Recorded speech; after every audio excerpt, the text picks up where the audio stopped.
Day 24 here at Woodbine Racetrack. Track announcer Robert Geller here on this Saturday, June 13th, heading into a beautiful weekend and a terrific card of racing both today and tomorrow. And we have 27 degrees currently, or 81 degrees Fahrenheit. We do have strong winds. The entire week has been pretty windy, this time from the west, 26 kilometers or 16 miles per hour. And we are on the inner turf. The Bet365 inner turf is firm, and we're in lane 3 today. The going stick 11.5. A great program coming your way, 11 races to be decided, and we've got some really lovely horses, some first-time starters, some shippers. I think you'll find a very entertaining program today. No official stakes races, but stakes quality throughout the last part of the program. And we look forward to 10 tomorrow. So let's take a look at the changes and overweights coming up on this Saturday. We started off in the first race with no change, so race 1 is clear. Race 2 of the day sees on the Bet365 inner turf, number 1, Frack Right, as a vet scratch. It is the start of the $100,000 guaranteed Pick 5. On to race 3, and there are no changes. Race 3 is clear. Likewise, race 4, no changes. Over to race 5, and again, no changes. From race number 6, take out number 8, Might Be Trouble, is a vet scratch. The Jackpot Power Pick 6 was hit yesterday, starts up again in the 6th race. Over the page to race number 7 on the Bet365 inner turf, there are no changes in the 7th. From race number 8, take out number 1, Divinely Inspired, as a vet scratch. Over to race number 9, and here horse 2, Lady Virago, is £1 over. That's the only change there. Race 10 is on the inner turf, and we have 2 important vet scratches. From race 10, scratch 4, Magnetime, and number 9, Watsonville Red. 4 and 9 are both out. The 11th and final, with a jackpot high five carryover of $17,527.61, is a great betting race and clear of changes. No changes, race 11. So the stage is set for a terrific program here today, and coming up right now, Woodbine Racing Live. Canada's great little horse, Northern Dancer, wins. There he goes, Secretariat on the outside.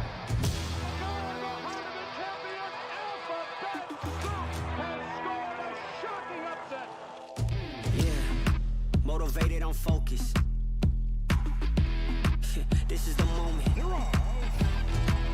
Gotta one up my opponent. Games absolutely punishing them. Gotta get it the mindset. Gotta put it in motion. Game time, that I'm coming in clutch. No hang time, and they can't keep up. The game's on the line, seconds on the time. Who can't fight? It's gotta be us. But the mighty filly has devastated them. Motivated, I'm focused. She feels pretty, grabbing the lead. Diamond Rain coming on the outside as they hit the wire. She feels pretty narrowly. This is the moment. Here we are for another edition of Woodbine Racing Live. It is Jeff, it is Roberto with you as we bring coverage of our 11-race program. We're on the inside turf course today, which is listed as firm. We are in lane 3, and what a time to be a sports fan, and more specifically a horse racing fan, because tonight at Woodbine Mohawk Park, they have their massive program, Robert, that being the Pepsi North America Cup. We'll have more on that coming up a little bit later on. As for us, we're very close to our big Canada Day program. We're a couple of weeks away from that, so I can't wait. But what I love is, and you were just talking about this off camera with me, Toronto, we are so blessed to live in this city. It's such a multicultural city. And I thought we put on a great display yesterday, and Team Canada played fantastic. Kyle Lawrence scored the big goal. He of course, owns horses here at Woodbine. Willie Theranos is the trainer. His dad works at Woodbine. And guess who was here this morning? Kyle Lawrence was back on the backside this morning. Wow. Scores a World Cup goal and right back here in the morning time. What a goal, too. Wow. It just changed the entire atmosphere. It was so deserved because Canada played a phenomenal game. They dominated. They hadn't scored. Bosnia gets that incredible header, but what a fantastic result. I know they didn't officially win, but Kyle, we're really delighted that he was the one. I wonder if he's more excited. He seems like a pretty laid-back guy, so I wonder if he's more excited scoring a World Cup goal or winning a horse race. Oh, of course, winning a horse race. Absolutely. Seriously, though, it was fantastic, his interview, saying that maybe it was a revenge kind of goal because he had been sidelined, put on the side. But boy, he rose to the occasion. And I find it's interesting, World Cup superstars tend to be the ones that, are really experienced. He was terrific. So Kyle right now, he can get a free meal anywhere in the country. Siddharth can probably get a free meal anywhere at Woodbine these days because he is on an unbelievable roll and he's quite active on tonight's program / today's program Such as well. a classy and terrific trainer. We're so delighted to see such precision. Talk about alignment. I mean, you have to have so many stars aligned for anything to win a race these days, but getting 6 of your last 6 horses, every one of them to win, I don't know, keep the streak alive. But the thing about Sid is his horses go off at terrific prices. Jeffrey Alderson had a good day yesterday. Emma Wilson with a couple of wins on the program. One of the more improved horses, I would say, this season is this Pain Spirit. Man, oh man, does Juliet Carey have that horse in fine form right now? Her barn's doing really well. Beautiful ride. Just sat outside of Phillip Put Banks. pressure on Felt the entire way. Yeah, and you could just feel it. Yeah, that was the difference in the race for sure. Very much in form. Just breathed. What am I saying? Yeah, breathing down his neck. Thank you. Exactly. Boy, Emma's in the zone, isn't she? Yeah, she's running really well too. Really. Really well. Yeah. Terrific to see because she's overcome. Yeah, no, it's great to see her. I'll try to speak English for the remainder of the show. We'll see how that goes for me. But let's take a look at English, what took place this morning here at We make up our Woodbine words. with our morning reports, courtesy of our head clocker, that being Ernie Perry. So the track was on the quicker side today from a time standpoint. Okay. Now the wind, as you said, yet again going to be a factor here today at Woodbine. It's been very stubborn and it's been very much a factor. It has, hasn't it? You can notice in the closing stages of a race, and we'll see if it is going to settle during the day, but it's certainly quite strong right now. Work of the day goes to Mulaney, coming off a narrow defeat last time out. Might be going in the Alley Wild Stakes. Worked with Ada Claire. Conditioner Kevin Attard, his barn slowly starting to pick up some speed as well. Yeah, no doubt he'll have a fabulous season, and I think he's unveiling some nice horses today, and there's one that we are going to be certainly focusing on. But Meilani, she'll love the turf. She's a very talented horse. She always blossoms in the looks. She looked amazing in the weight of the post parade that day. Right. Nabbed at the wire, but I think she'll be suited on the inner turf where she's won before.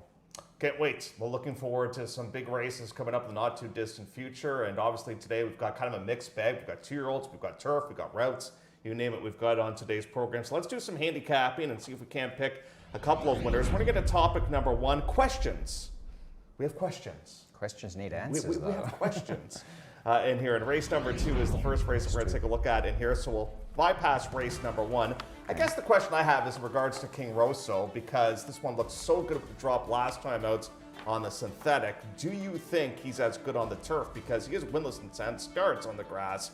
But in his defense, he's been facing much tougher competition than what he's going to be facing here today. I mean, he's been competitive on the turf, and that's great. Yeah. It is amazing, though, isn't it? If you don't have some of that necessary square with the T in it, I know. you tend not to be my selection. Well, and I don't Right? blame you. Yeah. But if you have a win, it's just like gold. It seems to me that you really are a specialist type of performer on the inner turf.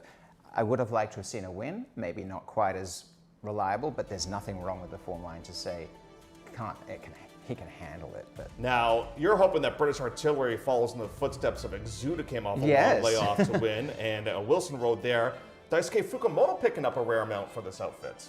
and he's also a rider that is doing well, and there's a horse that I think he'll be suited to. British Artillery can gun them down in the stretch. And then we got Krista Cole, man, her barn's really cooking right now Very too. much She's so. got banking on a miracle. Might be a bit of a question mark at the distance in here. Okay. But Country Boy Survive gets reclassified, and it is Sid, and it is second time out, and it's coming out of a Pain Spirit race, so Very good form. tons of positive angles to play with that one. Yeah, I did like the run last start. Yep, that horse makes sense as well, has ability. We're definitely going to see there's the T, the square. Really does like it. Sid's horses go off at prices. There's a lot of pace in this race, too. That's going to be one of the storylines Hopefully. in here. So we're going to scratch the one, that being Frack Right. So we're down to a bit of a smaller field now of 8. This starts off the pick 5 with the pool guaranteed at $100,000. You've had some bad luck with your multiple leg wagers as of late. There's always been one race that gets you. I know I was live to Elisa's Macho for the pick 4. Ran well. The annoying part was I had North York as my play of the day last time, and I went, well, I can't keep putting the same I horse know, in. You I know how know, that goes. I It know. comes out. But Always. very nice win by North Yeah. York. I think Elisa's Macho is going to be What a great. genuine horse that one's turned out to be. And the levels just, it just shows you developing horses, the levels don't mean as much because you're talking about placing a horse that he's in the right distance as well. I also, I was really happy for Prevan Badri yesterday with Happy Quad, who was in our picks. I really did like that horse. Couldn't believe the price. That was a pretty slick ride too, just stuck on the Beautiful. fence, and that made the difference probably. Yeah, and I think that there's a lot of value with some of his rides too. Race number 3 has some 2-year-olds in here. We've got fillies, a field of 6. We're going to go 5.5 furlongs in here. March is going to be racing in June. March is an April Fool, so I'm totally confused by this name. But anyways, here March from post position number 3, and this one from the same family as I Sir, who was 3rd in the Ontario Derby. Classic Lines, that's an appropriately named horse that Gail Cox has got, because this one, if you look way back in the pedigree, is from the Dan Smartley lineage. So that's how I think they came up with that name. You love Dan Smartley. Yeah. So, anything. So we're very curious to see how that one does. Bandoleer's got a race under her belt. Baytown Ona's got a couple of races. So is it a fresh face in here, or is it one that has racing experience for you? I'm going with a fresh face. Okay. I'm going with March. Even though it's June, and even though it's an April Fool. Exactly. I like March. I really like that. I have to think of something at the stretch if March does win. But I do think March, too many of us are picking March. But I love these DJ stable runners that come and unveil. I mean, there's a very solid bullet work on May 23rd that caught my eye. Nonetheless, Bandolier stuck on pretty well. But I think a first-time starter, it's there for the taking. Classic Lines you did not pick. I did not, reluctantly, not picking that. I just think she probably wants a little bit more ground than just 5.5 furlongs. Right. That's why. Makes sense. That's my thinking with that one. But then you have Mo Cookie. We'll have more on that one when we get to the clock report as well. Now, Bandolier ran against the boys first time now. It's that Easy Tina, I think, is racing a Royal Ascot coming up next week. Well, that's a big jump. And the second place finisher was Elisa's parents' horse, who has since been sold. So we can't really... Obviously, a very tough field. Yeah, we can't really say the distance of defeat really is important there. It was the quality of the field. Tough field there coming up in a race. Stuck on pretty well. Program. But I love the babies. And now especially, like we're going 5.5.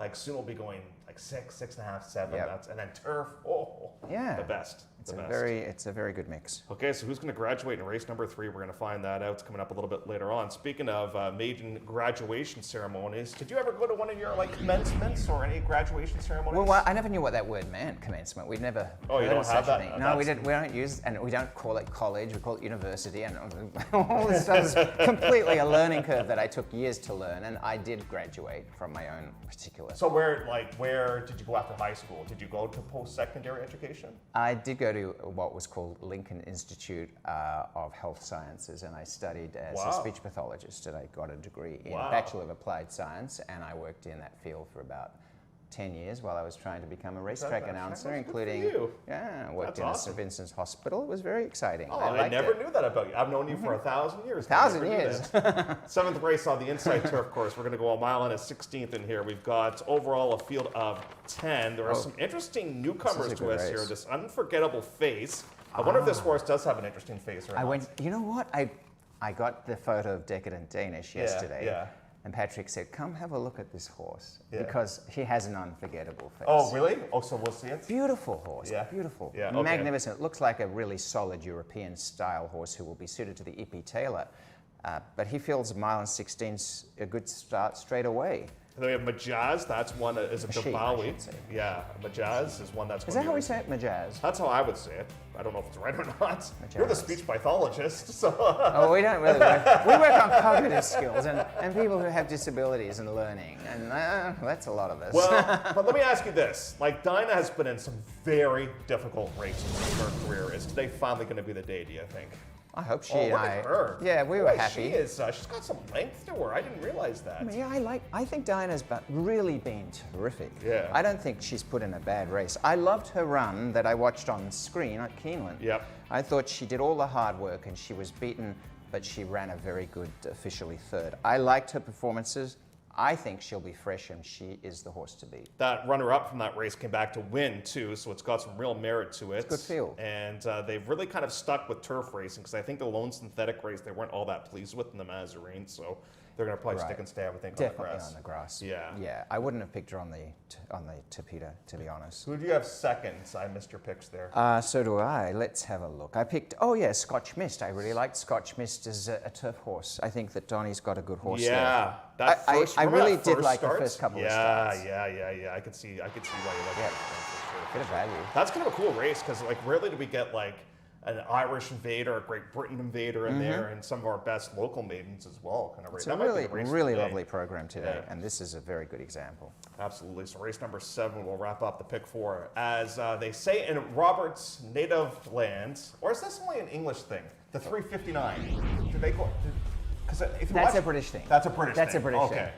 I couldn't believe, I was waiting for the Epsom Derby once on the radio, or the results, and it says, the result of the 359. Yeah. I'm like, you don't even call it the Epsom Derby, Yeah, you just yeah, say 359? Yeah, so that's the time. They call it by the times of the races. So what happens if there's a delay?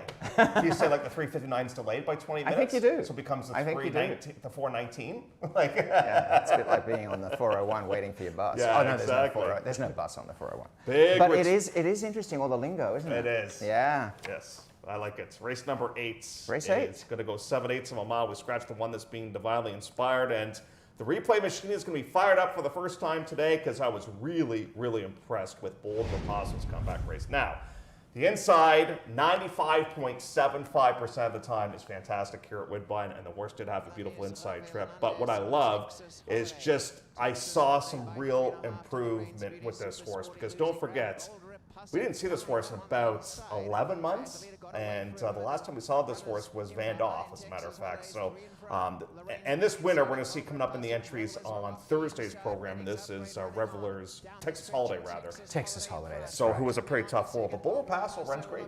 Really good. I really like this performance as well, and just the definite effort here to come into second spot, third at the wire. But I still really like the close they made on Texas Holiday, who had an unopposed lead, was admirable, and that was a really eye-catching run. And there was a lot of athleticism with this horse. I think Bold Rapazzo will absolutely be the horse to beat. Yeah, 4-year-old taking on a bunch of younger horses in here. So let's try and play it exact in here. You've got the 5 as your second pick. This being Lorraine's Beauty for a very good jockey-trainer combo of Mirage and Krista Cole. Yeah, they're doing really well, and the barn ran in that race, didn't run badly. I think that there's definitely a number of horses that could pop up. I wouldn't be surprised if Just Magnificent ran a bit better, has been disappointing last time. It was just out of character. Greenwich Pike got into a real problem last start. Remember that race? Yes. Forced right back out, Yes. could improve. I believe I should be calling number 2 as Velocitar, but I'll have to check on Just that. call it a money-winning machine because John Matti's horses are doing just that. Phenomenal. You know? But Velocitar, Yeah. Velocitar, whatever, is a very nice winner last start. So, if Bold Rapazzo didn't fire, there's a lot of that. There is, yeah. That would be, I would consider that a pretty big upset if that horse doesn't win today. yeah. You know, because I think that I horse looks agree. pretty good on paper. Hope Race so. number 8, the big return there of Bold Rapazzo, who ran terrific. Now, speaking of, horses that we hadn't seen in a while, we had never seen a horse in race number 9 by the name of Empty Handed, and we're going to show you the replay of this one. First time out, blows the break. It's back on May the 10th. First of all, great to have Ryan back with us today after that scary incident yesterday. He unfortunately did have to put off the last race of the day, but I think he was just, saying, you know what, give me the night, and let's see if maybe the next day I'll feel a little bit better. Watch the horse from post position number 1 in here, and this is Empty Handed, and we're going to do the old jump at the start in here. We're going to leap into the air, as they say. And you can sometimes see this with first-timers. They're just not really all that ready to go. But then we're going to get to a later portion of the race in here, and it is going to be a massive recovery. And I remember during your race call, you were kind of watching this horse thinking, I think Ryan maybe has some run with this horse, and lo and behold, it's going to blow by them all. And look at that, he's got all kinds of horse right now. He really does. I mean, the horse is so green and doesn't, needs guidance, but once coming to the outside, and then Justine's a nice runner. Yep. Right? Justine had run a phenomenal 3-way photo finish third. Boy, this was an explosive finish, and one, as you say, with a lot left, or was traveling so very well. So I'm always curious to find out after the races, like, were we surprised as bettors? Well, maybe not, because the horse was sent off at odds of 7-2. But what about the trainer of this horse, this being Julia Carey? We asked her earlier on this week about her thoughts on the performance first time outs of Empty Handed. Very impressive, especially since she missed the break. And so we're hoping for good things, but she looks like a nice filly. Indeed. And, to that end, she worked 48-4 most recently. Yeah, how's she training and developing as you continue the process early on here? She seems to be in good order. The the racing isn't shaking her up in any way. She's very professional. She's very well schooled before I got her from the people in Florida that had her. And so my job was easy.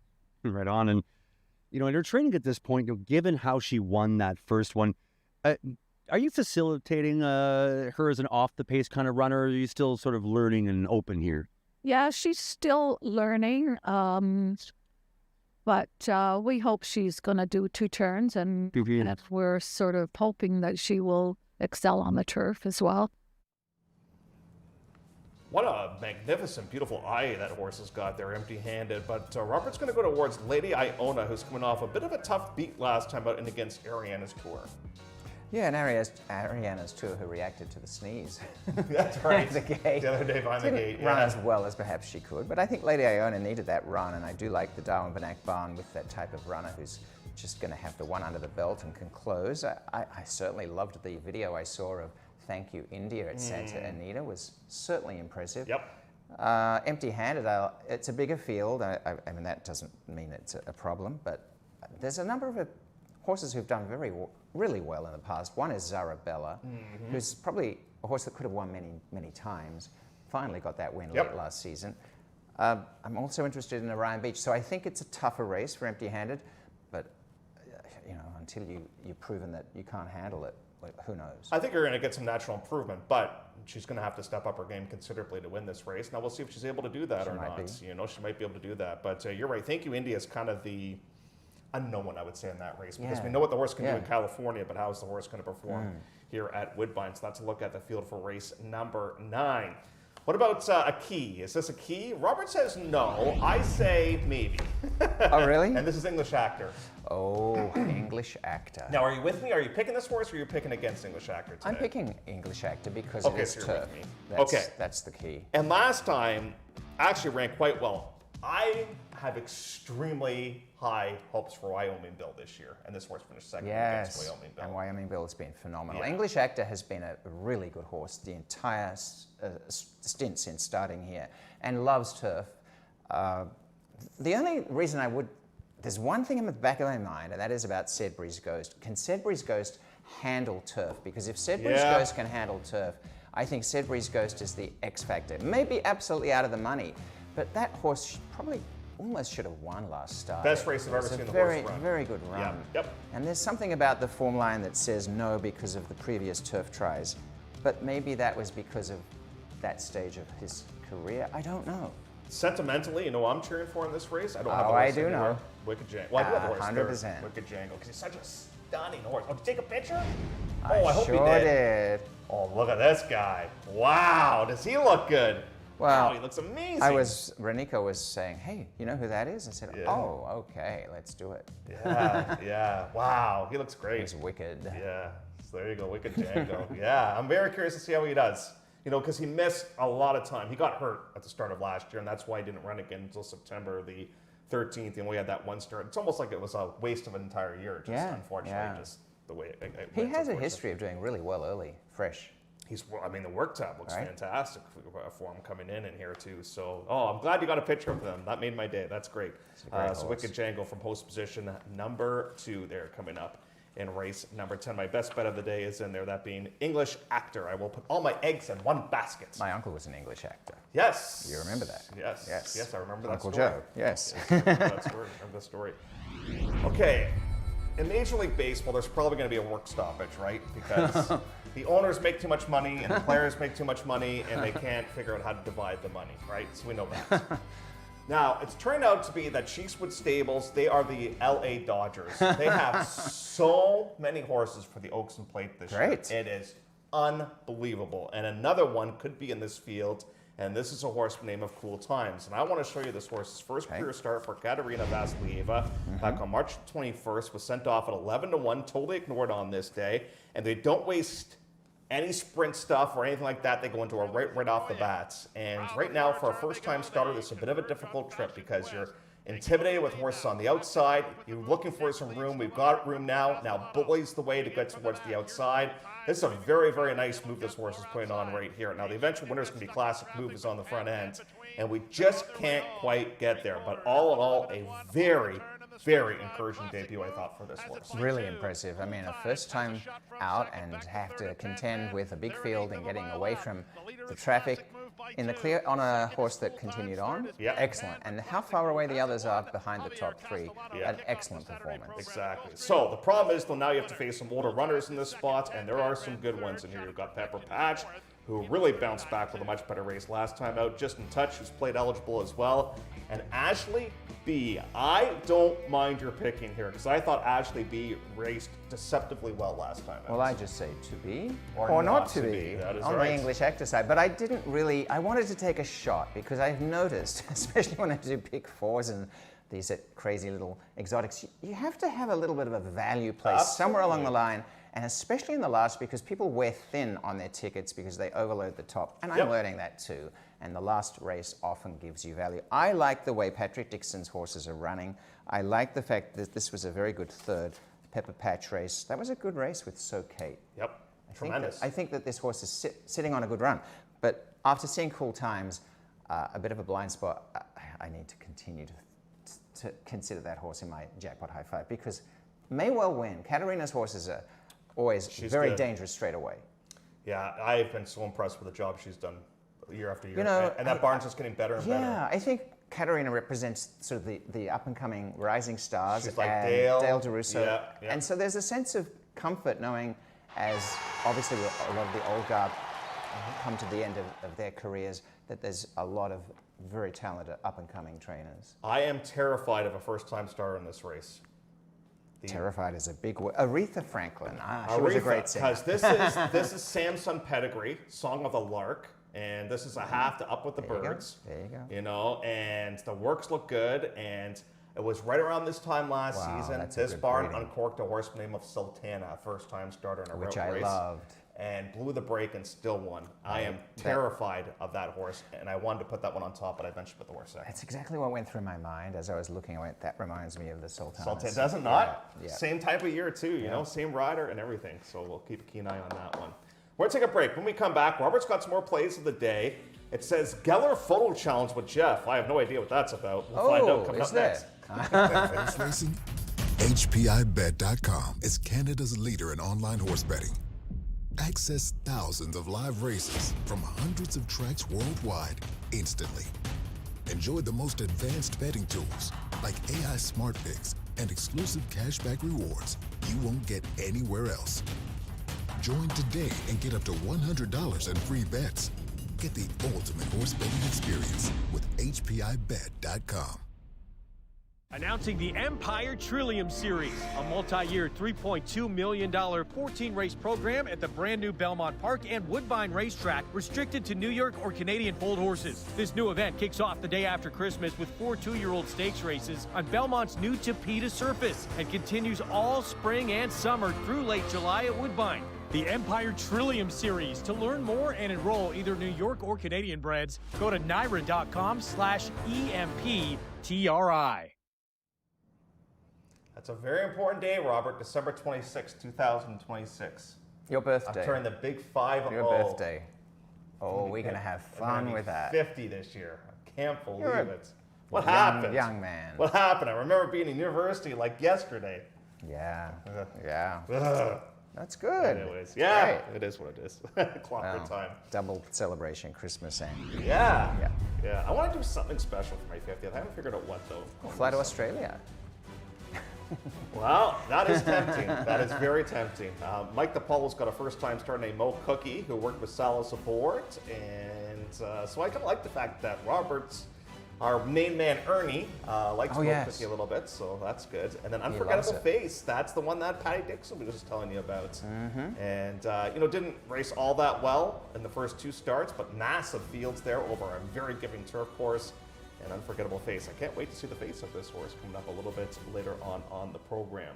Now, it says here, we're going to take a look at some plays of the day. Now, normally, I let Lisa go first. I'm hoping that we're going to let me go first. Oh, good. Sorry, Robert. I'm not being very Oh, no. a very good host right now. No, you're an excellent host. I want you to go first. my maiden breaker. Well, we had the first two are the same. We both like Donna and Bolo Paso. Yeah. My watch lister is empty-handed. I'm with you. Like, listen, the horse is going to have to improve.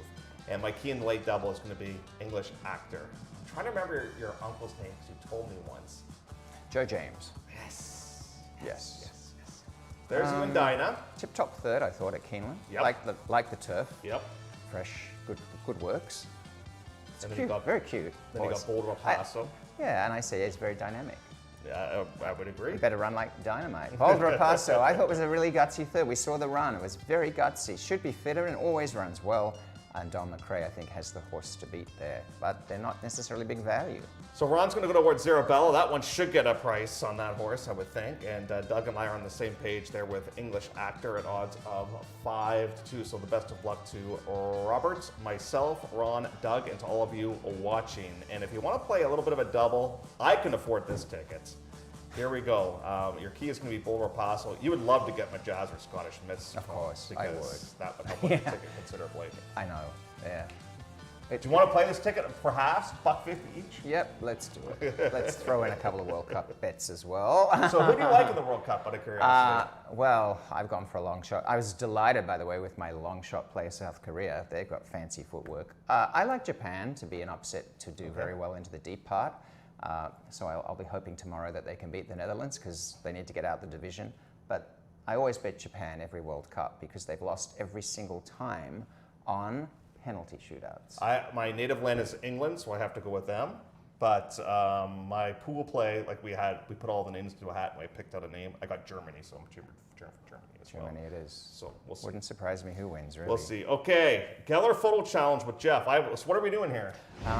Well, as we come to all in a day's work. Which star horse is this? Yeah, the key is in the star.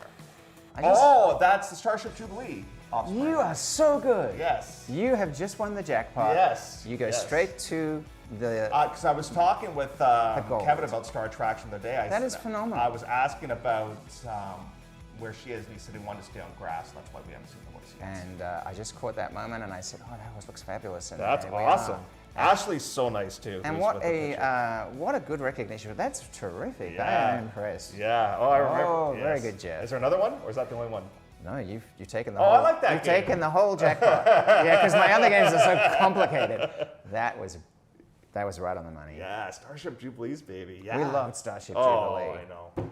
She was in the Breeders' Cup. Yeah, Blue Haven Farms, I think, owns that one and owned Starship Jubilee as well. So. And one of the better races of the year was Star Attraction in that fantastic finish. Yeah. And she ran first time out, and she finished like fourth, I think, first time out, and then came back and won second from time last out. place. And then Rachel's horse was in that race too, and came out of that race to win earlier on this season, and ran very well too. So yeah, she's had 3 starts. That's right. Yeah, cool, awesome. I love that. Let's keep that going. I like that. Yeah. Who is this horse? Okay, we got some NA Cups collections. Here we go. Okay, so sentimentally, I like Bojangles. Okay, but I don't think he was himself last week. The Sweet Love and Lou, Scott Zeron, they call him the money man because he always wins the big races. Is that right? So I think he's kind of the price play. Ooh. Sentimentally, Bojangles, Sweet Love and Lou, maybe with my head. What about you? Odds on Mr. Mamba. Odds on Mr. Mamba. I like to win. Yep. But I hate picking favorites. So what's the best long shot? In that race? Yeah. No, it's tough. Put up the field again. Can we have the field again? Just so I can, okay. pick my price play. Sorry, Mike, producer Mike. If Brandon Boulevard had drawn better, I would have been Brandon Boulevard. Okay, so maybe Brandon Boulevard. Yeah, because the form is good, but the the draw is draw. awful. Well, never know. Okay. Yeah, I guess Brandon Boulevard, because the horse is going to be a number, and it probably is going to be too big of a price because of the post position. Somebody's going to eventually win the race from post end. Dexter Dunn's amazing, so. You never know. Yeah, that's my price play in there. Yeah, because they're so short, those two in price. They get underway at 6:30, and they're going to have all kinds of big wagers. They have that $5 pick 3 starting the roses are red with a low takeout of 15%. Also take pick 3 as well. They're going to have a jackpot high 5 minutes where you pay out and the nightcap as well. So that is Pepsi North America Cup. Yeah, lots. And it's on Gem tonight. It's on Game TV as well. I think it's on everywhere tonight. So between the Morocco and Brazil game. Well, that's just it. Like, I'll be flipping. No. Thank gosh there's no hockey tonight, or I totally would have been toast. Well, maybe that'll be finished by then anyway. Yeah, no, the hockey's tomorrow. Oh. Yeah. No, the Brazil. Oh, yeah, we got basketball tonight. Oh. Can't keep up. But Can't can keep you up. believe, I don't know, like, are you a big basketball fan or not really? I am a basketball fan. Do you believe, so the Knicks were losing by 29 I know, points. and they came back and won. And they came back and won. Yeah. 29 points. It's theirs this year, for sure. Yeah. I mean, Spurs are very good. But still. They've had a great history, but I'd be happy to see the Knicks. Yeah. Yeah, I mean, they haven't won, what, 50 years? It means because New York's getting that vibe. Like, there's hope you know for what I'm Leafs. saying? The New York Jets. Yeah, the Jets. And guess where the World Cup final is being That played? life, isn't it? Yeah, where the Jets' home is. Yeah. But I have to say, you know what today is? June 13th. Yeah, 2026. Go back to June 13th, 2015. Mm-hmm. Was your first day? Was my first day. Really? Yeah. Happy First race anniversary. call. First race call. Was my first race call. Happy at anniversary. Woodbine, yeah. Wow. So, That was Oaks Day, right? Yeah. Yeah, because we had Oaks Academic. earlier. Yep. Wired them. Justin Stein. Yep. Yeah. Robert, thank you for stopping by. My pleasure. I Thank you. appreciate it. Let's have a good day. 23 minutes away from race number 1. Thank you to all of you for tuning in. The horses have arrived inside the paddock area for race number 1. Yeah. We'll take a look at the equine athletes coming up next.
Race 1 coming up in about 19 minutes from now as we welcome you to Woodbine for a beautiful Saturday of action. We are on a firm Bet365 inside turf course, and of course the all-weather surface is always listed as fast. We have 11 races coming your way. We've got pick 5s, pick 4s, pick 3s, pick 6s. We got all kinds of wagering opportunities for you, and we start things off with a sprint going 6 furlongs, 15,000 claimers. Fillies mares 3 years of age and up, but not surprisingly, Prima is the choice right now at odds of 8 to 5. But I'm going to try and beat that one. I'm going to go towards the one, this being Holiday with Amy, who ran really well early on last season. Now, the comeback race for her this year I thought was just so-so, but the start was a problem, and the winner was never going to lose on that day. That being Supergirl just went right to the front and kept on going. So if they kind of fly a little bit up front, Holiday with Amy might be able to reel them all in. Now, she's not exactly a winning machine. She's just a 3-time winner in 32 starts. I should also point out this is a new class here at Woodbine that was put out by the race office. A straight 15,000 claimer. I don't remember the last time we've had races like this here at Woodbine, but it has drawn a field of 6 in here. And Holiday with Amy is looking to break through for career win number 4 in this spot. Going to need some pace to chase. Hopefully the rail's good today and the horse can do some damage. Prima is the number 2. I would have picked this horse on top except for the vet scratch. There's that vet scratch on May the 15th. There's a gap in the work tab. Horse didn't work till May the 22nd. So we have one work since a race on April the 18th. Now, it might not matter when you've got a speed horse like this who's taken a pretty significant drop down in class. Comes out of a really good race, too. The 4th place finisher, who finished just in front of this one, was Sinclarity, who came back to win against non-winners of one other than with the 76 buyer. And the 7th place finisher, Verdeo, won for $25,000. Had this horse not missed time and had there been more of a regular work tab, I would have put the horse on top. But because of that and the vet scratch, I'm going to put this horse second on my selections, but definitely the horse to beat in here. Number 3 is Forest B for conditioner Dale Powell. Was 15 to 1 back on May the 9th, and I think it's safe to say she outran her odds on that day, and she does like to win races for sure. Now, her most recent speed figure suggests right now that she's going to have to step up her game considerably, because you would think to win this race, it's probably going to take in the 60s at least to win from a buyer speed figure point of view, and right now she's kind of running in the 50s in here. But she is running well, albeit against easier competition, and the waters do get deeper here today. Shooting Amy is the number 4. She's going to take advantage of the waiver claim in here, and I think she's got some ability, and I think she's going to have a good year.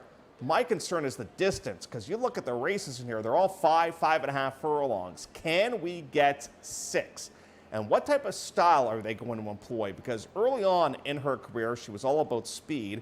But as she's gone a little bit older, they've kind of changed tactics a little bit coming from off the pace, and that has seemed to work out relatively well. So that's kind of one of the themes that we want to keep an eye on here today as well. This barn did uncork a horse off the bench that was able to win last week with us here at Woodbine.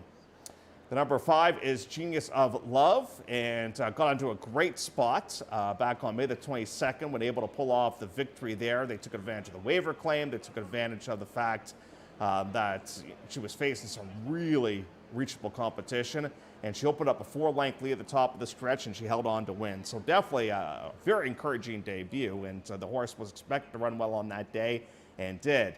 However, things get a lot tougher for this horse here today, but I think she's capable of running better as well. And the barn's rolling right now. This has turned out to be not a bad jockey-trainer combination as well. Makes a very nice pre-race appearance in here. So maybe give a second look here to Genius of Love. And right now at 2 to 1, the slight second choice, this is Rock Hard Rose. And Rock Hard Rose won back on May the 2nd, taking a lot of an advantage, I think it's safe to say, with the winter racing. I think that helped out immensely on that day. Got an interesting ride, too. The late pace kind of collapsed, and Fraser had a duck towards the inside to win. And then last time out against Supergirl was just simply second best all the way around the racetrack. Now, Fraser has run this horse on consecutive occasions. He's on days right now. He'll be back with us tomorrow, which means now that Emma Wilson picks up the mounts, and Emma has won her fair share of races for conditioner Steve Turcotte throughout the years. I'll go 1, 2, 6, and 4 coming up in the opener as we're about 14 minutes away from post time. The first of 11, a long day for us here at Woodbine today, and we wish you all the best of luck.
swap forward a while.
Call to post the first race. They're headed to the post parade. There are no changes. Race 1, 6 furlongs. This is a claiming race for fillies and mares who are 3 and up.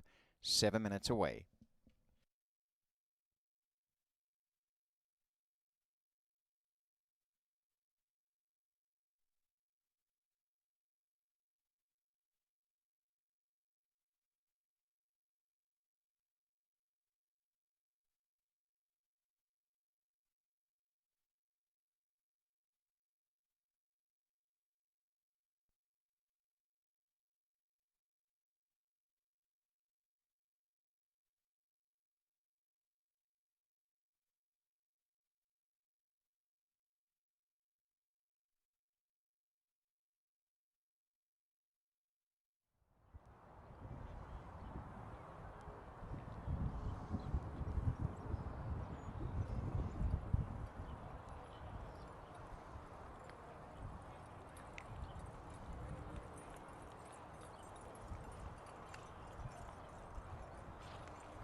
In the post parade, here is the field. Number 1 is Holiday with Amy. The rider is Pietro Moran for Colebrook Farms and Patrick Dixon.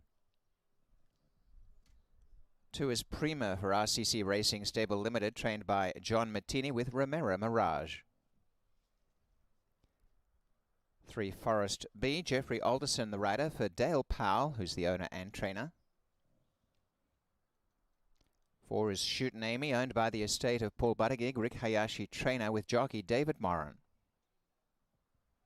Number 5, Genius of Love, trained by Robert Tiller for Frank DiGiulio Jr. The rider is Zarel Ford. And 6, Rock Hard Rose, is trained by Stephen Cherkop and Jill Frost owners. Jockey is Emma Jane Wilson, and the field for the first is 5 minutes away from a start.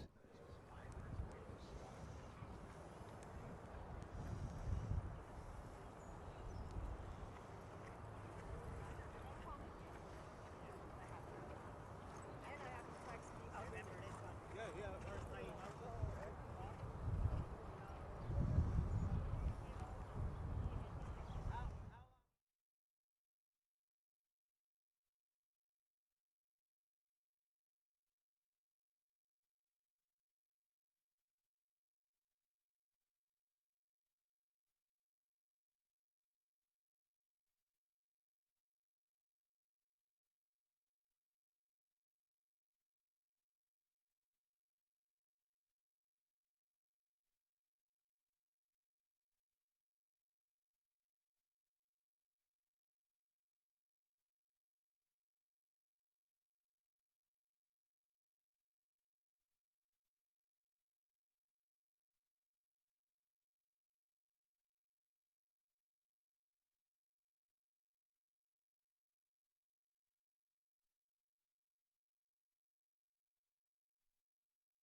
3 minutes.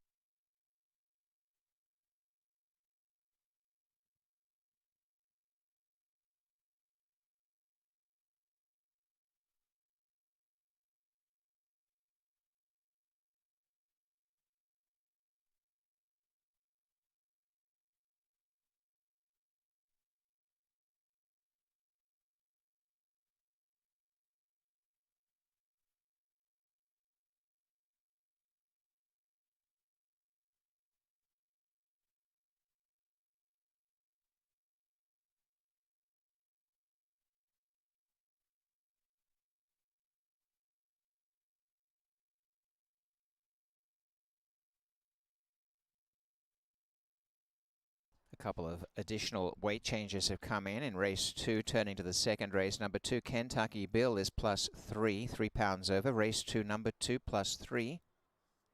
Also a change in race 3, number 6, Mo Cookie, will now be 4 over. So race 3, number 6, +4. We're 2 minutes from a start.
On the way to the start, this is the first on our 11 race program, where currently the favorite is 6, Rock Hard Rose, has come down to 8-5 and was 3-2 earlier. Very solid support. Second favorite, number 5, Genius of Love, is 7-2 and 9-2 for the inside runners. Holiday with Amy and Prima.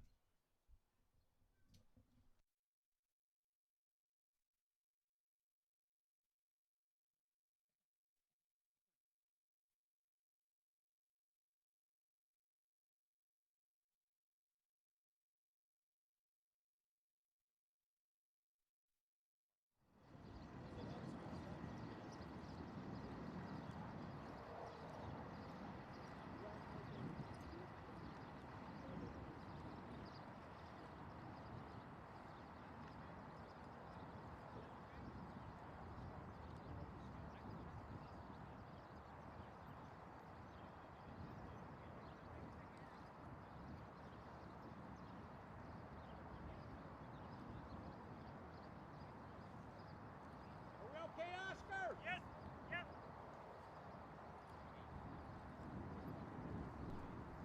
Fillies and Mares coming to the gate, the first race, and number 1, Holiday with Amy with the rail, is on the move. A number of them at 4-1 now as they move in for the opener. 6 furlongs on our Saturday program. Going to the line is Prima. Looks Looks like the wind has lightened just a little bit since the start of the day. Hard to predict that one, but just the flags flying as they come up for a start with Forest B and Shootin' Amy. They're almost ready for a start. The opener, Zarel Ford on Genius of Love, goes to gate number 5 as Shootin' Amy walks in.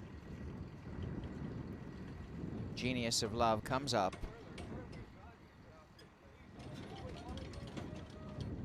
A last start winner, Genius of Love, in fact, has won 2 in a row, including last season. Rock Hard Rose to the outside gate. Late money for Prima. Stand by for a start. They're ready to run. Off they race in the opener. Perfect start. Away well, Shootin' Amy and Genius of Love, and Prima coming for the lead on their inside. Right behind them in the early stages is Rock Hard Rose, going up now deep on the track to be second. On the rail, Holiday with Amy to mid-pack, and last is Forest B. Clearing them, Prima by over a length. Rock Hard Rose racing on the outside of Shootin' Amy, and coming up the rails, Holiday with Amy.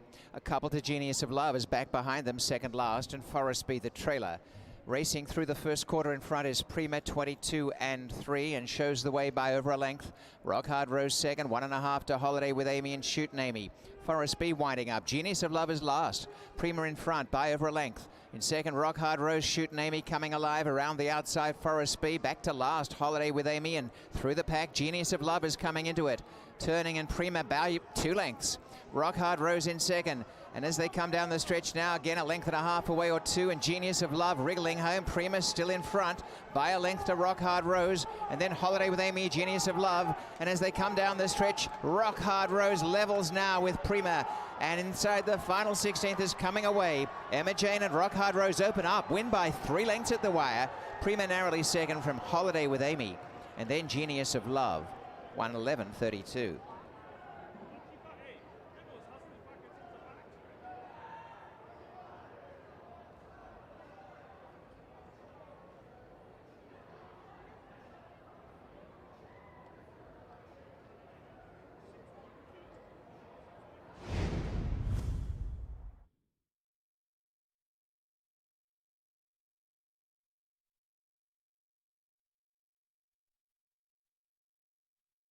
Unofficial order is 6, 2, 1, 5. The winner is 6, Rock Hard Rose, over 2, Prima, 1, Holiday with Amy, and 5, Genius of Love.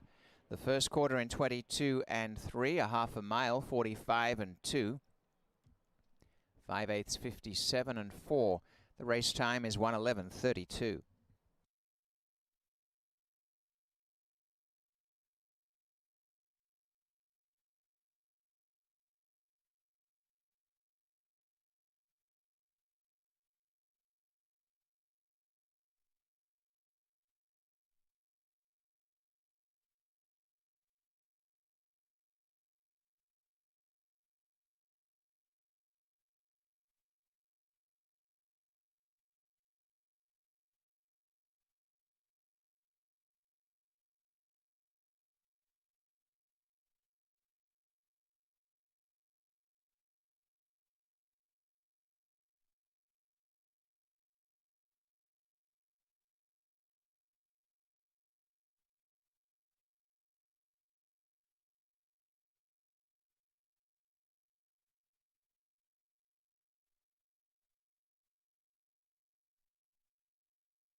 But I know when you tag into her, she runs. When I tagged her once, I knew I got her. First race winner, Rock Hard Rose has been a model of consistency this current campaign, and is now a two-time winner at the meet, and this time going on to what is a fourth career success from 20 starts, including 4 seconds and 5 thirds. The winning trainer is Stephen Cherkop. Stephen Cherkop and Jill Frost are the winning owners. The Bay Filly 4 by Cantharos from Rock Hard Vixen was bred in Kentucky by Gary Broad, Walmack Farm LLC. Emma Jane Wilson continues on her winning way as she takes the opener on Rock Hard Rose.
The return is in, and number 6 with the result official, Rock Hard Rose, $7.40 for the win.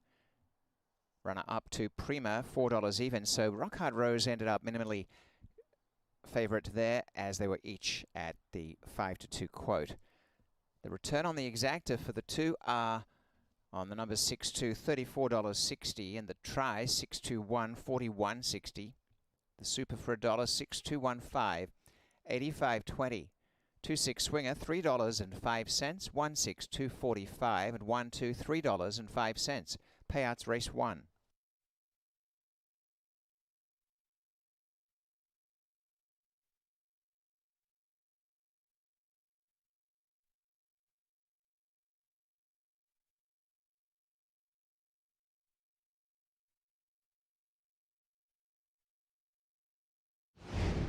Ready to run. Off their race in the opener, perfect start. Away well, Shootin' Amy and Genius of Love, and Prima coming for the lead on their inside. Right behind them in the early stages is Rock Hard Rose, going up now deep on the track to be second. On the rail, Holiday with Amy to mid-pack, and last is Forest B. Clearing them, Prima by over a length. Rock Hard Rose racing on the outside of Shootin' Amy, and coming up the rails, Holiday with Amy. A couple to Genius of Love is back behind them, second last, and Forest B the trailer. Racing through the first quarter in front is Prima, 22 and 3, and shows the way by over a length. Rock Hard Rose second, 1.5 to Holiday with Amy and Shootin' Amy.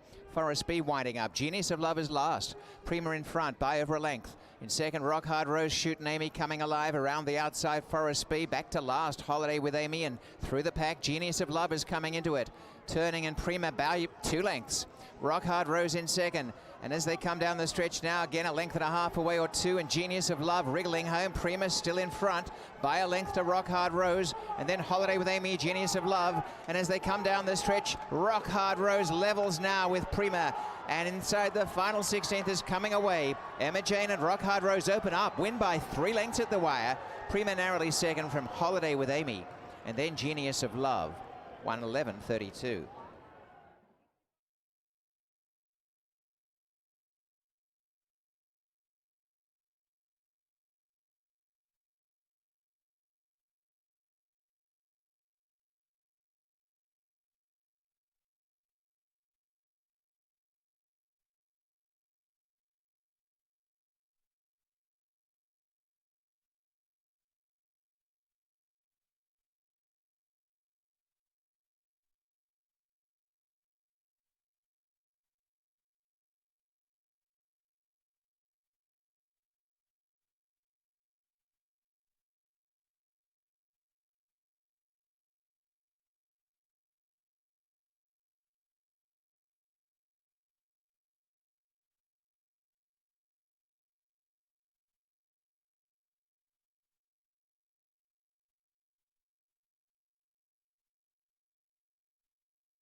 The finish order, race 1.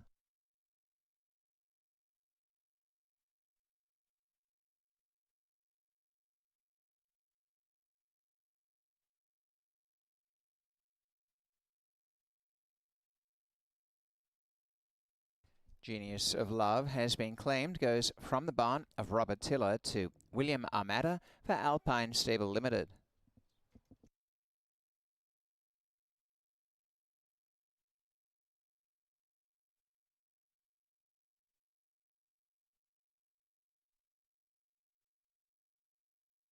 Race 2 is on the bet, 365, inner turf, lane 3, and the rail out 22 feet. The going stick 11.5, and the first leg in the pick 5 with 100,000 guaranteed in the pool. The 1 is out, frack right, a vet scratch. We're 15 minutes away.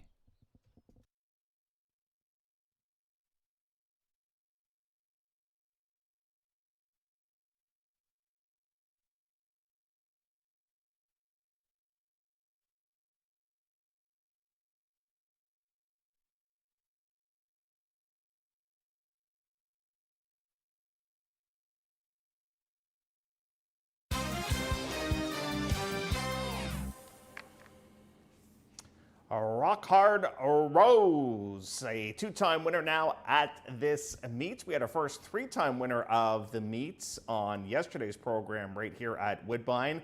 And that was one that was a pretty authoritative winner in Conn Smythe. And then, as I said earlier on, we just saw Rock Hard Rose, now a 2-time winner. We'll see if that one can become a 3-time winner in her next starts. Second race, on paper, there does seem to be a fair amount of early zipping here. We're going to go a mile and a 16th on the inside turf course. And this is 25,000 claimers in here, non-winners of 3. And there is a chance that Siddharth could win his 7th consecutive race. He's got the number 8 in this spot, that being Country Boy Survive, who does get reclassified. Here's a look at the 2, and this is Kentucky Bill. He's been a good horse to me, this guy. I've been able to catch him on a couple of different occasions. And now we're starting to get to some question marks because we're talking about turf for the first time. We're talking about going around 2 turns. The comeback race wasn't all that great, albeit against very, very tough competition. This is a much more realistic spot in here. A new pilot here today is Leo Salles will take over in this particular event too.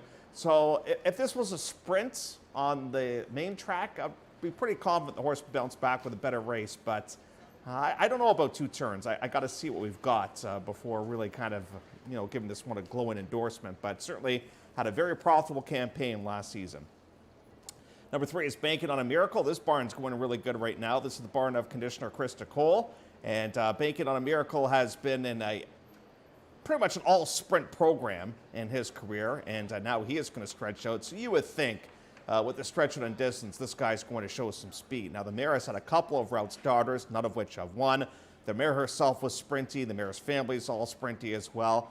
But sometimes what happens is when you get these sprinters going long for the first time, they can fool you, and they get a little bit brave up front. And that might happen with this particular horse.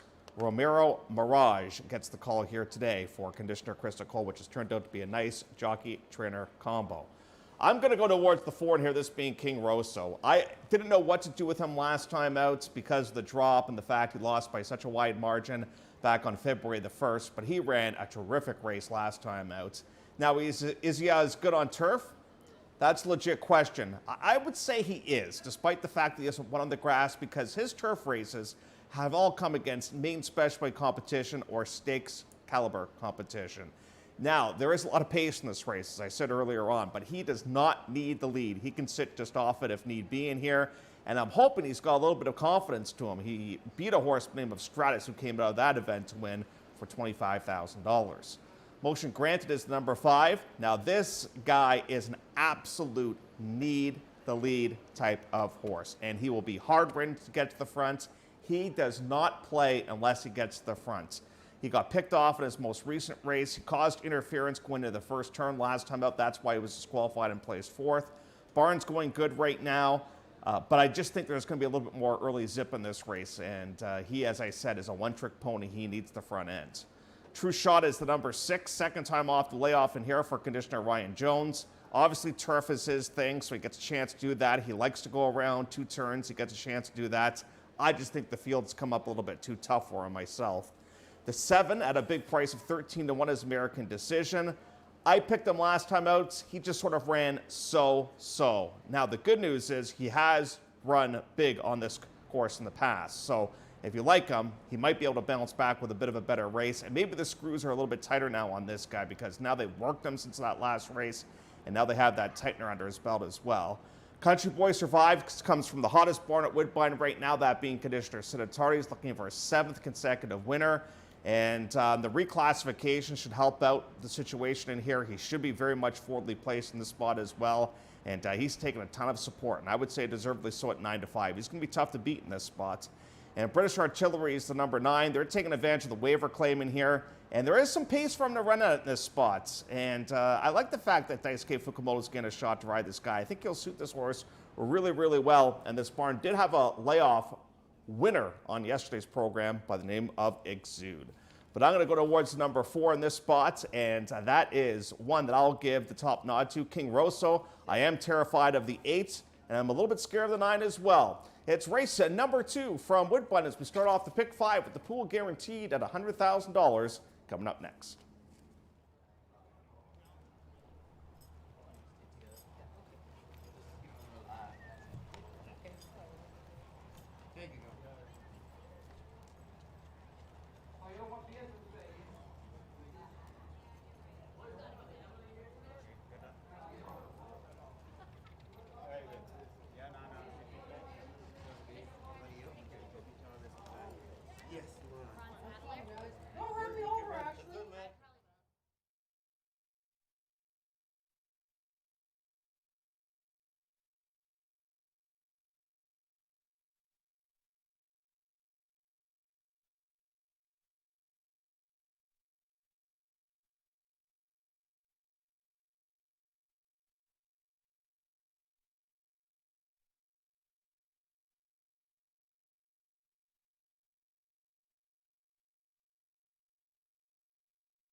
Call to post race 2, and here number 1, Frack Right is a vet scratch. In this race, do note 2 Kentucky Bill is +3. It is the start of the $100,000 guaranteed pick 5. and they'll be going a mile and 16. 3-year-olds and up, non-winners of 3. We're on the Bet365 in at turf in lane 3, and the reading is firm. Post time in 7 for race 2.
Here is the field, heading the post parade. Number 2, Kentucky Bill, is won as a scratch.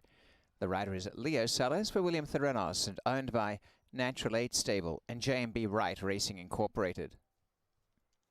Number 3 is Banking on a Miracle, trained by Krista Cole and is part owner with Dave Padiachi. On board is Romero Mirage. 4, King Rosso for Alan Bill Alwelling, in the barn of Kevin Attard with Pietro Moran. Number 5, Motion Granted, David Moran riding for Nathan Squires and William B. Thompson Jr. 6, True Shot, trained by Ryan Jones for HJT Racing Stable with Jeffrey Alderson. Number 7, American Decision. The rider is Slade Jones for Devin Gittins and owned by Bernadette De Fonte. Tucci Stables with number 8, Country Boys Survive, is trained by Sid Attard. The rider Eswan Flores. Number 9, British Artillery, Barbara Minchell, owner-trainer, and the rider Daisuke Fukumoto. We're 5 minutes from a start.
We are 2 minutes from a start.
They are going behind the starting gate. A check of the betting, and current favourite is the 4 King Rosso, 2-1, 3-1 number 9 British Artillery, and 7-2 Country Boy Survive, horse 8.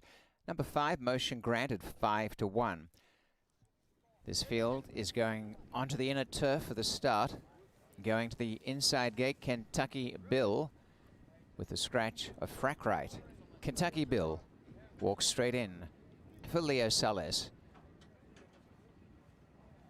True Shot, Jeffrey Alderson, and to gate 3, banking on a Miracle, followed along by King Rosso and American Decision.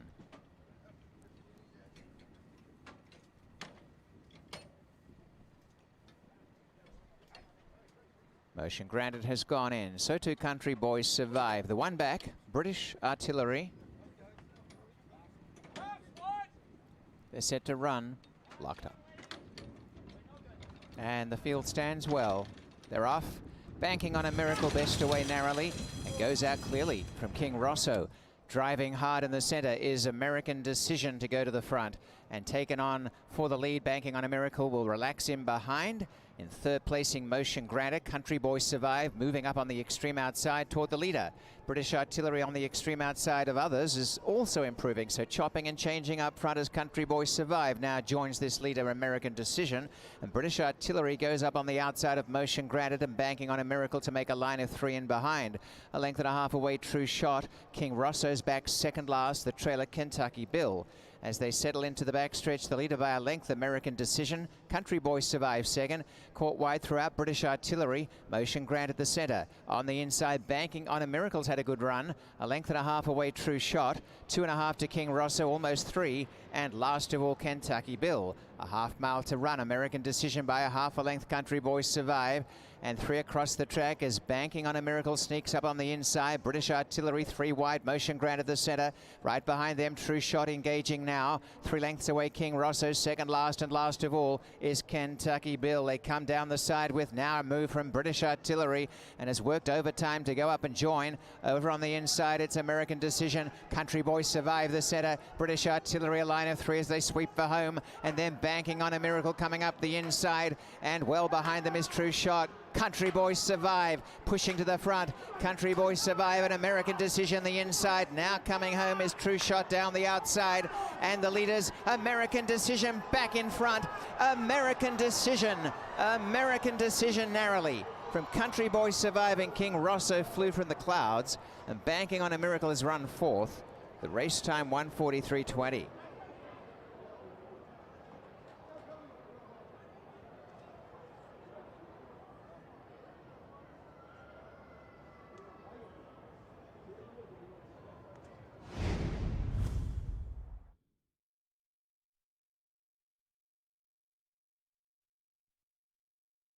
Seven, American Decision first. 8, Country Boy Survive second. Third, number 4, King Rosso. And 4-3, banking on a Miracle. 7-8, 4-3, unofficial.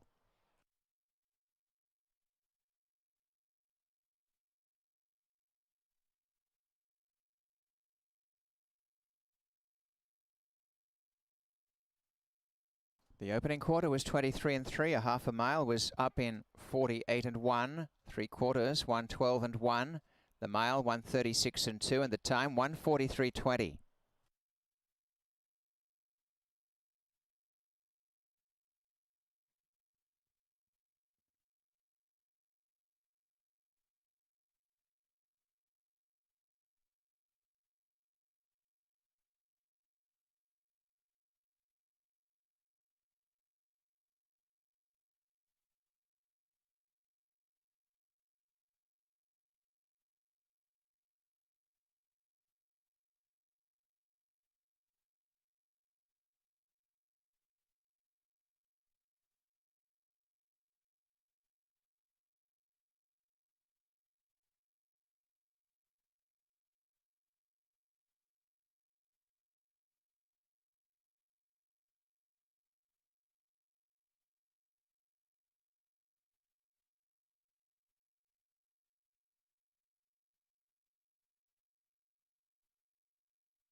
Please take note, we have a rider's claim of foul in the stretch, second against the winner. So please hold all tickets. The unofficial order is 7843. The rider of number 8, Country Boy Survive, claiming foul against number 7, American Decision in the stretch. All tickets must be held.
Now that claim of foul was not allowed. There's no change. The result stands and American Decision retains the race. Stewards did note that the 8 came in a bit onto the 7 and tightened the situation, but did not need to be altered. As a result, 7 remains as a winner. And American Decision, going into this race with 2 previous wins, is now a 3-time winner. George Strawbridge Jr., Kentucky bred, with this grey roan horse 5, owned by Bernadette DeFonte. Devin Gittins, the trainer, and Slade Jones, the winning rider. American Decision, who had run back on what was June 15th of last year on turf, and on September 12th, 4th on the inner turf. So today a winner on the inner turf.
It is official. The winner's paid well. Number 7, American Decision, $18.60 for the win, $9.50 to place, $5 even to show.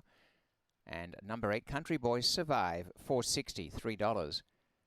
Exacta 7-8, $84.50. The trifecta, $125.90 for 7-8-4. Fourth was 3, Banking on a Miracle, $629.90, the superfecta. The opening double today, 6 into 7, $129.50. 7-8 Swinger, $625. 4-7, $555, and 4-8, $255. The payouts on race 2.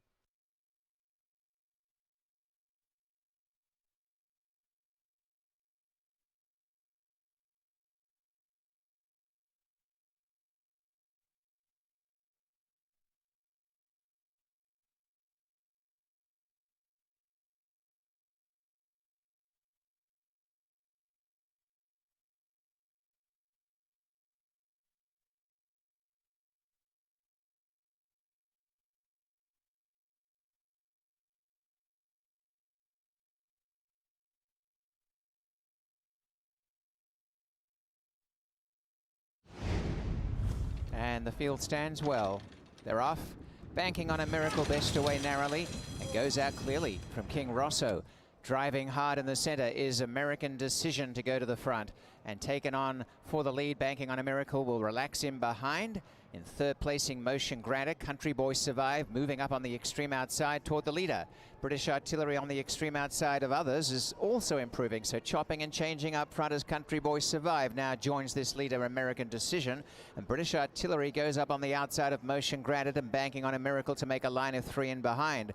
A length and a half away, True Shot. King Rosso's back second last, the trailer Kentucky Bill. As they settle into the backstretch, the leader by a length, American Decision. Country Boys Survive second. Caught wide throughout, British Artillery. Motion Granted the center. On the inside, Banking on a Miracle's had a good run. A length and a half away, True Shot. 2.5 to King Rosso, almost 3. And last of all, Kentucky Bill. A half mile to run. American Decision by a half a length, Country Boys Survive. And 3 across the track as Banking on a Miracle sneaks up on the inside. British Artillery 3 wide, Motion Granted the center. Right behind them, True Shot engaging now. 3 lengths away, King Rosso. Second last, and last of all is Kentucky Bill. They come down the side with now a move from British Artillery and has worked overtime to go up and join. Over on the inside, it's American Decision. Country Boys Survive the center. British Artillery a line of 3 as they sweep for home. And then Banking on a Miracle coming up the inside. And well behind them is True Shot. Country Boy Survive pushing to the front. Country Boy Survive, an American Decision the inside. Now coming home is True Shot down the outside. And the leaders, American Decision back in front. American Decision narrowly. From Country Boy Surviving, King Rosso flew from the clouds, and Banking on a Miracle has run fourth. The race time 1:43.20.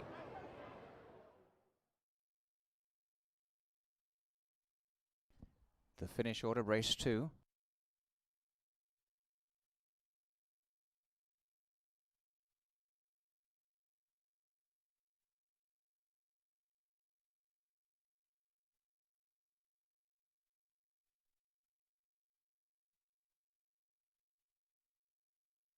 King Rosso has been claimed, goes from the barn of Kevin Attard to Karen Palmer for Buddha Racing Incorporated and Radcliffe Racing Stable.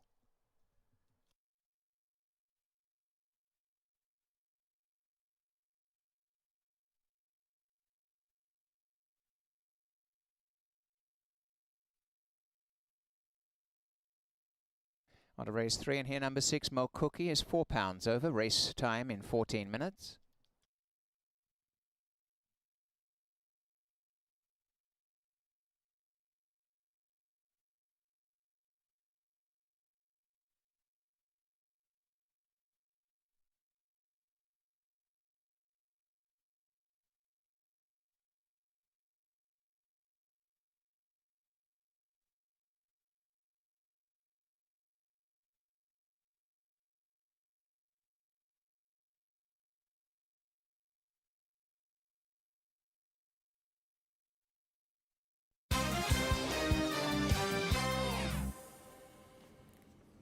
Good stretch battle there between American Decision and Country Boy Survive, who has to settle for the second place position on the podium. King Rosso, as Robert said, took a long time to get going, but absolutely flew home to finish in third.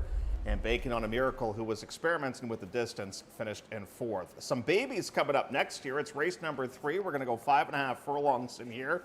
And this one is for the fillies. We'll have the boys tomorrow, a field of 6. We do have some with racing experience. One that does not is the number 1, this being Classic Lines. And if you look at the dam side of the pedigree, does have a lot of beautiful Samsung pedigree in this one. And if you go back several different generations, Dan Smartley is way, way back in this one's pedigree. But this one's immediate dam was able to have a 5-time career in terms of wins. She was a 2-time stakes winner. As a 4-year-old, she won the Canadian Stakes. The thing with her that I'm a little bit leery of, is I just think probably wants a little bit more ground, but a very good-looking horse, as you can see right there. They did pop the horse out of the gates back on May the 22nd and 36-3, getting ready for this engagement.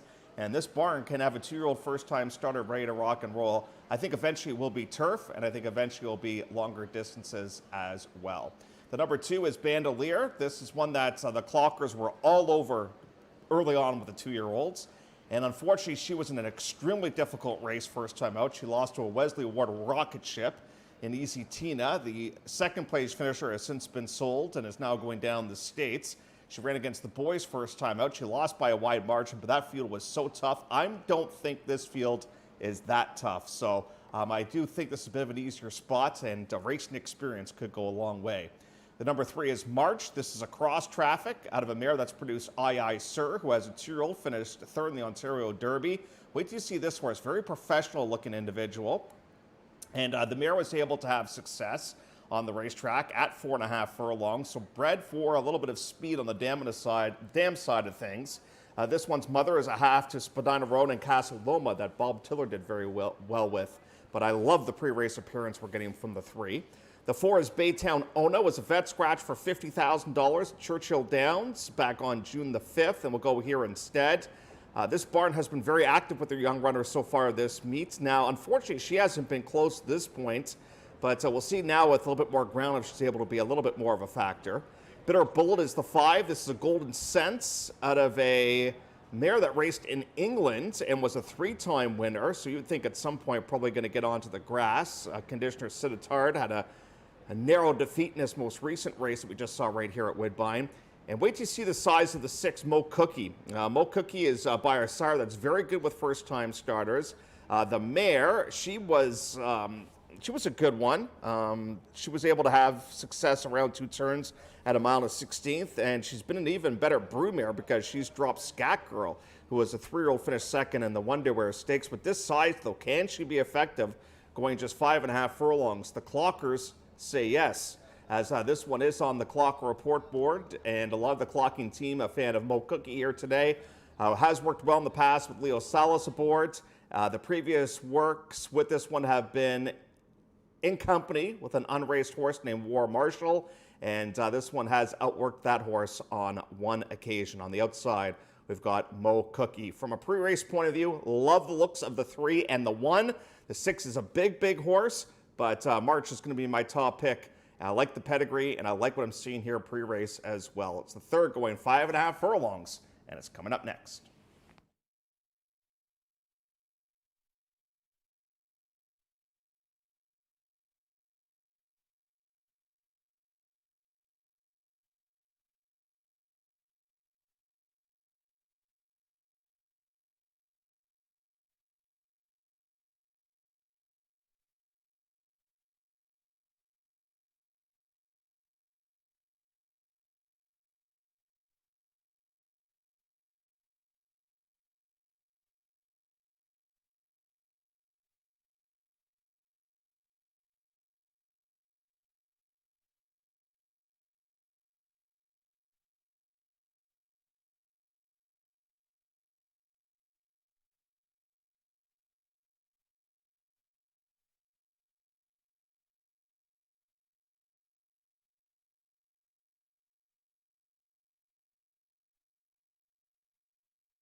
Call to post race 3, and number 6 Mo Cookie is 4 over.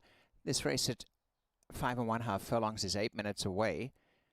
The maiden allowance is for the 2-year-old fillies as they step onto the track.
Here is the field in the post parade. Number 1 is Classic Lines, trained by Gail Cox and Anderson Farms. Ontario Incorporated, the owners, and the rider Pietro Marin. 2 Bandolier is in the barn of James Bentley Begg. The ownership of Jeff Begg, Annabelle Begg, and Upland Flats Racing. On board is Romero Mirage. Number 3, March, owned by DJ Stable LLC. Mark Cassie is the trainer with Rafael Hernandez. 4 is Baytown Owner, Emma Jane Wilson, the rider for Paul McEntee, and Baytown Partnerships. 5, Bitter Bullet, Sitatard, the trainer for Goldmart Farms with Eswan Flores. And Zealy Racing Stables with 6, Mo Cookie, trainer Mike DePolo, jockey Leo Sales. 5 minutes, race 3.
Just under 3 minutes.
to the gate. They're moving forward for a start, race 3, where the favorite is currently March.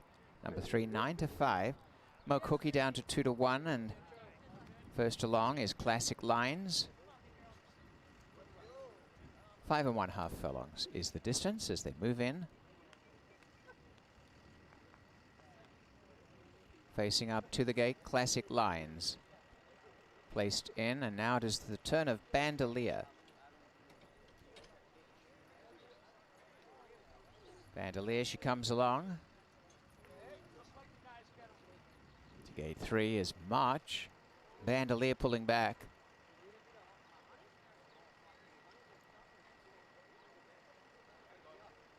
Halfway into the gate, number 2, Bandolier.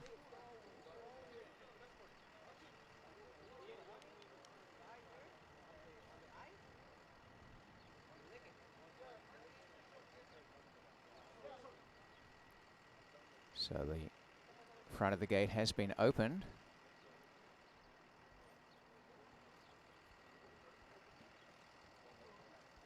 And she comes to the line and is now settling. So the gate being secured front and back. Now March called up.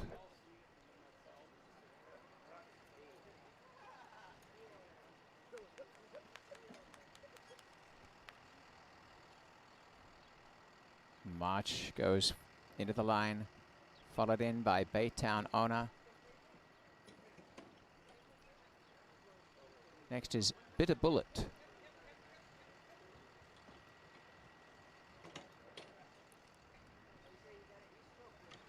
Goes to the line too for Esjuan Flores, and the last is Mo Cookie, Leo Salas to join the gate. Stand by for a start.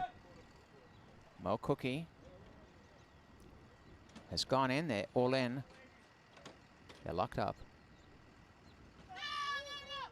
Off they race, and one of the best away, Mo Cookie, and pushing for that lead. Coming fast, Bandolier and March on the inside, and they go through to share it. Also right there is Bitter Bullet. They came away by 2 to Baytown Owner, and about 7 away last is Classic Lines, and hectic early. Bandolier's gone to the front with March, and they're going fast. On the outside, Mo Cookie. A couple away is Bitter Bullet. Baytown Owner started to find stride, and 6 away last, Classic Lines into the turn, and narrowly in front, Bandolier. March is right there, pushing up on the outside within about a long neck. 2 lengths away, Mo Cookie, followed by Bitter Bullet, Baytown Owner, and 4 lengths away last, Classic Lines. Down to the quarter, Bandolier narrowly joining him well is March, and 3 wide, Mo Cookie. Bitter Bullet's right behind them, finishing pretty well on the inside, Bitter Bullet, and as they turn for home, out in front, Bandolier, and now coming up on the outside is Mo Cookie, up the rails, Bitter Bullet, the center is March. Mo Cookie has gone to the front. Is the Cookie going to crumble? I don't know. Mo Cookie's in front. Bitter Bullet's the danger. Bitter Bullet coming on the outside as they come inside the final 16th. It's Mo Cookie, and has done enough. Mo Cookie goes on to win by a length and a half. A close one for second. Bitter Bullet the outside of Bandolier. A gap to Classic Lines. March and Baytown Owner was last. 1-5-76.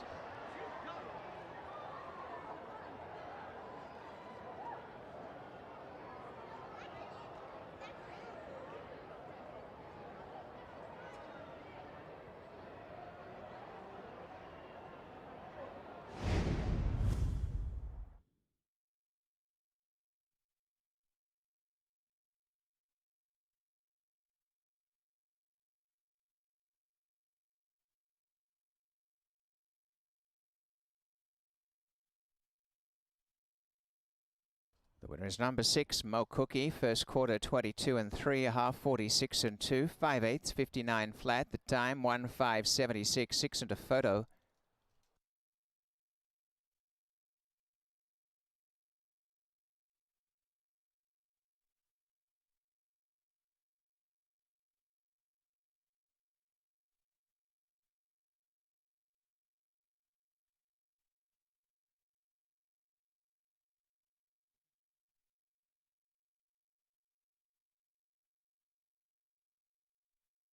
Second home, number 5, Bitter Bullet. Third 2, Bandolier. Fourth 1, Classic Line. 6-5-2-1.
An exciting win in her debut, Mo Cookie.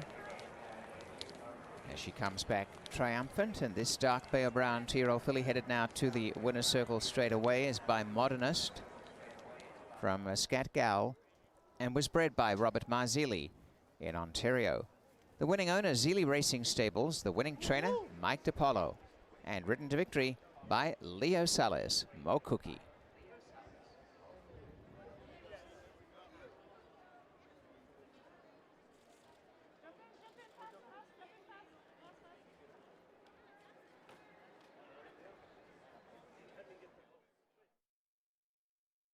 The return is in, and that was a horse tipped on the Clocker report. Mo Cookie has returned for the win, $6.60, $3.40 and $2.80 across the board. 5 Bitter Bullet, $4.40 and $3.50, and 2 Bandolier, $3.20. Exacta, $6.5, $30.90. Trifecta, $50.40, and the Super, $6.521, $136.40. Rolling double, 7-6, $126.20. And the pick 3, 676, $311.90. 5-6 Swinger, $480. 2-6, $390. 2-5, $310. They're the payouts on race 3.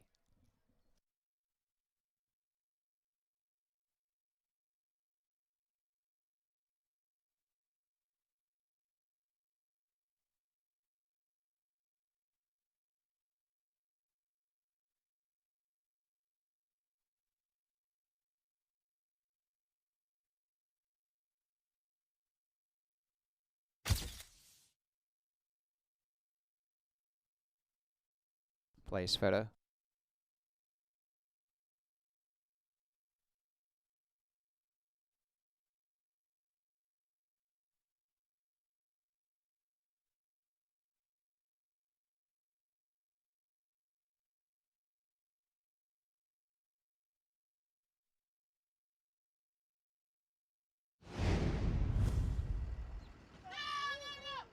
Off they race, and one of the best away, Mo Cookie, and pushing for that lead. Coming fast, Bandolier and March on the inside, and they go through to share it.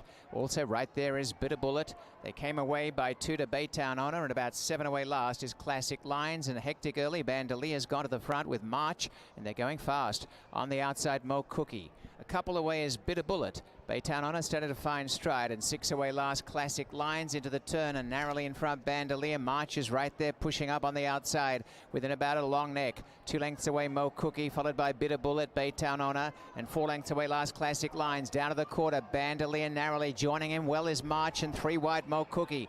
Bitter Bullet's right behind them, finishing pretty well on the inside, Bitter Bullet, and as they turn for home, out in front, Bandolier, and now coming up on the outside is Mo Cookie. Up the rails, Bitter Bullet, the center is March. Mo Cookie has gone to the front. Is the Cookie going to crumble? I don't know. Mo Cookie's in front. Bitter Bullet's the danger. Bitter Bullet coming on the outside as they come inside the final 16th. It's Mo Cookie, and has done enough. Mo Cookie goes on to win by a length and a half. A close one for second. Bitter Bullet the outside of Bandolier. A gap to Classic Lines. March and Baytown Honor was last. 1-5-76.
There is the way they finish, the run through from the previous third race.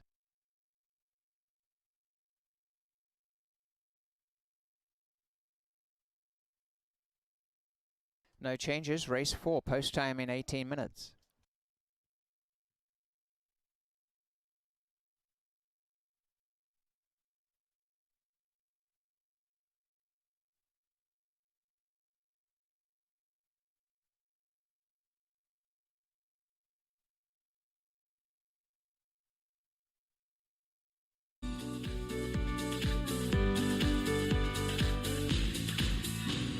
Love horse racing? HPIBet.com is Canada's leader in online horse betting. Access thousands of live races from hundreds of tracks worldwide instantly. Enjoy the most advanced betting tools like AI Smart Picks and exclusive cashback rewards you won't get anywhere else. Join today and get up to $100 in free bets. Get the ultimate horse betting experience with HPIBet.com. When I think New Holland, the first word that would come to my mind, I would think success. I think without it, for me, the success isn't there. Whenever you deal with somebody so long and they take care of you, you remember that. New Holland builds products that will continue to evolve and make the farmer more efficient, that can produce food for the world.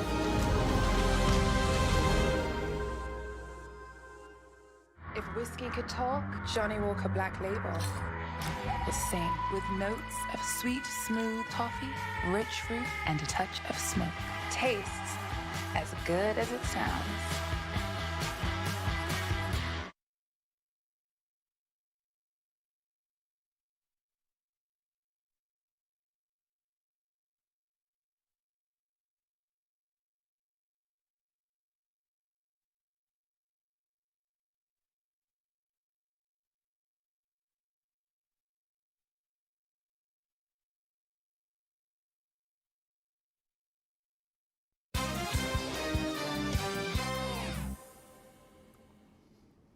Congratulations goes out to Team Mike DiPaolo, winning owner and breeder Robert Marzilli, as Mo Cookie gets all the cookies in the third and gets by a stubborn Bandolier. Put Bitter Bullets on your watch list. That's one that did not have the best of journeys in there and eventually finished in the third place position. Fourth race back on the main track.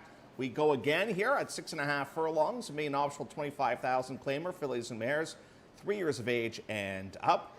And we'll start off with the inside horse, this being Lady Darrell's. And Lady Darrell's wrapped up last season on a great note. Best race she has ever run by a mile. Her comeback race wasn't all that bad. You know, that was a good race. She finished 5th on that occasion, losing by about 2 lengths. I think she's facing some that are maybe a little bit tougher today, but still, it was definitely a step in the right direction. Just got a little bit tired late in that event.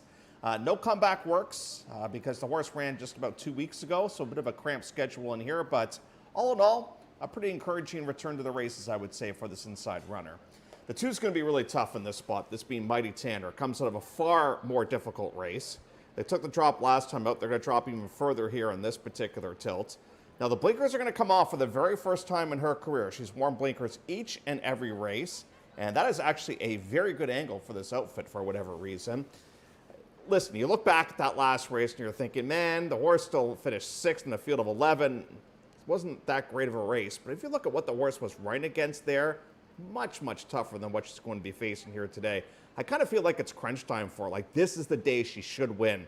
And if she doesn't win today, I think it's going to be a huge disappointment. Hernandez will be aboard here for the 2nd consecutive time, but she ran not bad last time out. She just sort of ran out of steam, and I just think has found the right group of friends here today. She's the decisive favorites.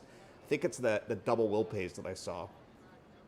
The number 3 is Fly True North, and she was a bit of a handful inside the paddock area. She had a handily move here at Woodbine on May the 30th, and then worked from the pole on the training track in 49-2, getting ready for this engagement here today. But we didn't see a lot from this horse last season, and they waste no time dropping this one down in class here today. It's going to run for the $25,000 price tag. I respect this barn a ton, for sure. They quietly do a very good job. She's going to have to improve from last year, and judging by the fact that Liz is dropping, I don't know if that has happened or not. Daisuke Fukumoto will guide Fly True North. The number 4 is That's a Fact, a good rallying second in that last start. It's very encouraging. considering the fact, too, this horse wrapped up last season and against 10,000 claimers. Now, the great news for her is she's got a bit of an edge here because she's a 5-year-old in this field, and there are a slew of 3-year-olds. There's only one other 5-year-old in the field, and that's number 9, that being Lemon Sweets. So, you know, from an age and experience and you know, an overall physical development point of view, this horse should have an edge on the rest of the competition. So now we get more groundwork to work with here today, going 6.5 furlongs. Let's see if she can beat up on her younger competition in this spot. Bo Pink is the number 5. Decent run last time out for sure. Ran very encouraging. And now you get a little bit more ground to work with. I don't think that should be a problem at all. It's the same situation, though, with the number 1. It's a bit of a quick comeback to the races in here, and I just think this field might be a little bit tougher. The 4 is also coming back on a bit of a short time frame as well. But you know what? The one thing that we did see is an improved effort from the horse in that most recent race. And finally, for the first time in her career, she gets to put back-to-back races together. The number 6 is Party Hotline. Wide journey last time out. That was on the turf. In fact, this horse was basically uncontrollable early on. Raffy had a real wrestling match going on with this horse. So let's hope for a bit more of a relaxed type of approach taking place here today. Hopefully the horse responds a little bit, because that was a real fighting match early on, and then was really wide on the first turn. It was just a disastrous journey. So let's hope for a bit of a smoother experience here today. And the number 7 is Lemon Sweets, another 5-year-old in this field, still seeking her first on-the-board finish. Now, this barn traditionally takes their time with their horses. They don't really rush them all that much, so I would not be surprised maybe it takes kind of a couple of races to get going. You know, you look at the stats, I remember not all that long ago, the barn doing well with horses coming off of layoffs like in July, August type of thing. So they, as I said, they really do take their time with their horses. So looks good pre-race, I'll tell you that much. 6-1 right now on the board, and has run some very credible races to this portion of her career. But I'm going to try and beat her by going in the direction of the number 2, that being Mighty Tanner. It's the 4th from Woodbine. It's pick 4 time. Let's go. 6.5 furlongs on the all-weather.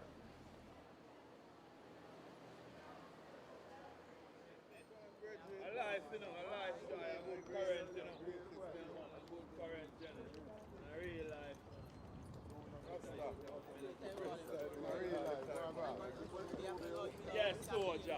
Bless it. Say so.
It is the call to post, race 4 of the day, there are no changes. This is in 8 minutes' time.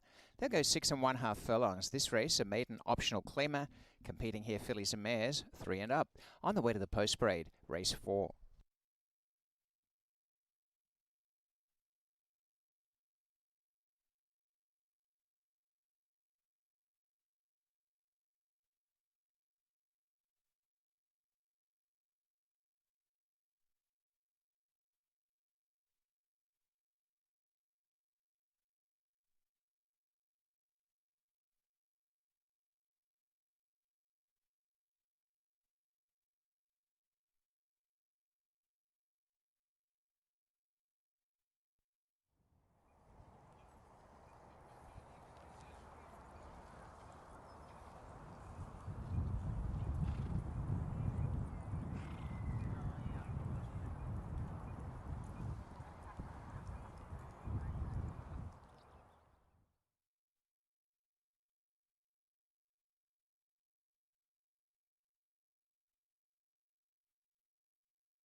In the post parade, number 1 is Lady Dayrells, is to be ridden here by Kamari Blackett for Michelle Gill and Rodney Barrow. 2 is Mighty Tanner, owned by Canuck Racing Club. Trainer Kevin Attard, and the rider here is Rafael Hernandez. Cardney Stables with number 3, Fly True North, is in the barn of Elizabeth Elder, and the jockey is Daisuke Fukumoto. Nigna Sawenko, owner and trainer of number 4, That's a Fact. The rider is Juan Flores. 2, number 5, Bo Pink. Joseph Shivitz is the owner. Trainer Denise McClackery, with the riders Jeffrey Alderson. Number 6, Party Hotline, is owned by Cold Front Racing. Trainer is Todd Kettleson, and with the riders Jose Campos. And 2, number 7, Lemon Sweets. Brandon Greer training for Terry Greer, and the rider is Keve Nichols. This field is 6 minutes from a start, race 4.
We are 3 minutes away.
Now we're on post time. They're being called forward for a start. Lady Dayrells has the inside gate. Really solid support today for Mighty Tanner. In fact, it's shortened up now, is odds on at 4-5. As they form a line, they're going the distance of 6 1/2 furlongs. And coming up for a start is Mighty Tanner with Rafael Hernandez into gate number 2. A little bit of money coming in now for That's a Fact, back down to 7-2, 9-2. Bo Pink as they move up. It is the turn of Fly True North. Bo Pink alongside That's a Fact.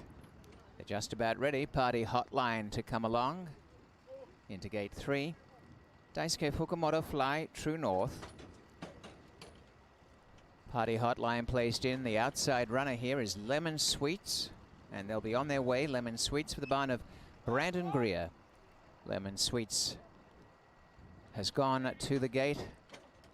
Still not quite settled. And has backed out a little bit. Another attempt to secure this horse, and the field is now all in. They're locked up. Stand well.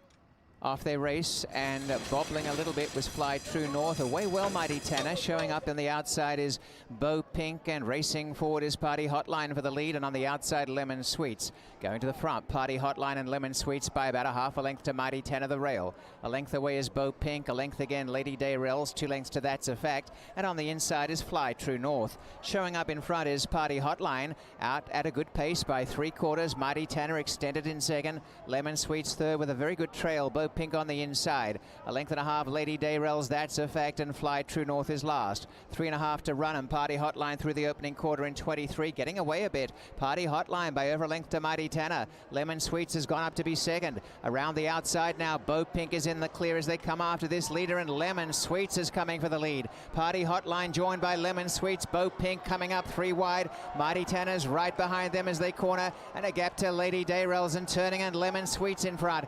Out wide, Bo Pink. Mighty Tanner trying for that run in the centre. Party Hotline fighting back. 3 across the track. Lemon Sweets, Party Hotline on the outside. Bo Pink, and then came Mighty Tanner, and now down the outside, Lady Dayrell's running on well. Mighty Tanner getting a break. Mighty Tanner coming now, and Mighty Tanner bulldozing home to go away and win. Mighty Tanner from off the pace first. Lemon Sweet second, Party Hotline third, and then came Bo Pink and Lady Dayrell's, the time 1:18.84.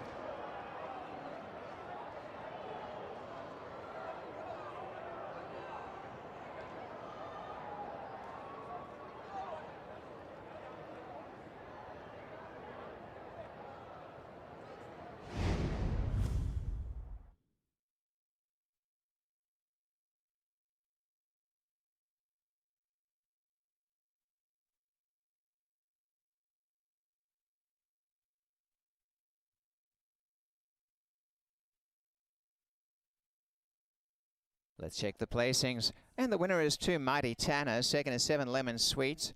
Third is 6 Party Hotline. And fourth was 5 Bo Pink. Numbers are 2, 7, 6, 5. First quarter was 23, a half a mile, 46 and 1. 3 quarters, 1:12. The time 1:18.84.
You're 100% right. I have to be confident.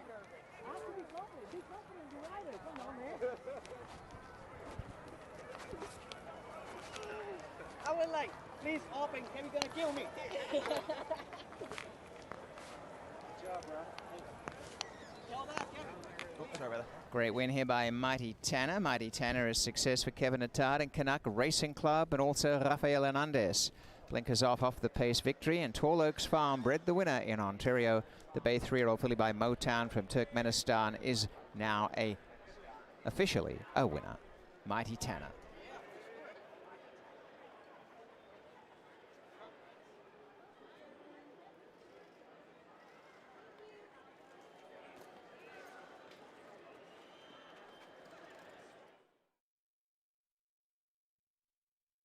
And has delivered as the hot favourite to pay $2.60. Mighty Tanner, number 7, Lemon Sweets, 5.10 and 3.90, and 6 Party Hotline, 7.60. That exacta, 2.7, 10.30, 6.7. Let's go to 2.76 trifecta first. $70.55 the try. And the Super 2.765, 336.10. The double 6.2.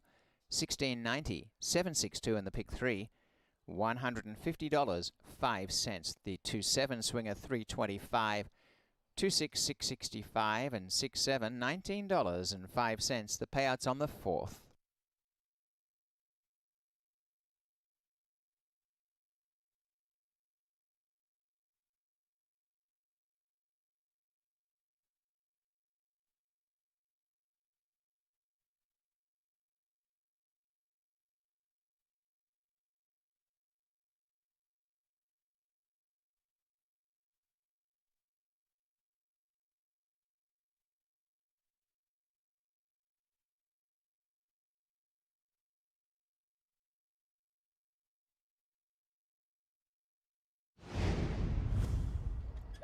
Stand well. Off they race, and bobbling a little bit was Fly True North. Away well, Mighty Tanner. Showing up on the outside is Bo Pink, and racing forward is Party Hotline for the lead, and on the outside Lemon Sweets. Going to the front, Party Hotline and Lemon Sweets by about a half a length to Mighty Tanner the rail. A length away is Bo Pink, a length again Lady Dayrell's, 2 lengths to That's a Fact, and on the inside is Fly True North. Showing up in front is Party Hotline, out at a good pace by 3/4. Mighty Tanner extended in second, Lemon Sweets third with a very good trail. Bo Pink on the inside. A length and a half, Lady Dayrell's, That's a Fact, and Fly True North is last. 3.5 to run, and Party Hotline through the opening quarter in 23, getting away a bit. Party Hotline by over a length to Mighty Tanner. Lemon Sweets has gone up to be second. Around the outside now, Bo Pink is in the clear as they come after this leader, and Lemon Sweets is coming for the lead. Party Hotline joined by Lemon Sweets. Bo Pink coming up 3 wide. Mighty Tanner's right behind them as they corner, and a gap to Lady Dayrell's and turning, and Lemon Sweets in front. Out wide, Bo Pink, Mighty Tanner trying for that run in the center. Party Hotline fighting back. 3 across the track, Lemon Sweets, Party Hotline. On the outside, Bo Pink, and then came Mighty Tanner, and now down the outside, Lady Dayrell's running on well. Mighty Tanner getting a break. Mighty Tanner coming now, and Mighty Tanner bulldozing home to go away and win. Mighty Tanner from off the pace first. Lemon Sweet second, Party Hotline third, and then came Bo Pink and Lady Dayrell's. The time 1:18.84.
Finish order on screen, race 4.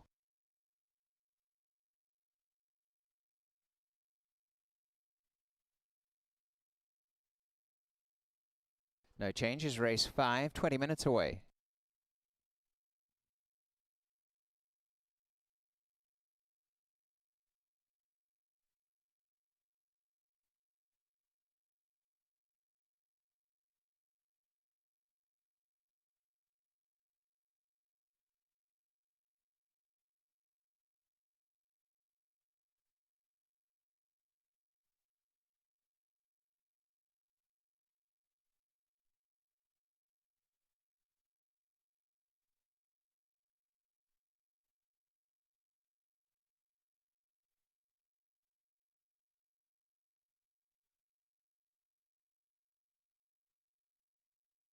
Who will take the crown? The King's Plate, Saturday, August 15th at Woodbine Racetrack.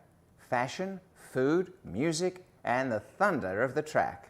Grab your tickets from only $35 at kingsplate.com and rule the day.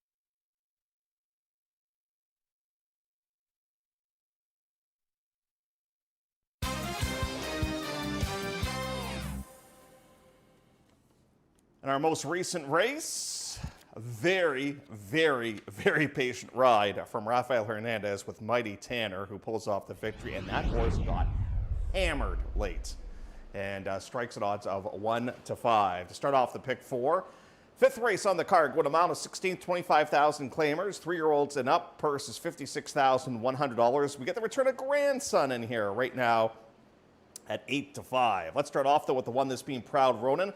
This barn had a nice looking winner just the other day right here with us at Woodbines. They're kind of hoping to keep this roll going, and Proud Ronin was able to win last time out with a nicely timed ride courtesy of Jose Campos. We get a new pilot though here today as Blackett will take over with this one. So if you look back at what the horse has done in those last 3 starts, they've all been sprints, and now we stretch things out here in distance. So the waters get deeper now because now we've blown our non-winners of 2, our non-winners of 3. These 25s are sometimes just as salty as the 32 non-winners of 1 races other than. So he's going to definitely have to step up his game, but they're kind of stuck right now. I think if they go back in for the 15, they might get taken out of that race. They're going to run the horse for 25,000, and if it doesn't work out today, you can always go back in for 15 in her next start. The number 2 is One More Brew. One More Brew was an extremely difficult race last time out. It's won by a classy horse named a Bachelor Pad. Third place finisher from that race came back to win that, being Uncaptured Moment. But what is really the real appeal with this horse today is, to me, this guy's not a sprinter. And now it gets a chance to go around 2 turns at a mile and a 16th. The last time he ran going around 2 turns, he was second against Ever Dangerous. Ever Dangerous is going to run tomorrow and is going to be even money on the board. So that just goes to show you, against Tougher, that just goes to show you how tough that winner was that this horse ran against last time out. So One More Brew, I think, bounces back with a better race here today, and he's going to have to because there are a couple in this race that are going to have their running shoes on that might be tough to deny. Number 3 is Ninja Star, goes off the claim, was taken out of a race at Gulfstream Park for just $10,000. This horse has been a very hot commodity in the claiming game. Likes the distance, likes synthetic, and likes to win. So there's a lot of things to really like with this horse. This barn already with a win on the program today too. Now, I would gather they ideally, unless they're really happy with their horse, that they really didn't want to go in for 25,000, like maybe for 15 if they could have. But you know, this horse has run some big races in the past, and it's run some big speed figures as well. Now, from a pace point of view, it doesn't offer a whole lot of speed in this race. The speed horse is the 6 for sure. So this one's going to be rallying late, and just hoping that the 6 eventually does stop. Another potential speed horse might be See My Meister, now moved over to the barn of Mike Wright Jr. I think will sit off of Naveau in this spot, but shouldn't be too far out of it by any means. See My Meister just doesn't win, and that's the big problem with him. He has not won a race for a long, long time. You have to go back to July of 2024 to find the last time that he was able to win a race. But he doesn't really throw in clunkers either. He's a horse that does make money, just not as much money as you would like.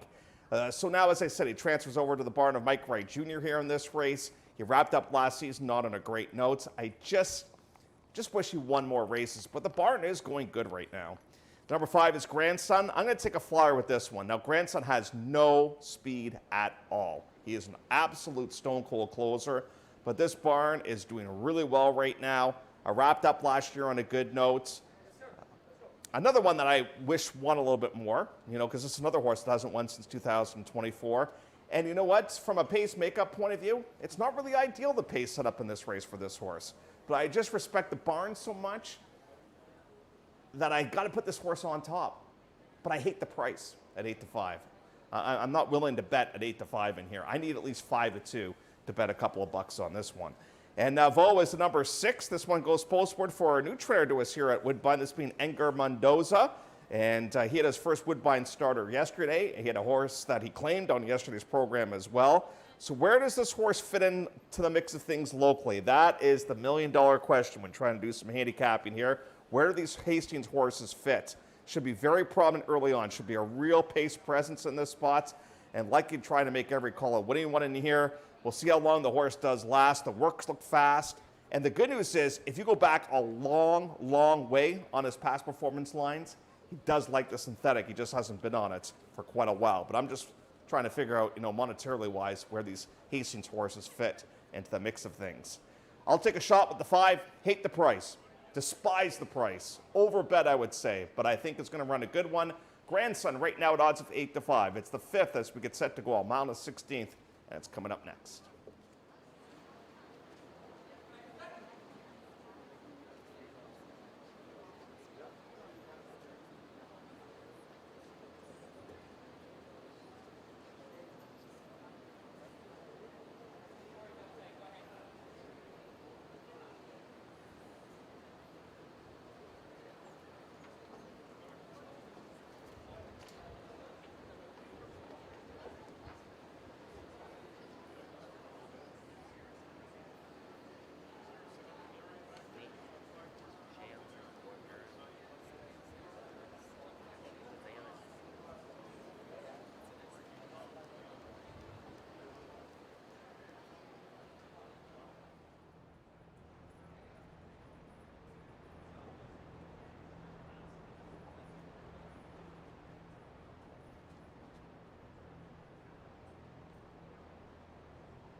Call to post race 5. No changes. They're heading out to the mile and 16 start. That'll be in 8 minutes time, and this race is set aside for 3 and up.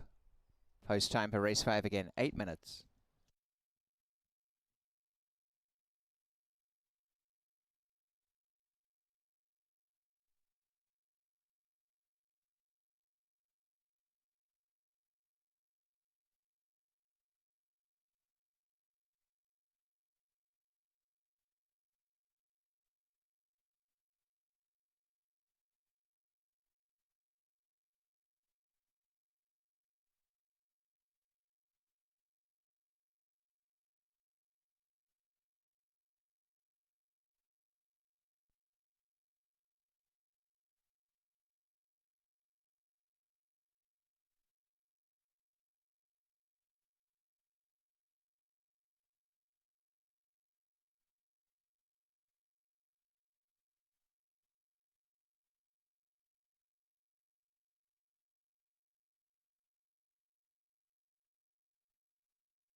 Here's the field in the post parade. 1, Proud Ronan, with Kamari Blackett for Frank Huate and Christopher Huate. Number 2, One More Brew, is trained by Dale Powell. He's part owner with O'Neill McClarty. And the rider is Romero Mirage. Ninja Star for Stephen Cherkop is the 3. Owner trainer here, Stephen Cherkop, and the rider Jose Campos. 4, See My Meister for Michael Bellissimo, trained by Michael Wright Jr. with Leo Salas. TEC Racing, owners of 5, grandson in the barn of Katerina Vasilyeva with Rafael Hernandez. And 6, Norvu, who's owned by Peter Milburn and Dave Milburn. Edgar Mendoza's the trainer. The jockey is Ryan Munger. This field, 6 minutes from the start of race 5.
3 minutes.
First to load as they're being called in is Proud Ronan as they move up for a start. Race 5, 1 mile and 16. Going to the line is One More Brew.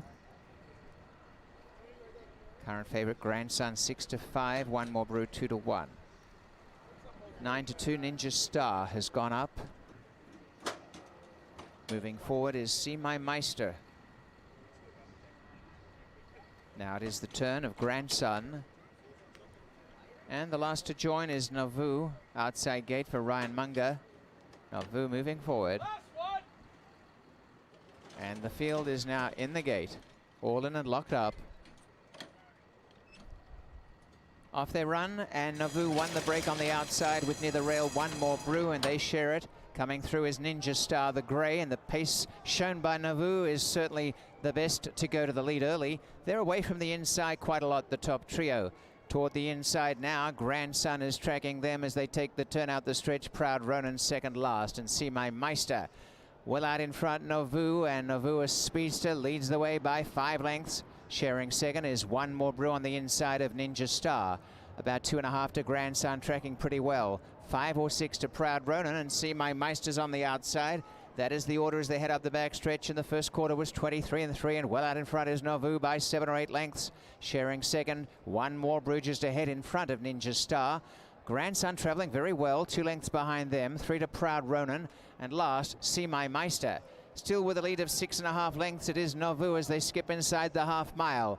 And Ryan Munger and Nauvoo still unopposed by about 7 or 8 again, is off and running once more. Grandson's not wasting time. Oh, trouble! And tossed off of the one, Proud Ronan, Kamari Blackett, who skimmed the actual rail before landing on the track. And they continue riderless. Proud Ronan and Kamari Blackett assistance rendered, but the leader's under pressure. Nauvoo being quickly joined by Grandson. Grandson ranges up. 2 lengths away, One More Brew. Nauvoo on the inside on borrowed time. Grandson joining. One More Brew's run a tough race. Grandson on the outside takes over from Nauvoo. A gap to See My Meister. Grandson drawing away. And now it's a matter of how far. And Grandson well out in front. And Rafael Hernandez had this race won a long, long way out. Grandson by 4.5. Nauvoo a very gallant second. About 4.5 again to See My Meister, and then came One More Brew. The time for the race, 1:45.27.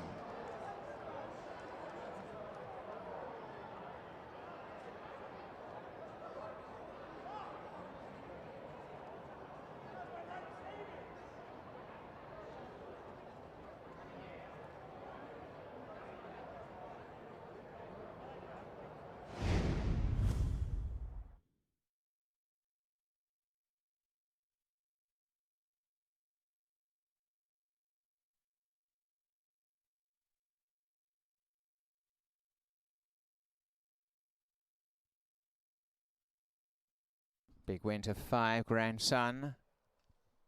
First quarter 23 and 3, a half 47 and 2, 3/4 112. The mile 138 and 1. The time 1:45.27. Assistance rendered earlier to Kamari Blackett. Kamari is up on his feet, and the horse continued on riderless. They appear to be unharmed. More to come on that. The winner is 5, Grandson. 6, Nauvoo second. 4, See My Meister third. 2, One More Brew has run fourth. 5, 6, 4, 2, the unofficial top 4.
And a commanding win to Grandson. And this was a first run back and a very impressive performance. TEC Racing winning owner, winning trainer Katerina Vasilieva and Rafael Hernandez back-to-back successes. He won in the previous and now on Grandson, who's a 5-time winner here today. An 8-year-old chestnut horse by Silver Max from Estella. Was bred in Ontario by Christopher Fong and Patrick Fong. A very big win by Grandson.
Stewards who take a look with an inquiry into the incident regarding number 1, Proud Ronan.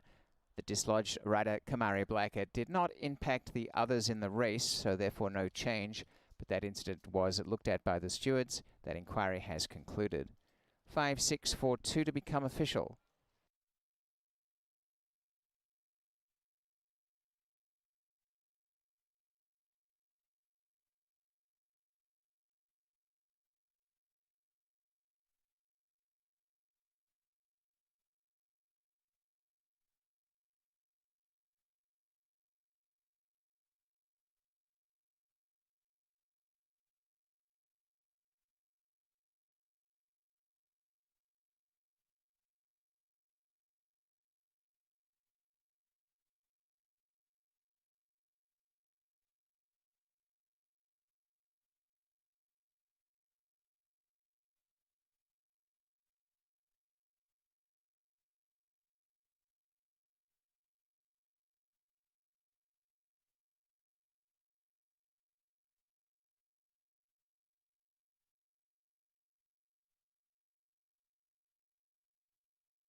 And it is official. Grandson, $3.70 for the win.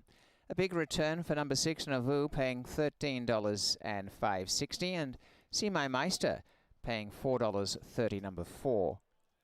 The exacta, $45.10, trifecta $90.90, and the Super 5, 642, $307.05. 2-5 double, $7.10, pick 3, 625, a return of $15 even. 5-6 swinger, $4.15, 4-5, $3.65, and 4-6, $12.15 payouts on race 5.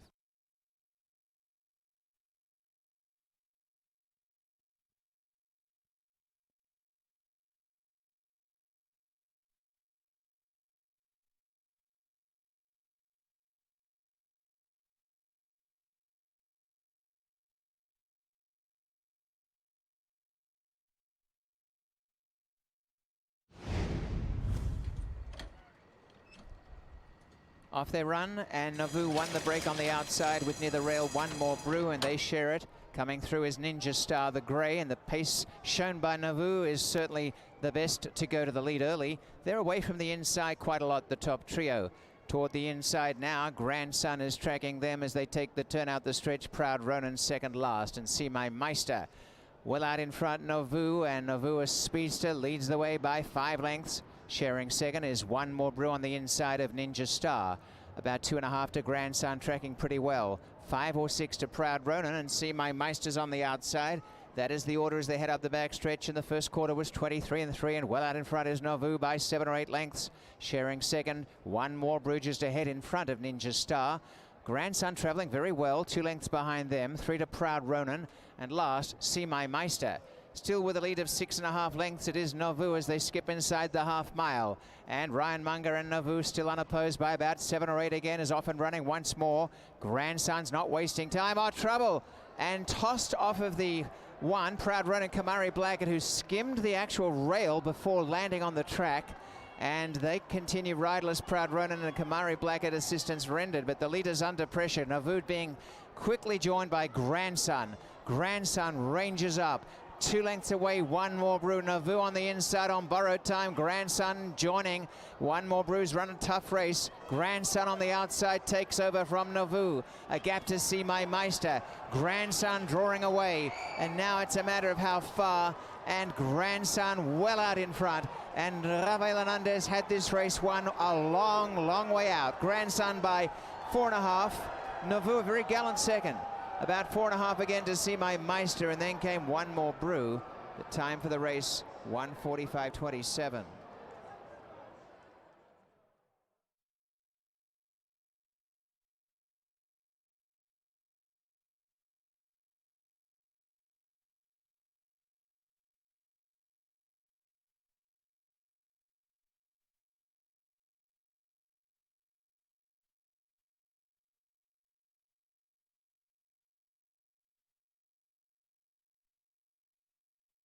There is the finish order.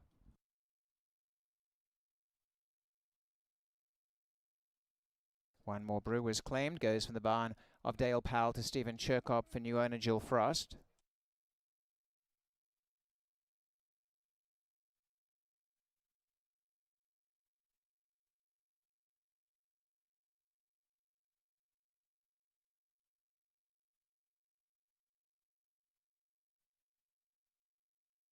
Scratch from race 6, number 8, Might Be Trouble is a vet scratch. It's the start of the jackpot power pick 6. Post time will be up in 16 minutes.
Well, that was a very interestingly run race. Thank goodness rider and horse are okay after that incident. And the winner grandson, the winner at a low number. The bettors were all over that horse early and often. Race 6 going 5.5, 15,000 claimers, non-winners to 3. We're down to a field of 7 with the scratch of the number 8, that being Might Be Trouble.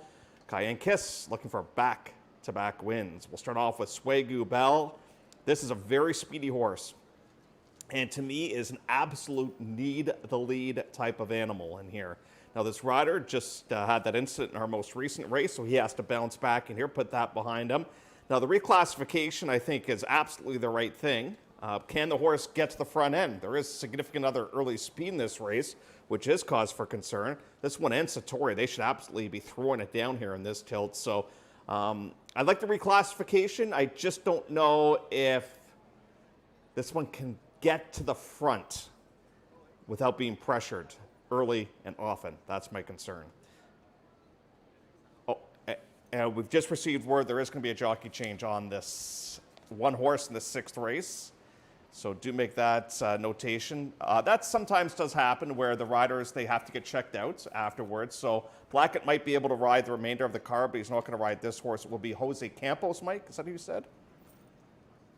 Okay, Jose Campos is going to ride the one here coming up in this spot. So put Campos on the 1. That's just writing that down right now. Here's a look at the number 2. This is One Jab Too Many.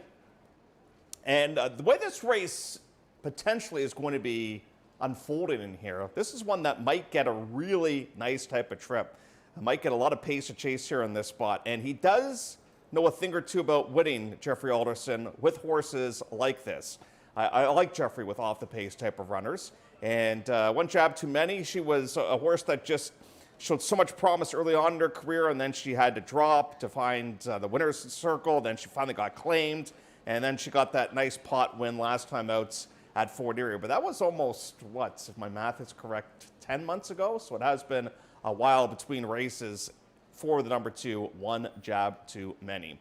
The number 3 is Cayenne Kiss. I'm going to put this one on top. I realized the horse showed speed last time out, but I don't think needs the lead. I think can sit just off of it, and I'm hoping that's going to be the game plan yet again.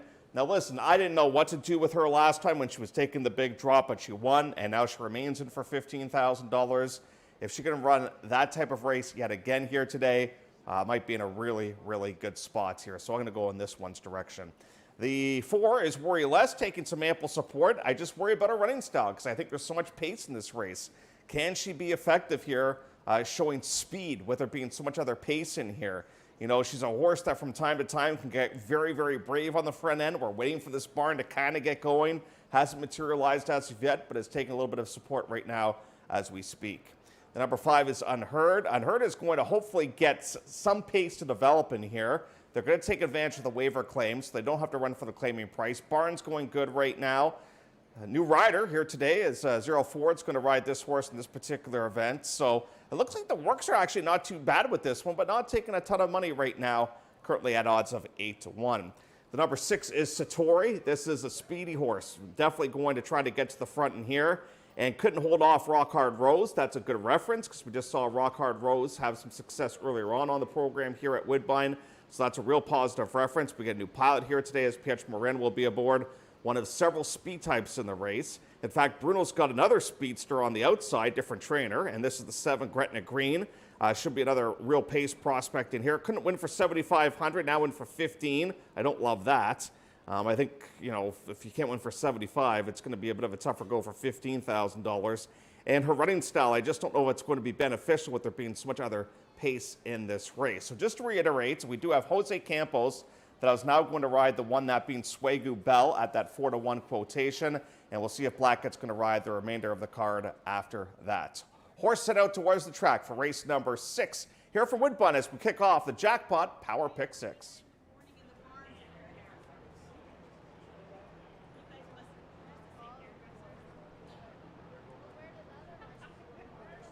And as confirmed by Jeff, the rider of the 1, Swiggy Bell, Jose Campos in this race, and at 123. Do note that that is the corrected weight. And we'll see if Kamari Blackett's pass fit to ride the rest of the day or just takes the 1 rider off. But right now, that's what we have. The change in this race on the 1, Swiggy Bell to Jose Campos.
Call to post race 6,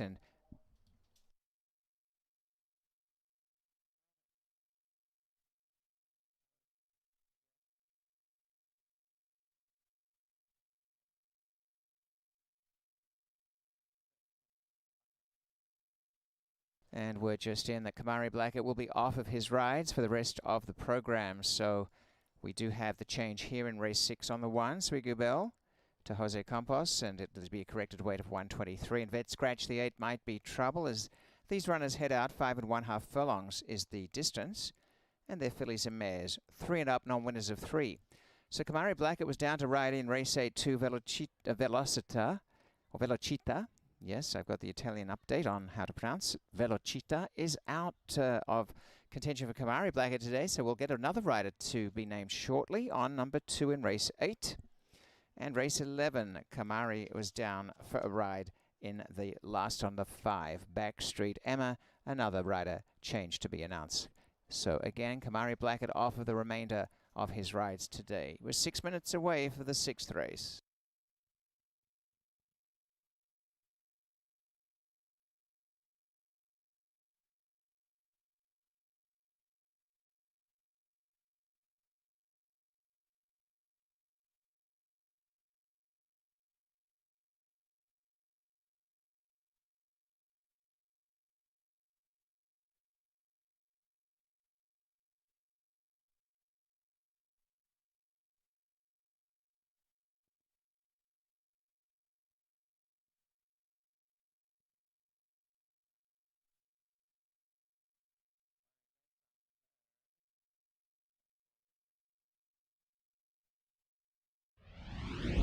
Here is the post parade, race 6, led by Swigu Bell, number 1.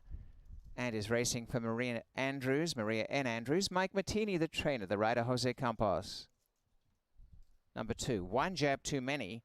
The rider Jeffrey Alderson for Zig Grinsteins and Claudia Rabstein. Number 3 is Cayenne Kiss, who's trained by William Theranos for Natural Aid Stable, and the estate of Leslie Peretta. The rider Praven Badri for Worry Less. Juan Crawford riding for Beverly Chubb, who's the trainer and part owner with Wayne Levy. Number 5, Unheard. Jeremy Evelyn owner, trained by Julia Carey with Zarel Ford. Number 6 is Saitori, owned by Bruno Schickedans, the trainer Kevin Whiteley with the ride Pietra Moran. Number 7, Gretna Green. Bruno Schickedans teams up with Devin Gittins, and the rider is Sky Chanetz. And number 8 is a scratch. Post time in 5 minutes for the 6th.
We are 3 minutes from a start.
On the way to the start, a check of the betting for the upcoming 6th race, 2-1. But number 6, Satori, has come down in the top spot. 5-2, Cayenne Kiss. And then out to 9-2, number 1, Swigu Bell, who is coming in now. Moving up is Swigu Bell for Jose Campos, who's got the ride here. Kamari Blackett out of action for the rest of today.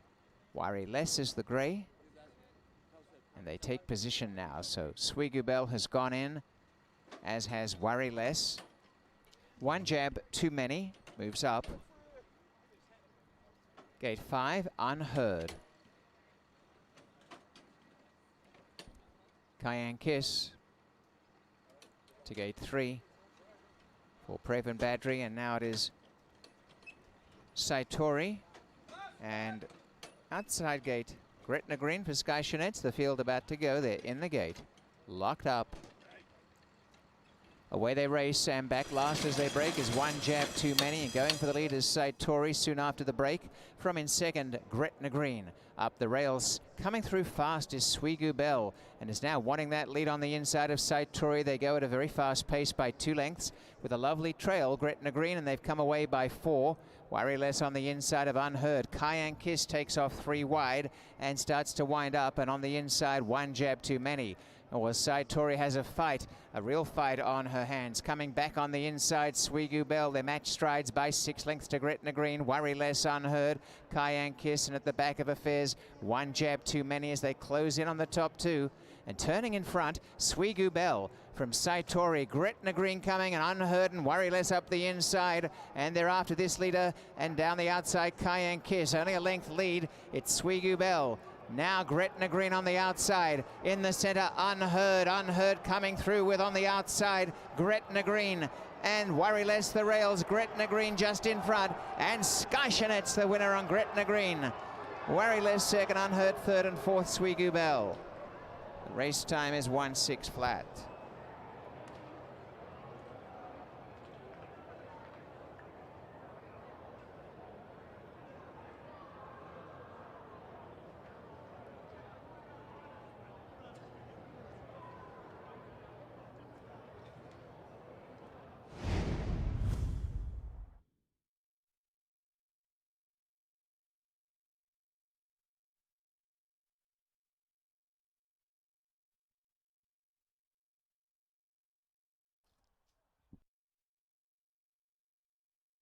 Opening quarter in 22 flat, the half 45 and 4, 58 4 fifths for the 5/8, the time 1:06 flat.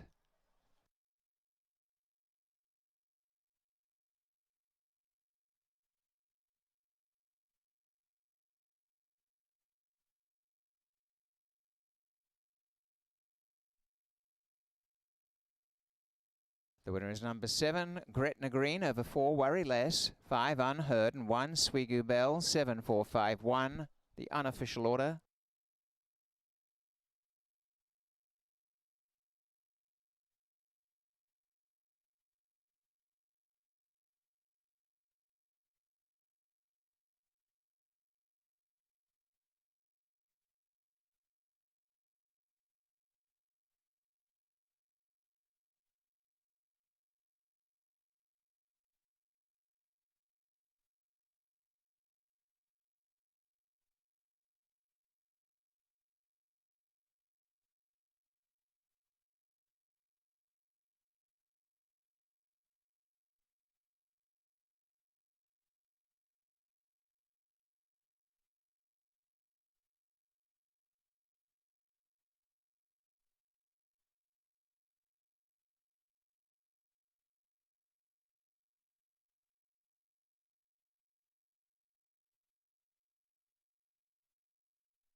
Gretna Green has been very consistent all campaign, and now 2 wins in this current season. Congrats going out to Devon Gittins with a training double today. Bruno Schickedan's winning owner, and Sky Chanet's with the winning ride on Gretna Green.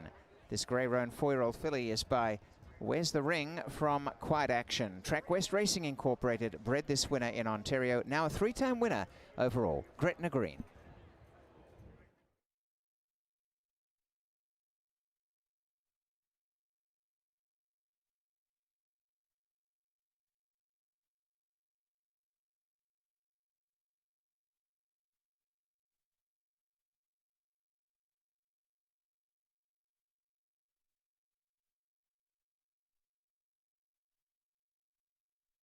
A great return. Gretna Green has paid well over the odds, $21 even for the win. 810 to place, 480 to show, and number 4 Worry Less, 560 and 380.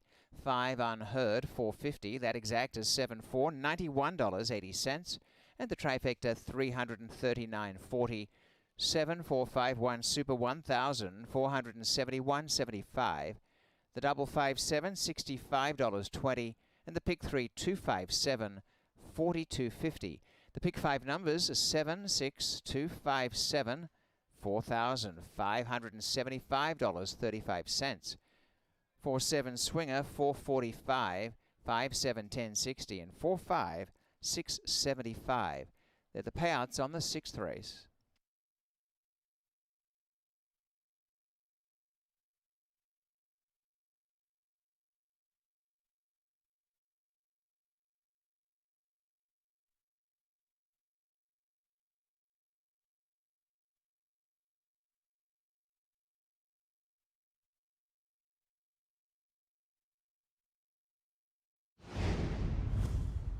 Away they race, and back last as they break is One Jab Too Many, and going for the lead is Saitori soon after the break. From in second, Gretna Green. Up the rails, coming through fast is Swigu Bell, and is now wanting that lead on the inside of Saitori. They go at a very fast pace by 2 lengths with a lovely trail, Gretna Green, and they've come away by 4. Worry Less on the inside of Unheard. Cayenne Kiss takes off 3 wide and starts to wind up, and on the inside, One Jab Too Many. Or Saitori has a fight, a real fight on her hands. Coming back on the inside, Swigu Bell. They match strides by 6 lengths to Gretna Green. Worry Less, Unheard, Cayenne Kiss, and at the back of affairs, One Jab Too Many as they close in on the top 2. And turning in front, Swigu Bell from Saitori. Gretna Green coming, and Unheard and Worry Less up the inside. And they're after this leader, and down the outside, Cayenne Kiss. Only a length lead. It's Swigu Bell.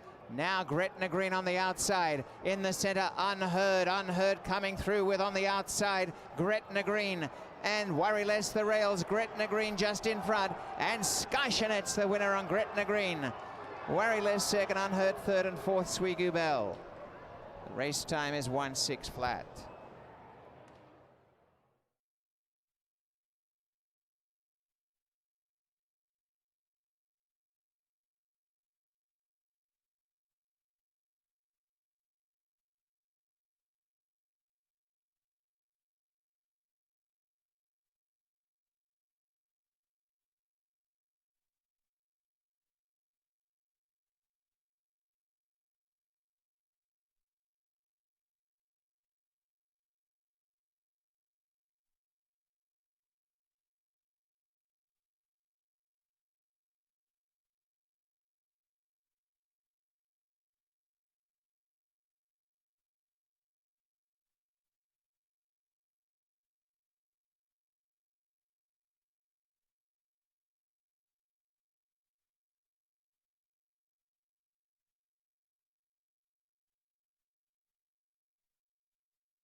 There's the finish order, previous race, race 6.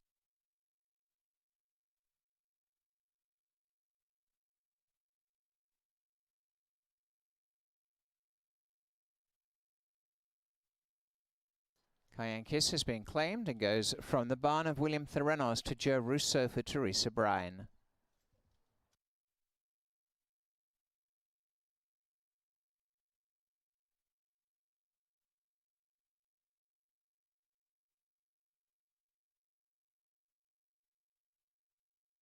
On to race 7, we're back to the inner turf here, and there are no changes for the 7th race, 20 minutes away.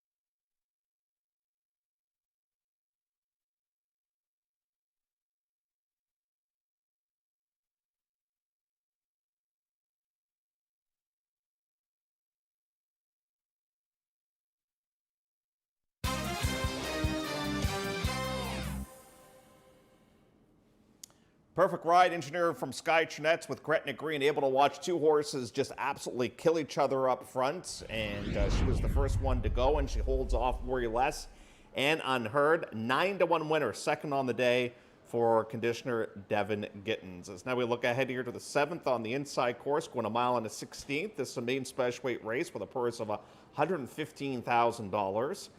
Dinah taking support, that's not surprising, but Unforgettable Face, there is some chatter about this one. On the clock reports, and right now on the board at odds of 2-1. Inside horse, though, is Tiz Practical in here.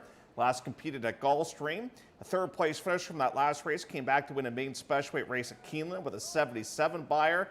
And the fourth place finisher, How About Now, came back to win a main special weight race at Keeneland with a 76 buyer. So obviously there was a lot of quality to that last race at Gulfstream.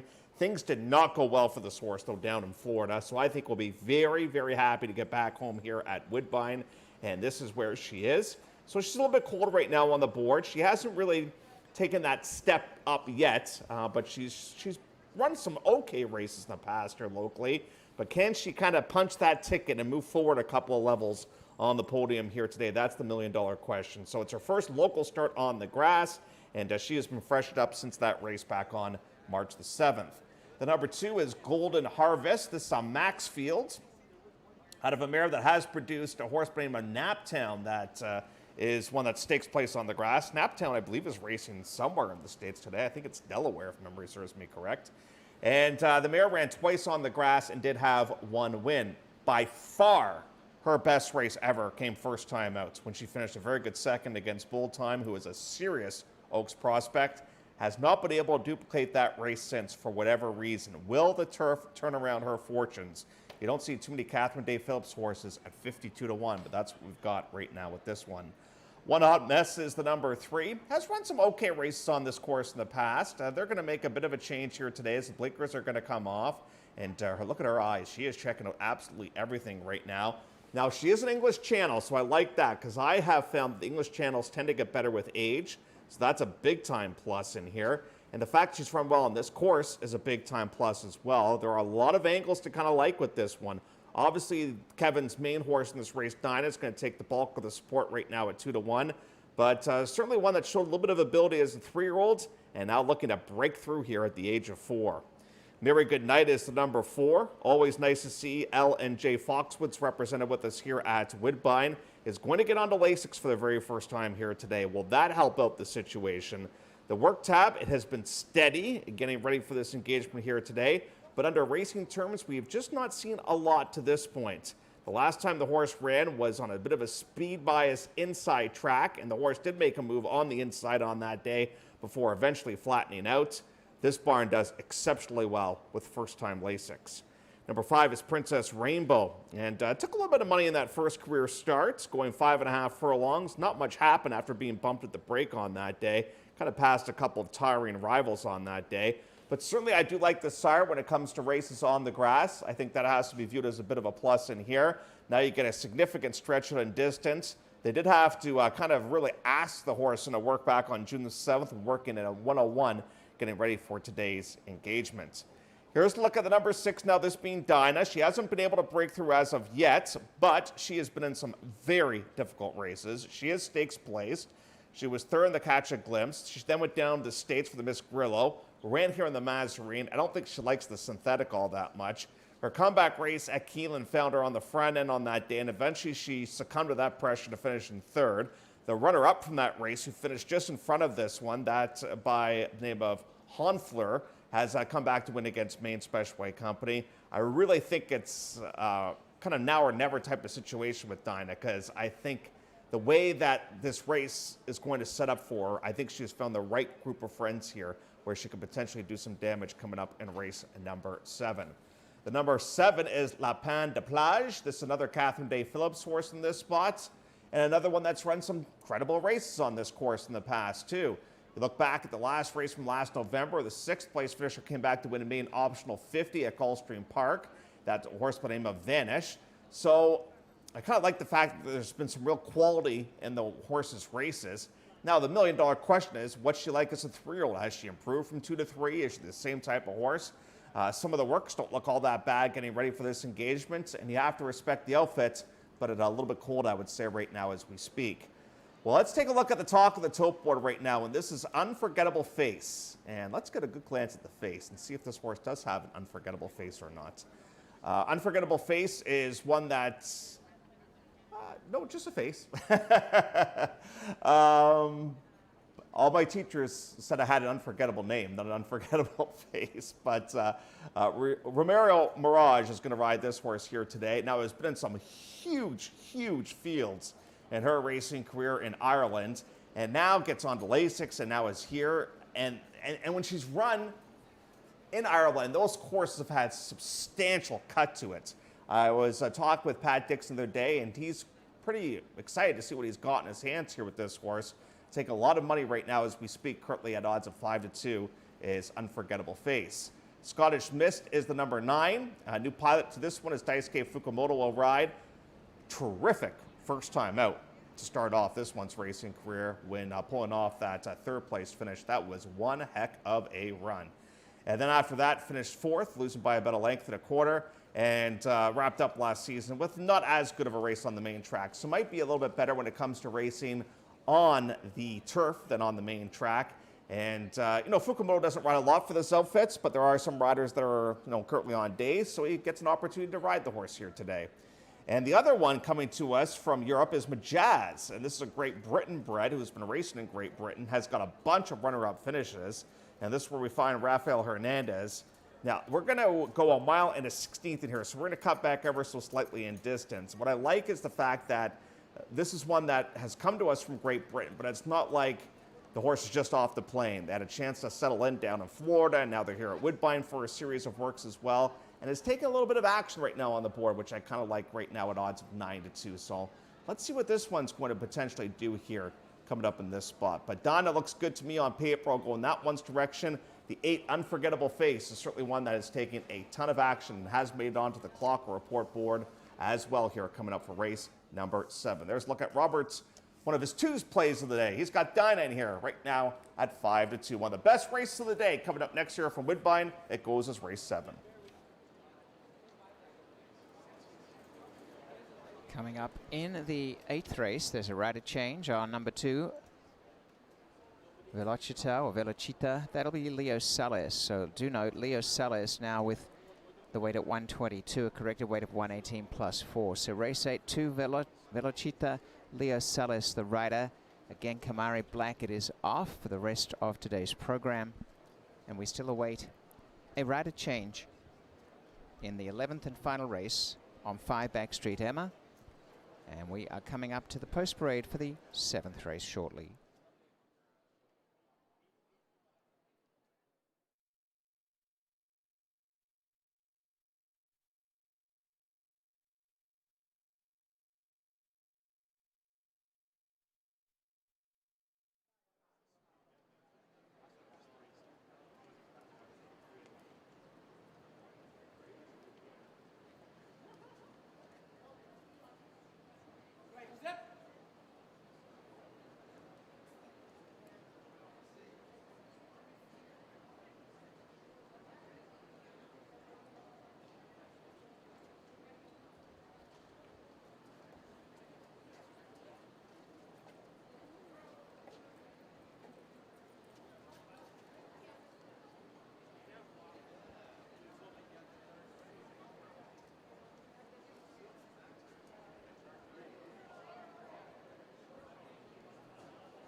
Horse 4 here, Mary Goodnight, is headed onto the track before the rest of the field. Headed up earlier, number 4, Mary Goodnight.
Call to post race 7 on the bed 365 in a turf. They're going 1 mile and 16, no changes. Competing in this race, fillies and mares 3 and up in the maiden allowance. Horse 4 now on the track ahead of the rest of the field, Mary Goodnight. They'll head to the post parade for the start.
Post parade, here is the field, race 7.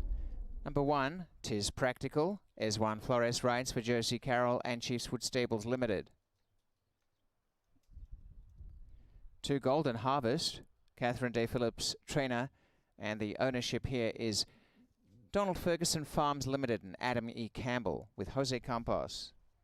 Number 3, One Hot Mess, Nicholas Pellegrin, Hidden Springs Incorporated, and Lanny Bloodstock LLC owners, trainer Kevin Attard. The rider is Emma Jane Wilson.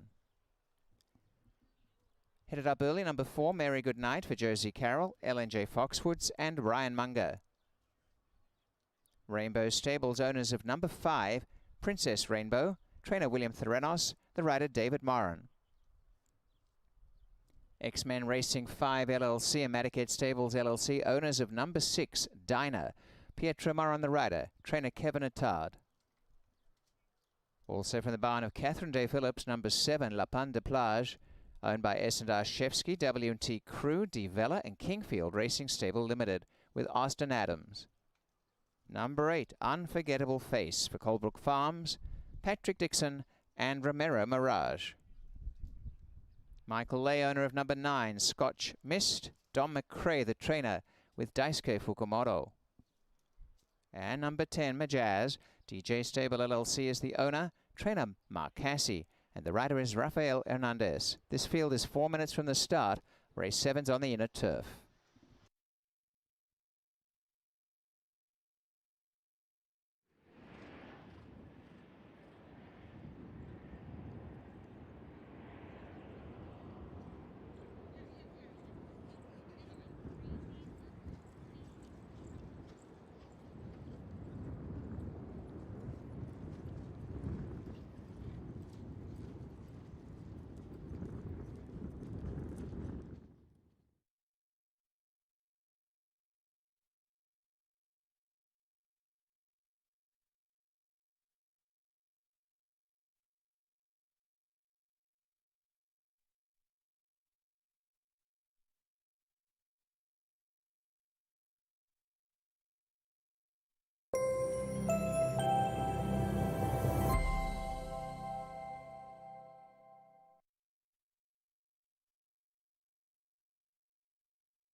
Mary Goodnight going behind the start.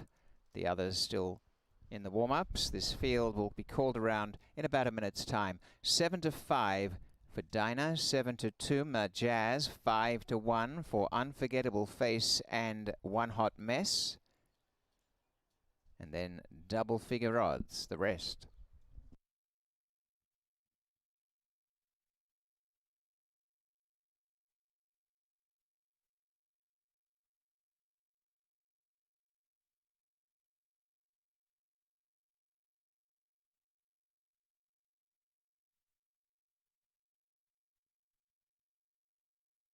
And they're forming a line. They're coming forward for the start of race 7, opening the pick 5 as the field goes to the inner turf. And the first to go up, Mary Goodnight into gate 4 is the ride here for Ryan Munger. Down to the rail, 'tis Practical.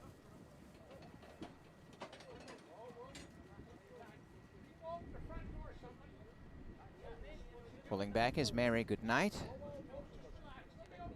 And odds for Mary Goodnight, 22-1. Aside from One Hot Mess, the inside runners are very big prices.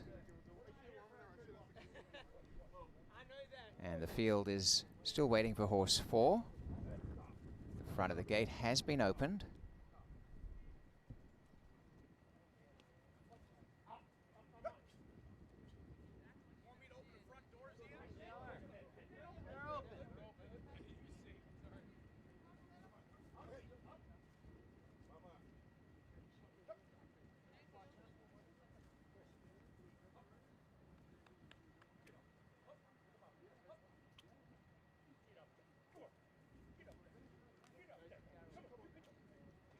Out of the saddle, Ryan Munger, this horse riderless behind the start. Mary Goodnight has gone in.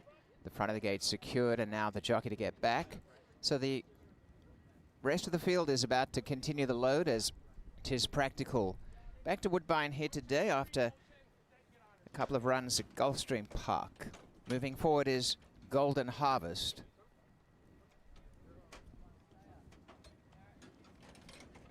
Dinah has gone in. La Panne de Plage is set. Unforgettable Face moves up. One Hot Mess to gate 3. And they're coming in pretty well. Scotch Mist has moved up. Ryan Munger getting back now on number 4. Mary Goodnight. Princess Rainbow to gate 5. And the last along, Majaz. Stand by for a start as Mary Goodnight is still proving a bit of a handful. The rider yet to get back in the irons, that's Ryan Munger. Horse 4. He does so now.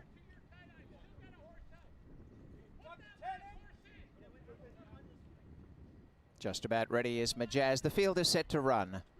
In the gate, locked up.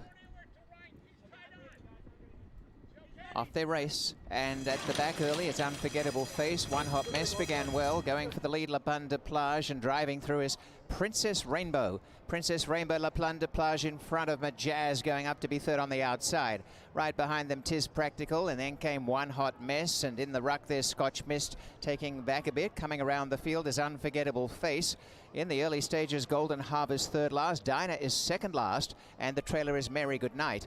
Racing with the leaders, Princess Rainbow by a length to La Panne de Plage. In third placing on the rails, 'Tis Practical. A half to Majaz, a good run. 1 to One Hot Mess. Scotch Mist the centre. Around them, Unforgettable Face from Golden Harvest. Dinah is second last, and a length and a half to Mary Goodnight. About 8 lengths covers the field, and out in front, Princess Rainbow by a length, La Panne de Plage. 1.5, 'Tis Practical. A half away, moving up Majaz to share third.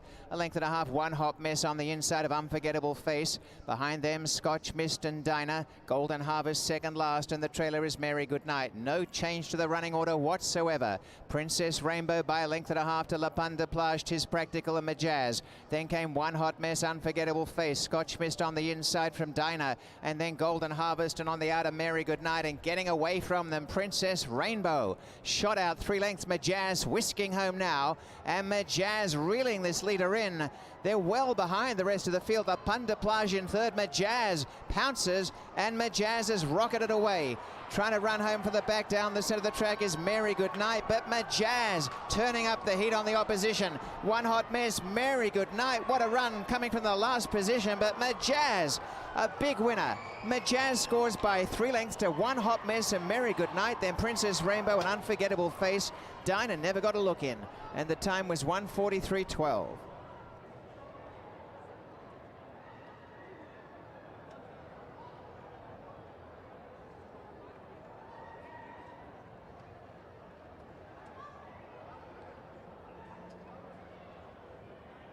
The winner is number 10, Majaz, over 3, One Hot Mess, 4, Mary Goodnight, and 5, Princess Rainbow. Numbers are 10, 3, 4, 5.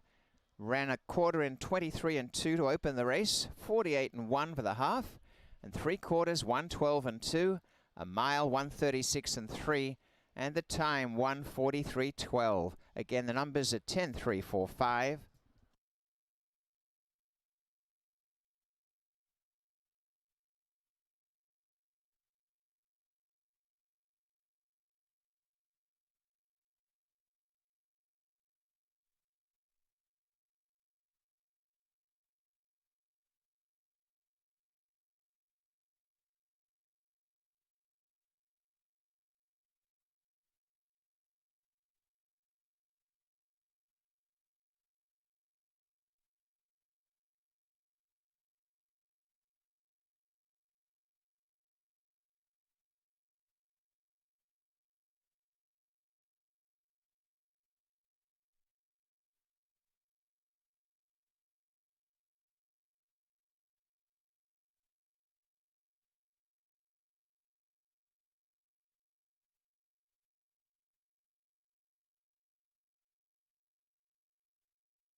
And it is Majaz in a North American debut as a winner, coming back to Woodbine successful after a very solid win. In fact, a most impressive win visually. This 4-year-old dark bear brown filly by Debawi Majaz from Cushion has had a lot of seconds, 5 seconds today, a winner. And congrats to the team of Mark Cassie, DJ Stable LLC, and Rafael Hernandez, his third on the day.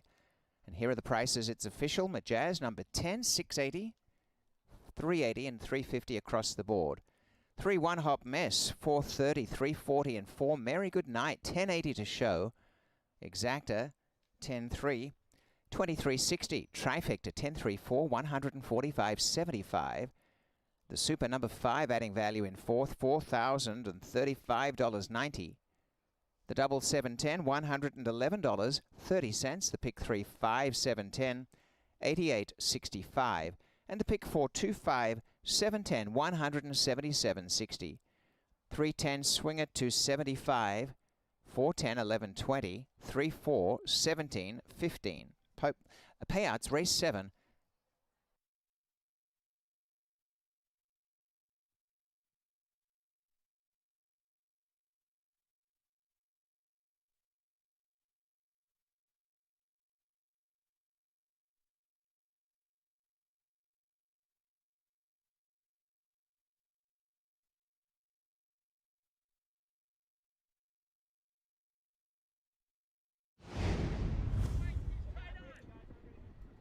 Off they race, and at the back early, it's Unforgettable Face. One Hot Mess began well, going for the lead, La Plane de Plage, and driving through is Princess Rainbow. Princess Rainbow, La Plane de Plage in front of Majaz, going up to be third on the outside. Right behind them, Tis Practical, and then came One Hot Mess, and in the ruck there's Scotch Mist, taking back a bit. Coming around the field is Unforgettable Face. In the early stages, Golden Harvest third last, Dinah is second last, and the trailer is Merry Good Night. Racing with the leaders, Princess Rainbow by a length to La Plane de Plage. In third placing on the rails, Tis Practical. A half to Majaz, a good run. 1 to One Hot Mess. Scotch missed the centre. Around them, Unforgettable Face from Golden Harvest. Dinah is second last. And a length and a half to Merry Good Night. About 8 lengths covers the field, and out in front, Princess Rainbow by a length, La Plane de Plage. 1.5, Tis Practical. A half away, moving up Majaz to share third. A length and a half, One Hot Mess on the inside of Unforgettable Face. Behind them, Scotch Mist and Dinah. Golden Harvest second last, and the trailer is Merry Good Night. No change to the running order whatsoever. Princess Rainbow by a length and a half to La Plane de Plage, Tis Practical and Majaz. Then came One Hot Mess, Unforgettable Face. Scotch Mist on the inside from Dinah, and then Golden Harvest, and on the outer Merry Good Night, and getting away from them, Princess Rainbow. Shot out 3 lengths, Majaz whisking home now, and Majaz reeling this leader in. They're well behind the rest of the field. La Plane de Plage in third. Majaz pounces, and Majaz has rocketed away. Trying to run home for the back down the centre of the track is Merry Good Night, but Majaz turning up the heat on the opposition. One Hot Mess, Merry Good Night. What a run coming from the last position, but Majaz, a big winner. Majaz scores by 3 lengths to One Hot Mess and Merry Good Night. Then Princess Rainbow and Unforgettable Face. Dinah never got a look in, and the time was 1:43.12.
look at the finish order for the 7th race.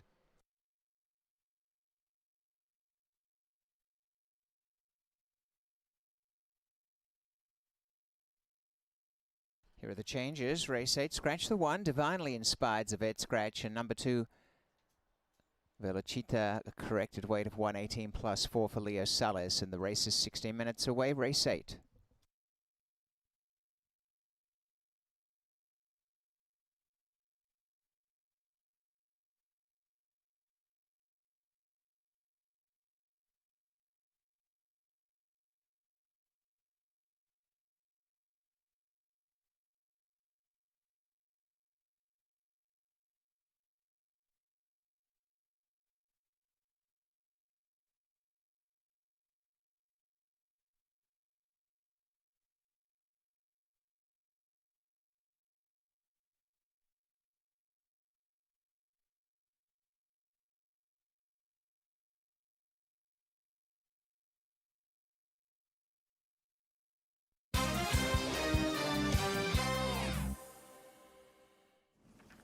That was some North American debut for Majaz. Nice purchase by DJ Stable. That was a powerful, powerful win there moments ago in the 7th race of the day to wrap up the pick 4. Let's start off the late pick 4 with race number 8, going 7/8.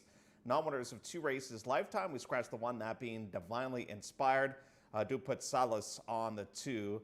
And let's start off with that one because that was a surprising win last time out. This one got up to win, added Lasix, and it was just such an improved effort. I mean, the horse showed very little as a 2-year-old, and certainly the drop helped, but maybe Lasix was more than anything a real contributing factor for the horse running as well as she did on that day. And it was the way that she did it, too, because all of a sudden, you see this horse making this big move up the inside, and you're looking down at your program. Who's this?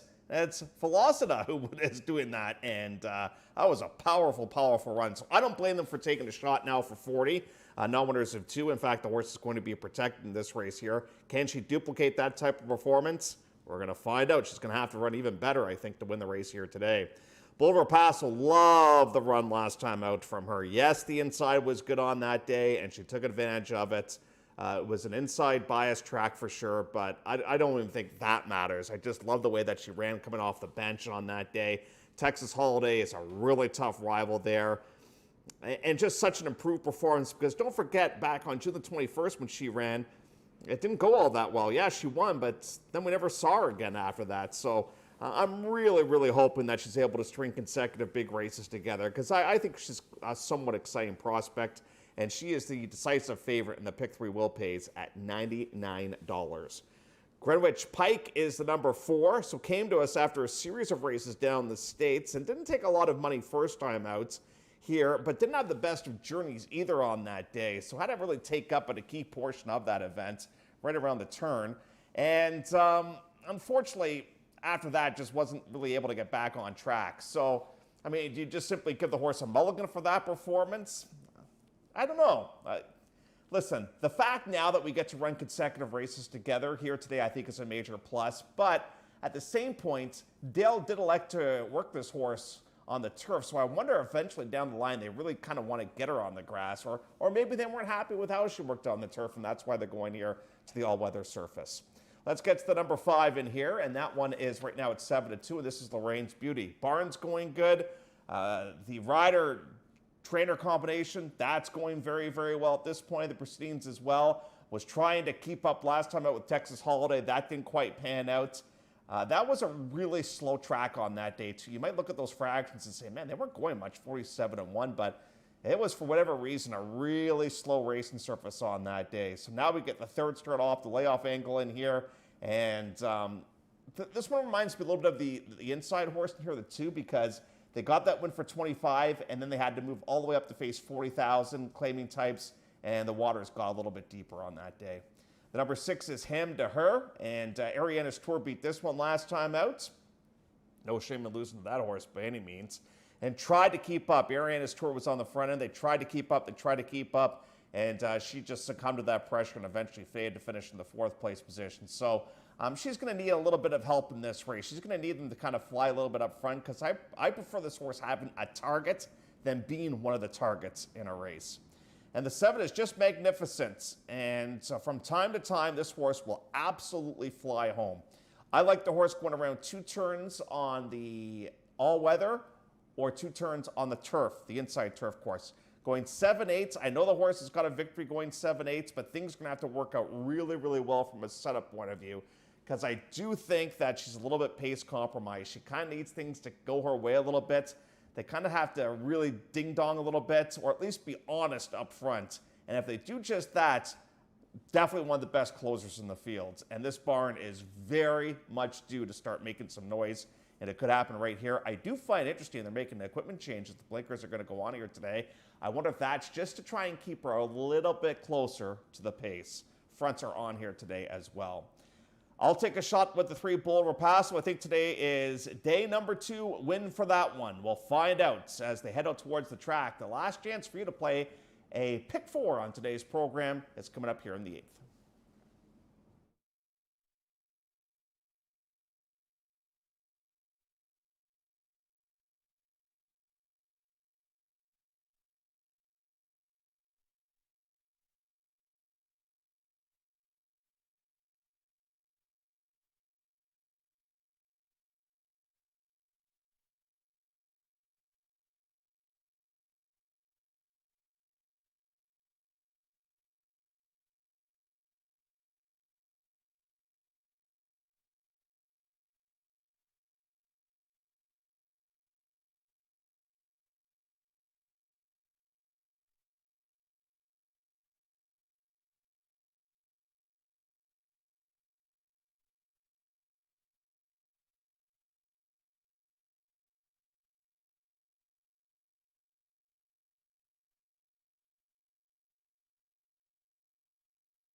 Call to pose for the upcoming 8th race. 1 Divinely Inspired of It, Scratch, and 2 Velocita. A corrected weight for Leo Salas, 118 plus 4. As they head onto the track, 7 furlongs for this optional claiming race. Fillies and mares, 3 and up, headed to the post parade.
Post Parade 1 is out. 2, Velocita for RCC Racing Stable Limited, John Mattini and Leo Salas.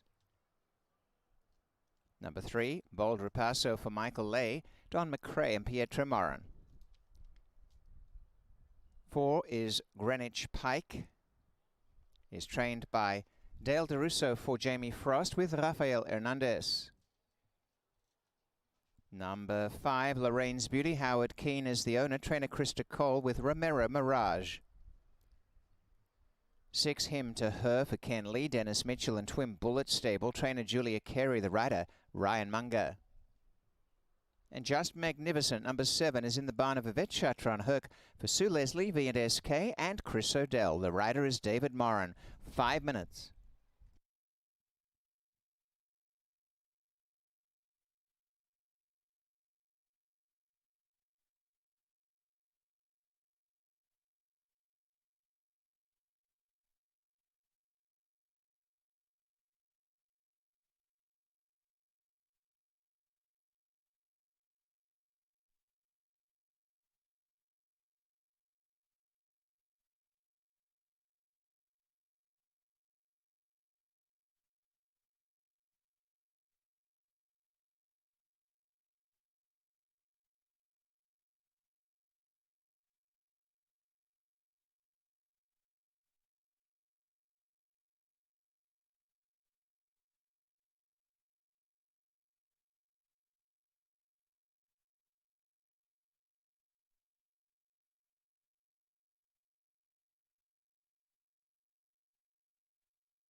Who will take the crown? The King's Plate, Saturday, August 15th at Woodbine Racetrack. Fashion, food, music, and the thunder of the track. Grab your tickets from only $35 at kingsplate.com and rule the day.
A minute to post time. They're on the way to the starting gate, and a check of the betting. The favourite Bold Ripasso is at even money. Second favourite currently number 7, Just Magnificent, 4-1. 5, Lorraine's Beauty's 9-2, and 2, Velocita is 5-1 as they head to the 7 furlongs from the chute for the start.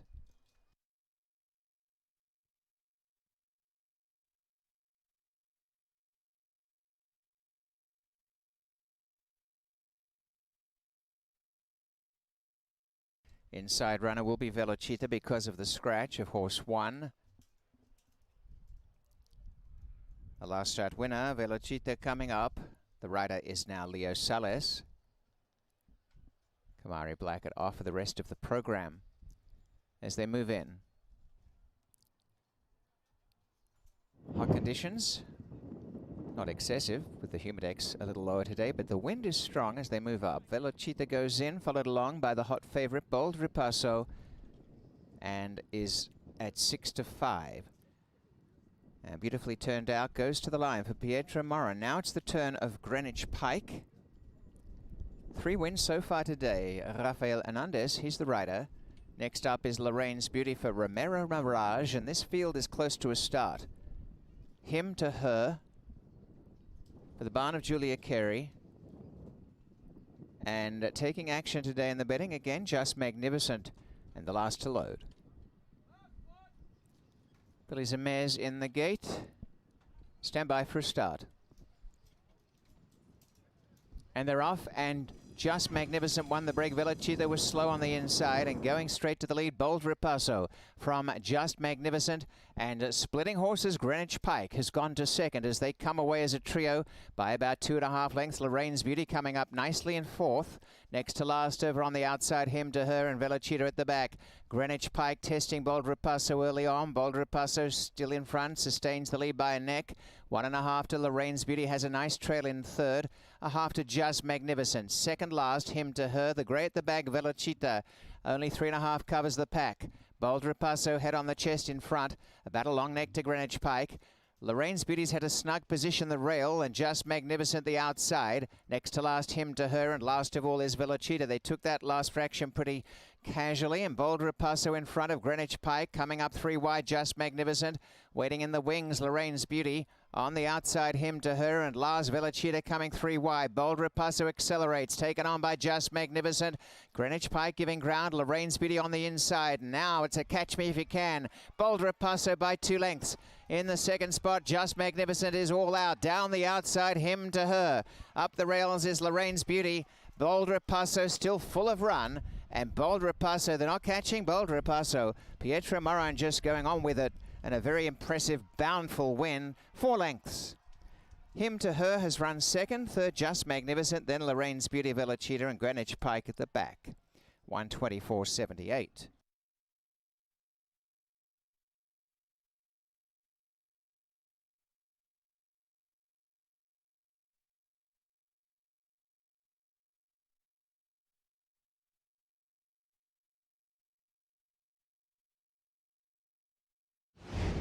Three is first, Bold Ripasso over 6, Him to Her, 7, Just Magnificent, and 5, Lorraine's Beauty. Unofficial, 3, 6, 7, 5. The opening quarter, 23 and 3, the half 47 and 3, 3 quarters, 112 and 1, and the 7/8, 124.78. It's a final time on those numbers.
Bold Ripasso with a very impressive display in her second career success.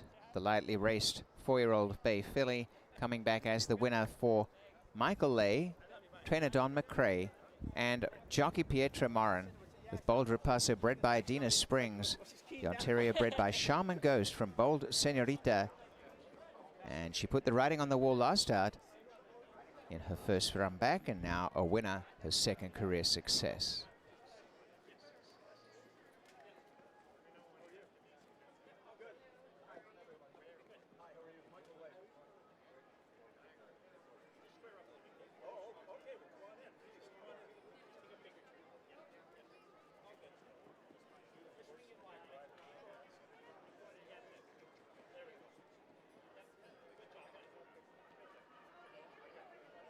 She was very well supported and has won like a favorite should. Very fine style, Bold Ripasso.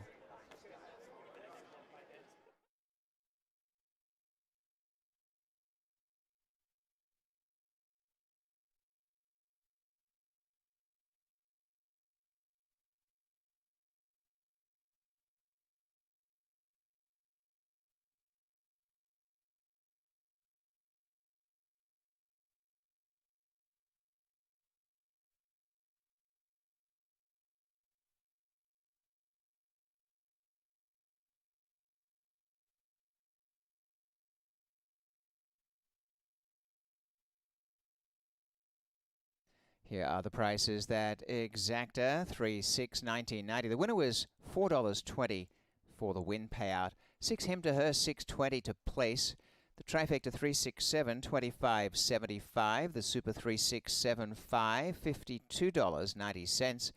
The rolling double 10 into 3, $14.90. The pick 3-7-10 into 1 or 3, $99.80. And the swinger 3-6, $1.95, 3-7, $1.70, and 6-7, $2.15.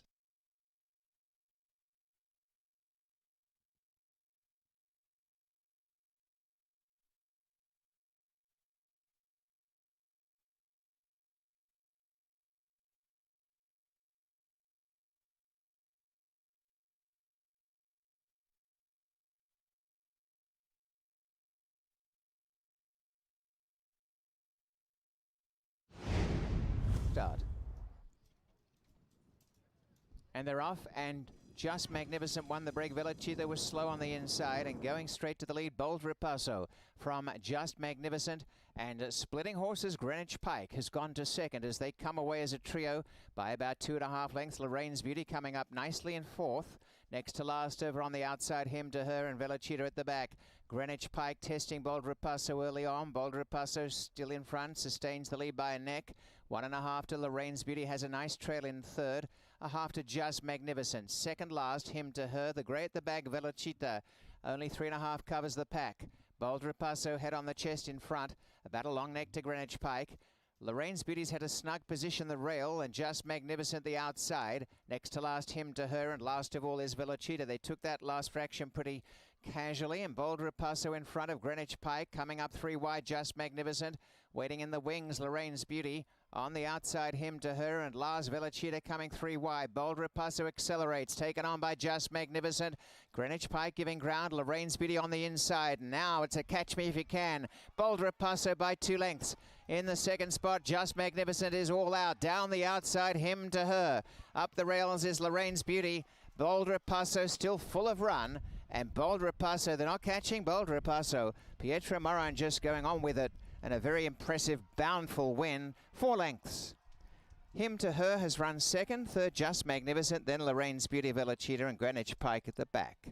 124.78.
There's the run through for the previous race, race number 8.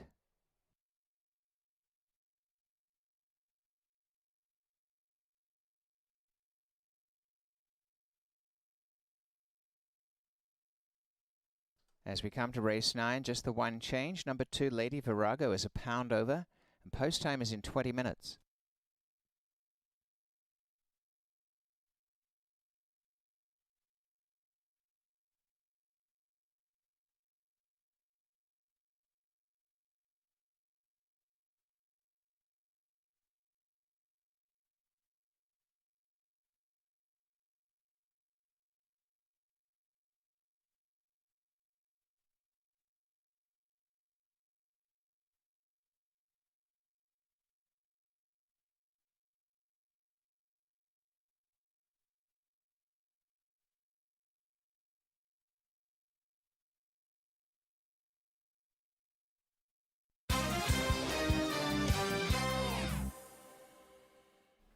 Campus Queen at the school of Stephen Chirkop.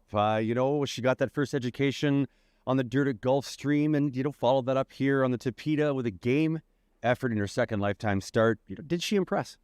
Yeah, she worked good going into that race. We waited purposely to get her against straight 3-year-olds, which is a big key for a young horse at this point in time. And she ran a really good race. She got in trouble, and she prevailed. Recent work, her most recent 47-4 coming to this one, further proof that she came out of that win in good order and continuing to develop in the right direction. Yeah, I mean, she's a very nervous horse, so we gave her the time between races. She had a really good work, and, just like last time, she worked well going into that race, and we expect her to run well again today.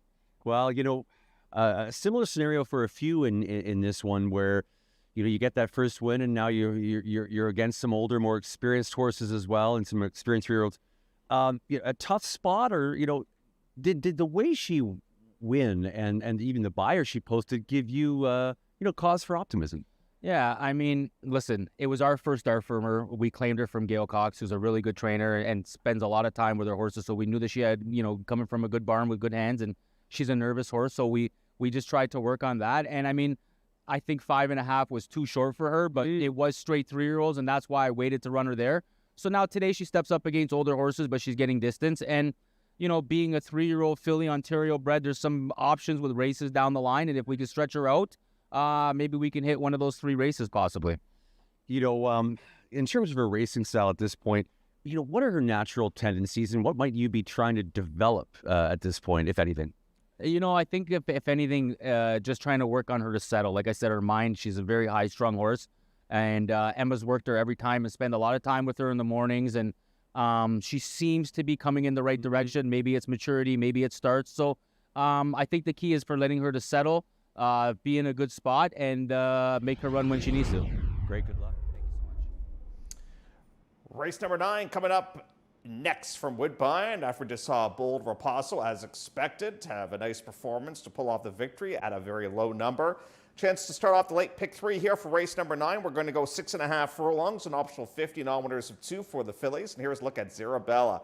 She's a cool horse. She rarely runs a bad race, and when she did win last season, she beat a pretty good horse in the process as well. It looks like she's working right along coming into this race as well. The work tab looks very, very promising coming in. And I'm excited to see what she's able to do this season. Obviously last year she made up for the fact that she only ran once as a 2-year-old, and she made a pile of money last season, and she just fits into this condition really, really nicely. And I don't mind her being on the inside. I think the distance is just fine too. So I think it's one of a few serious factors in this upcoming 9th race. Lady Virago is the number 2. This is a 3-year-old filly taking on some elders here in this spot, trained by Anthony Stephen, who at one time rode right here at Woodbine. This 2-time winner in 9 career starts is coming off a good run last time out in against Minimum 40. That's a tough foe that you're facing on that particular occasion. Minimum 40, might be a stakes caliber type of horse down the line. I think this field has a little bit more depth to it. Like, obviously, Minimum 40 is a very good horse, but I think there's a lot more good horse in this field than what she ran against last time out, because don't forget, last time out she was in a field of just 5 horses, so she has to face a whole lot tougher company here today. Clearwater Beach is the number 3. Ran the same race as Lady Iona did last time out, and that was just a big bounce back race, because don't forget, When last seen, she was eased in a race, so you never like to see that. Now, unfortunately, that was for 40 on 2. Now you're in for 50 on 2, and this is a totally different type of race.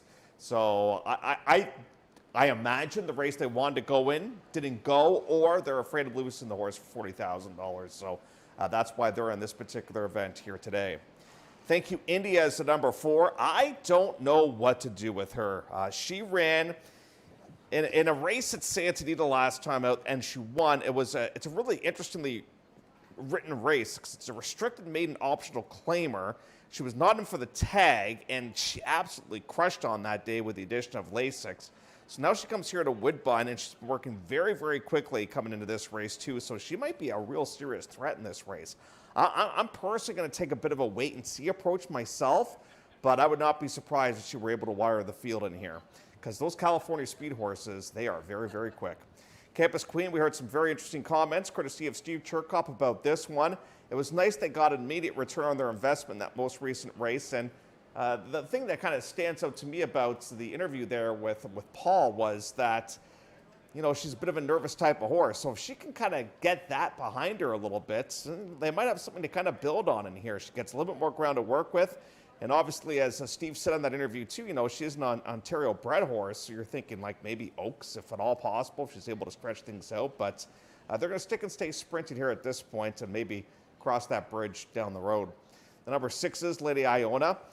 She did okay last time out. So, you know, that was a much easier group of horses than what she's going to be facing here today. Now, she didn't get out of the gate all that great, but she made a massive recovery. Again, the non-3 would look like the next logical spot, or the non-2, because this is a horse that obviously ran against non-2 competition in that most recent race, but maybe those races just simply aren't filling, so they got to go in the non-2 here instead, which is a much tougher kettle of fish. So because of that, until she gets into a bit of an easier spot, unfortunately, I have to push her to the side a little bit. Frosty Mojito is the number 7. This one's been going for a while now. It has not had a break since July of last season, so it's been a very, very busy camper. You know, I thought she ran not bad in the Ruling Angel here. She finished 4th and against Dixie Law. She kind of hung in there a little bit tough, so clearly she really likes the synthetic. And she's going to cut back ever so slightly here in distance. The problem that she has here today is she has to face older rivals, and that does make things a little bit on the tricky side of things. And speaking of having to face older rivals, that's the case with my top pick, and this is the 8th that's being empty-handed. Normally, I try to avoid picking horses that are facing older rivals, like a 3-year-old right now, but this horse did defeat 3-year-olds to start off her career, and she made a huge mistake at the start. She leaped at the start, and then she had a wicked turn of foot. She's got the biggest eyes. We saw that during the pregame show. She's just got a real bright eye to her, and she seems to be very, very happy, very healthy. I think there's still more under the tank. I just think she was kind of playing with the field that most recent race, and now I'm expecting bigger and better, and I'm going to put this one on top of my selections. Slippers is the number 9. We just saw Cassie, a horse earlier on today, absolutely crush, and they're going to try and do exactly the same thing with this one. Was sharp first time out as a 2-year-old, been able to win nicely. From a speed figure point of view, she hasn't been able to duplicate that type of performance since, but I like the fact they've kind of backed off a little bit, and now they're going to start back up here with this one. The works are steady from a time point of view. I imagine that's got a good conditioning foundation into her at this point of the proceedings, because she has been down at the Cassie Training Center, and then she did work that half last time out getting ready for this engagement. And the 10 is Orion Beach, and we haven't seen this one since last October, but Orion Beach does have some ability. This is certainly a horse that ran against a really good one to wrap up the campaign last season. In fact, even the runner-up has come back to win the Ashbridges Bay, that being Ella It Is. So if this one's improved over the offseason, I think could be right there in the mix of things. I don't mind the fact that we got this outside draw, because I expect this horse to kind of stalk the pace in here and try to pounce and close at all the speed if at all possible. What a lovely race, though, to start off the late pick 3 with us here at Woodbine. It goes as race number 9. It's coming up in about 11 minutes. Ron Kierking's best bet is Zarabella, and he thinks this one can come right back and win yet again.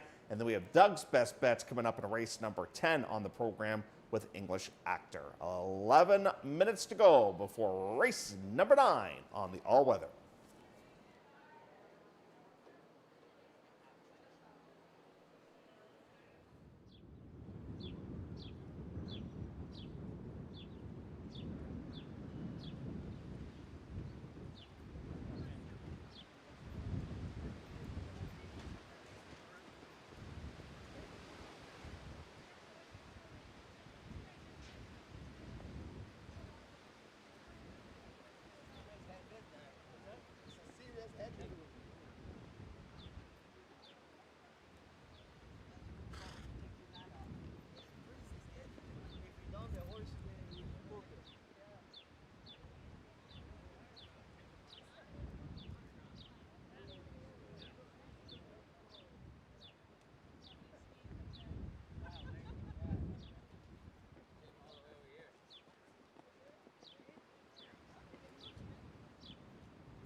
As they head onto the track, race 9, the one change. Number 2, Lady Virago, is a pound over. Race 9 at 6 1/2 furlongs, an allowance optional claiming race. The fillies and mares 3 and up are non-winners of 2 or a 3-year-old with a claiming price of $50,000. They're headed to the post parade.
Let's take a look at them in the post parade. Here's the field. Number 1, Zarabella. Mike DiPolo is the trainer for Liam Gannon. Jockey David Moran. 2, Lady Virago is trained by Anthony Stephen, owned by Anthony Stephen, the rider Jeffrey Alderson. Number 3, Clearwater Beach, raced and trained by Nick Nosawenko with Zarel Ford. Number 4, Thank You India, Rafael Hernandez to ride for Michael Joel and trainer Kevin Attard.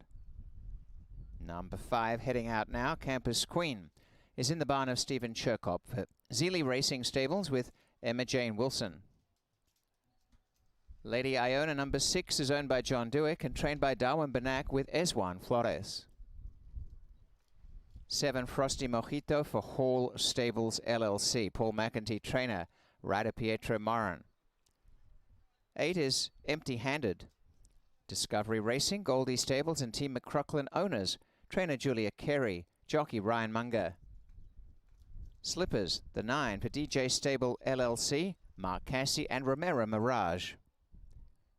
And Orion Beach is the 10 for Canvasback Farms, Catherine Day Phillips and Jose Campos. They're headed to the start in 5 minutes, the 9th at 6 1/2 furlongs.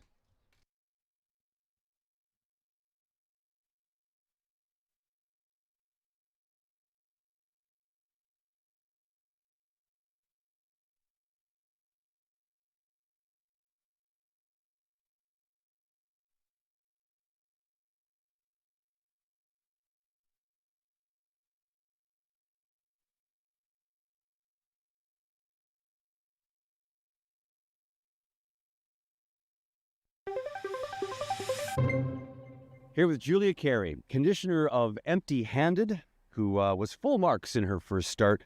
Julia, she tossed her head back out of the gate there, and she seemed to really rate well and close with authority. What were your impressions of that first victory? Oh, she was very impressive, especially since she missed the break. And so we're hoping for good things, but she looks like a nice filly. Indeed. And, to that end, she worked 48-4 most recently. Yeah, how's she training and developing as you continue the process early on here?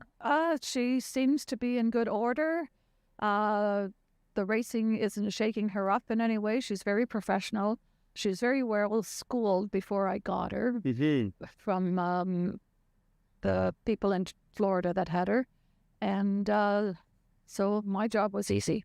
Right on. And, in her training at this point, given how she won that first one, are you facilitating her as an off-the-pace kind of runner, or are you still sort of learning and open here? Yeah, she's still learning, but we hope she's going to do 2 turns, and we're sort of hoping that she will excel on the turf as well.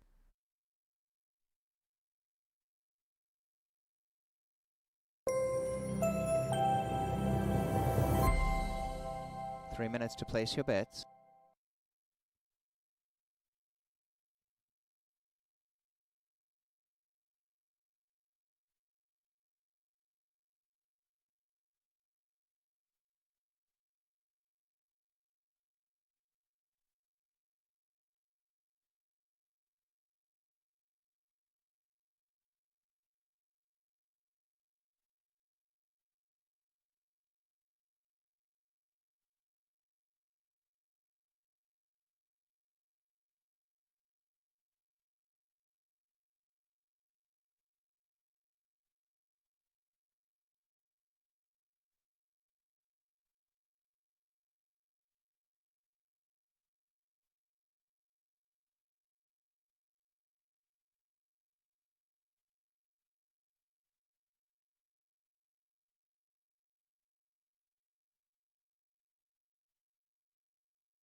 To the starting gate, a check of the betting, and Thank You India has come down to be favourite at 9-5.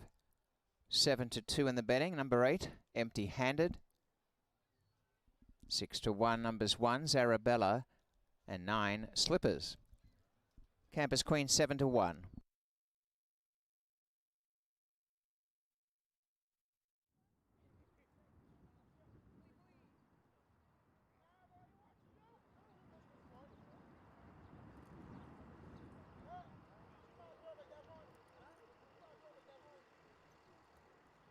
So they're moving up for a start. First along is Zarabella. Zarabella has gate 1. Lady Iona has gone in. Joining is Lady Virago. Further out, Frosty Mojito. Clearwater Beach to gate 3. Moving up to the line is Empty Handed. And Thank You India. The favourite for the race, Thank You India. Empty Handed approaching now. And out wider will be Slippers. Campus Queen has gate 5. Goes up.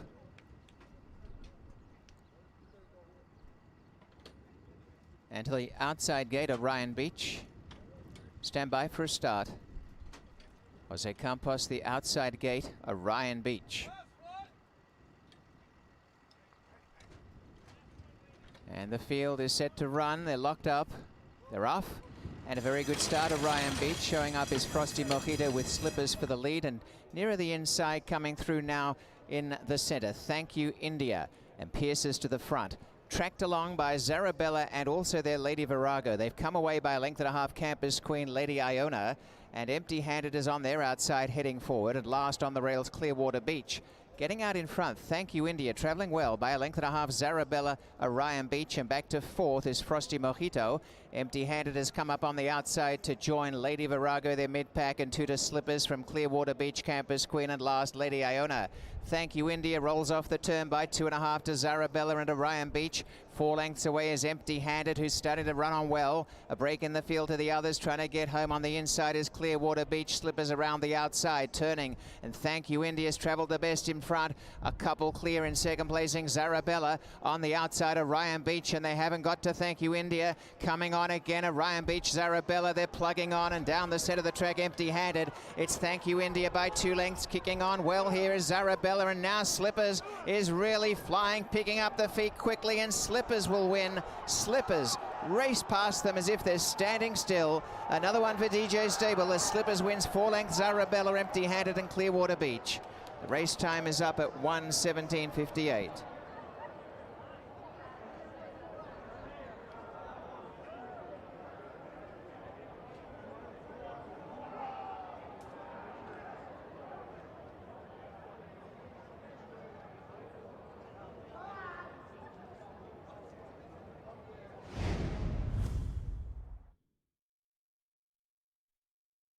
The winner is 9, Slippers over 1, Zarabella, 8, Empty Handed, and 3, Clearwater Beach. The numbers are 9, 1, 8, 3. The first quarter 21 and 4. The half in 44 and 1.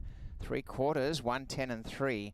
And then 1:17:58. So they just burnt out in front. And 9, 1, 8, 3, the unofficial top 4.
We have a rider's claim of foul by the rider of 10, Orion Beach, who was out of the money of the top 4 against the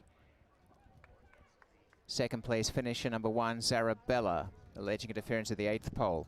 Big win by Slippers into the winners list at Woodbine, and Slippers is now a 2-time winner. A great day for the barn of Mark Cassie and DJ Stable LLC as they combined earlier, and Romero Mirage brings Slippers to the winners list at the first Woodbine try. It's by bred by Whisper Hill Farm LLC in Kentucky, is by Munnings from Hilda Oro. Again, DJ Stable, Mark Cassie, and Romero Mirage, the winner with Slippers. This is an claim of foul, and the claim of foul is from the rider of 10, Orion Beach, who was not in the top 4, against the runner-up Zarabella at the 8th pole.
For interference around the 8th pole, number 1, Zarabella, has been disqualified from 2nd and relegated to 5th spot. Placed behind number 10, Orion Beach. In the new order of finish, 9 remains the winner, Slippers, promoted to 2nd, number 8, Empty Handed. To 3rd, number 3, Clearwater Beach. To 4th, number 10, Orion Beach. And relegated to 5th, number 1, Zarabella, for interference to horse 10. Numbers are 9, 8, 3, 10, again a DQ of number 1 from 2nd spot.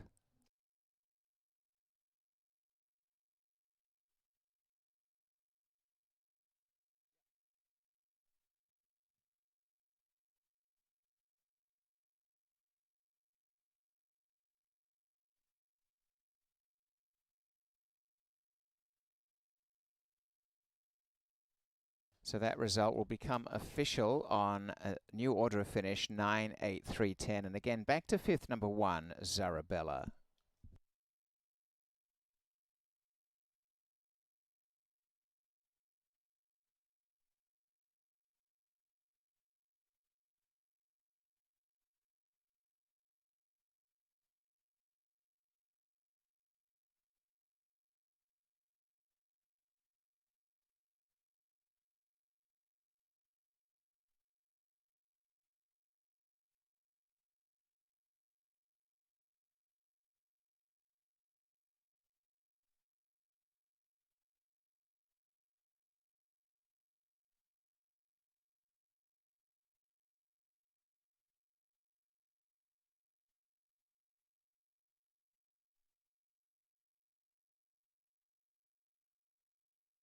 Here are the prices. A nice payout for a Mark Cassidy trained runner at $18.40 for the win. Slippers, $9.70 to place, 7 even to show. Number 8, Empty Handed, $5.50 and $3.50. And how about 3, Clearwater Beach, $13.20 to show. The exacta 9.8, $109.30. Trifecta 983, $921 even. The Super on 98310, $4,646.75. 3-9 double, $39.80. The pick 3-10, 3-9 or 10-1-9, $106.70. 8-9 swingers, $7.50. 3-9, $24.90. 3-8, $22.65. Race 9 payouts.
And the field is set to run. They're locked up. They're off. And a very good start of Ryan Beach. Showing up is Frosty Mojito with Slippers for the lead. And nearer the inside, coming through now in the center. Thank You, India. And Pierces to the front. Tracked along by Zarabella and also their Lady Virago. They've come away by a length and a half, Campus Queen, Lady Iona. And Empty Handed is on their outside heading forward. And last on the rails, Clearwater Beach. Getting out in front, Thank You India, travelling well by a length and a half. Zarabella, Orion Beach, and back to fourth is Frosty Mojito. Empty-handed has come up on the outside to join Lady Virago, their mid-pack, and Tutor Slippers from Clearwater Beach, Campus Queen, and last Lady Iona.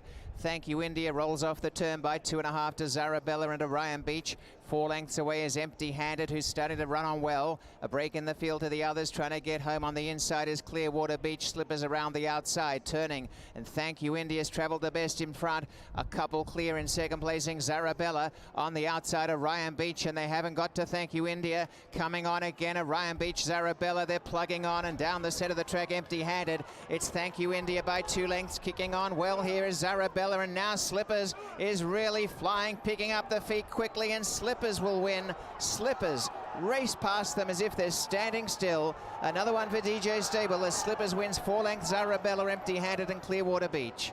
The race time is up at 1:17:58.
There is the official finish order after the alteration of placings after that DQ.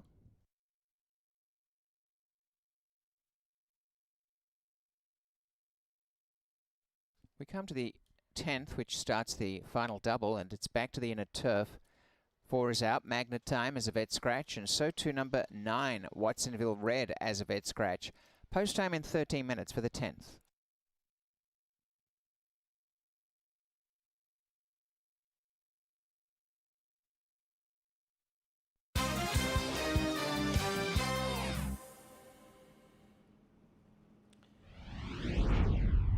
Race number 10 coming up next. We're a little bit tight for time due to the length of the inquiry that we had there moments ago. Call for runners up has been given already, so I'm just sort of going to give you orally a brief overview for this race while our camera crew shows you the entire field here, and then obviously we'll have another look at the horses on the racetrack for parade as well. The race clearly goes through the number 7, that being English Actor. Terrific run last time out, went second against Wyoming Bill. I think it's much, much better on turf, too. So I was just so thrilled with how well he ran on that day as well. He should be forwardly placed here in this spot. He's obviously one of 2 in the race for Chiefswood Stable. So there is some other speed in here. Like you've got Summer Commander on the stretch out, should be forwardly placed here in this race. Maybe Pierre, but I don't think it's going to be too heavy up front. Cairo Caper back with us here at Woodbine, has been a well-traveled individual. And just great to have him back. And I hope Nathan can get him back on track because he hasn't won a race forever. Hasn't won a race since scoring the Soaring Free back in August of 2024. So let's see if we can't get him back on track.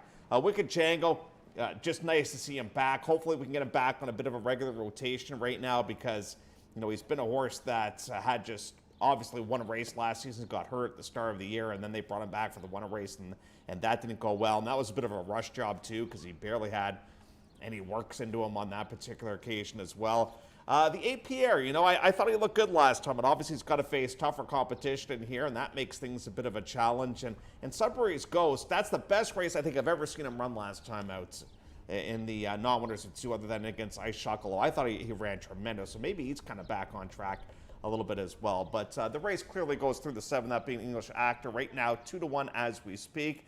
Horse is a little bit hot, but it is a bit of a warm day. Hopefully now that we're back under the the breeze there, that might be able to help out the situation here with English Actor and just to cool him off a little bit. But the rider looking for back-to-back wins on the card. 7-3, 2-8 for me as we get onto the turf for race number 10.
Call to post race 10. We're back to the inner turf with 2 scratches. Vet scratch number 4 Magnetime. Vet scratch the 9 Watsonville Red. And post time will be up in 9 minutes. 1:60 in the distance. And in this field of 3-year-olds and up, they're headed to the post parade.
Post parade, here's the field. Race 10, number 1, Sudbury's Ghost for Barbara Minchell, Yawen Wu and Ryan Munger.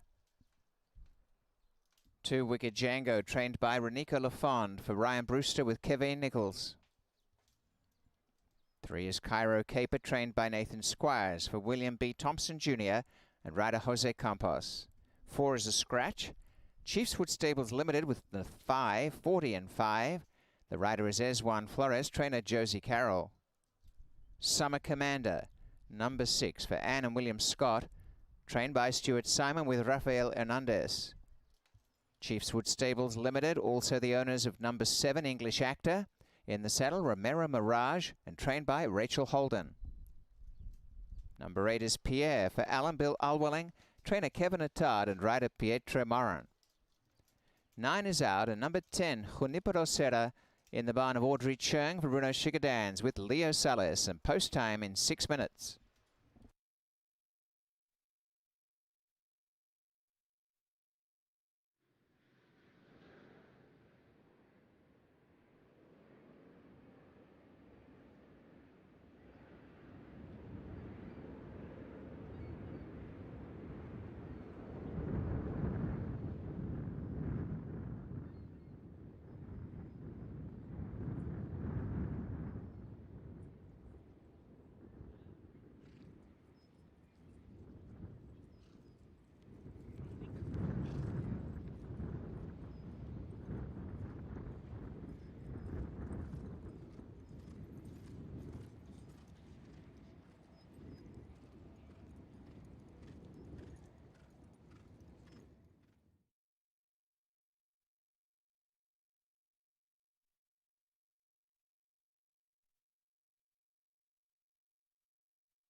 Two minutes.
Now it's post time. They're being called up. This race on the inner turf, a good betting race. Favourites at 3-2 now. English Actor, 7-2 for Pierre. 5-1 Wicked Django off the layoff, and Cairo Capers 6-1. They're moving up to the rail. Sedbury's Ghost as they come in for the start. The mile and 16 on the inner turf. 40-5 has gone up. So too Wicked Django. Next to Long, Summer Commander, Cairo Caper, English Actor,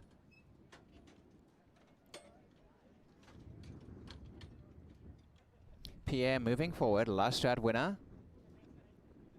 And to the outside gate, Junipero Serra for Leo Salas, and they'll be on their way. And the field is set to run, locked up. And as they break, a perfect start. Away nicely is 40-5, and Summer Commander for the lead. On the inside is Sedbury's Ghost, just in front of Wicked Django. Coming up on the outside is Pierre as they come to the wire. English Actors in the middle, and 2 lengths away is Cairo Caper. Last of all, Junipero Serra. Out in front is 40-5, and is off the rail slightly. On the outside goes Summer Commander as they take the turn. They're really tightly bunched up, going up 3 wide Pierre. On the inside, Sedbury's Ghost, Wicked Django fighting the riders somewhat, but settling now. On the outside, English Actor, 1.5 Cairo Caper, and a length away last is Junipero Serra. Only 6 lengths first to last. Narrowly in front, 40-5, drawing alongside, taking ahead lead, Summer Commander, 3 wide Pierre. Wicked Django running fresh, a length behind them. On the inside, Sedbury's Ghost in the clear, English Actor. A length and a half to Cairo Caper, and last of all is Junipero Serra. A half mile to run, and back on the inside, 40-5, just behind Summer Commander, prodding is Pierre. A length away, Wicked Django. Moving up is English Actor, sweeping home now, and over on the outside, also Sedbury's Ghost. And as they start the run down towards the final 5/16, and out in front is Pierre, who swoops and got away from Wicked Django, Summer Commander. And as they come down the side, out in front by a length is Pierre. Wicked Django on the outside, running a mighty big race. Wicked Django's after Pierre. They've gone out by 6 lengths to English Actor. Can Wicked Django pick up this win here? On the outside, Wicked Django has gone alongside Pierre. A neck-and-neck struggle. Pierre still in front. Wicked Django all out on the outside, but Pierre is stubborn and tough as nails to win it. Pierre wins again. 3/4 Wicked Django, 4 to Junipero Serra from English Actor, and then Sedbury's Ghost, Cairo Caper, 40-5, and Summer Commander was last. The time 1:42.02.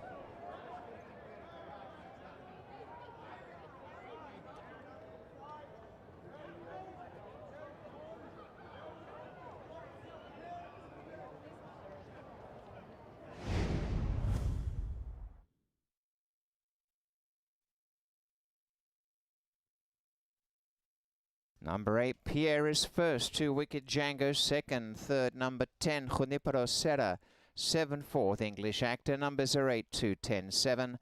And the opening quarter 23, the half a mile, 47-4, 3/4, 1:11-1. And the mile 1:35-2, the time 1:42.02 on 8, 2, 10, 7.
Pierre has always been a very consistent horse. Well, now has strung together back-to-back wins at the meet, and congrats to the team as Kevin Attar picks up another success today, as does Pierre Tremorin. And it's Alan Bill Alwelling with Pierre, who has now won 4 times, and here today on the inner turf, and had run a good second at on the inner turf at the last try in October. But what a great run those two put on. Both Pierre and Wicked Django staging a fabulous Titanic battle. Pierre's the winner, and congrats to Tall Oaks Farm with another breeding success today. The Bay Gelding is 5 by Tapiture from Archerette. Pierre, a record now of 4 wins, 4 seconds and 4 thirds from 18 lifetime starts.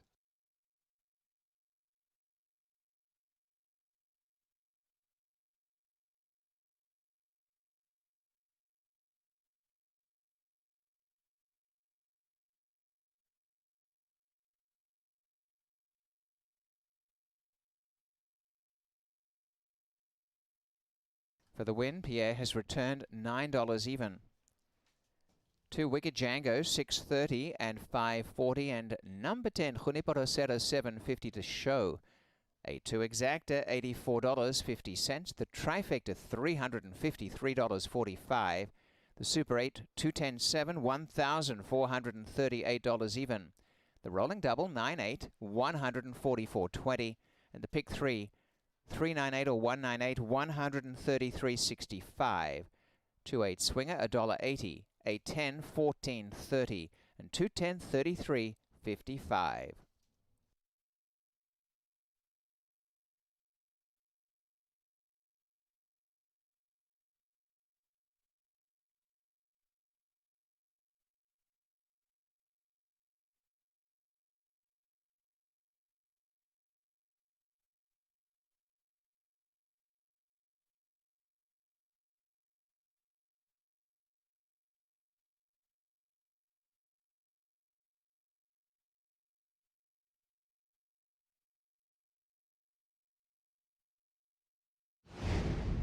And the field is set to run, locked up.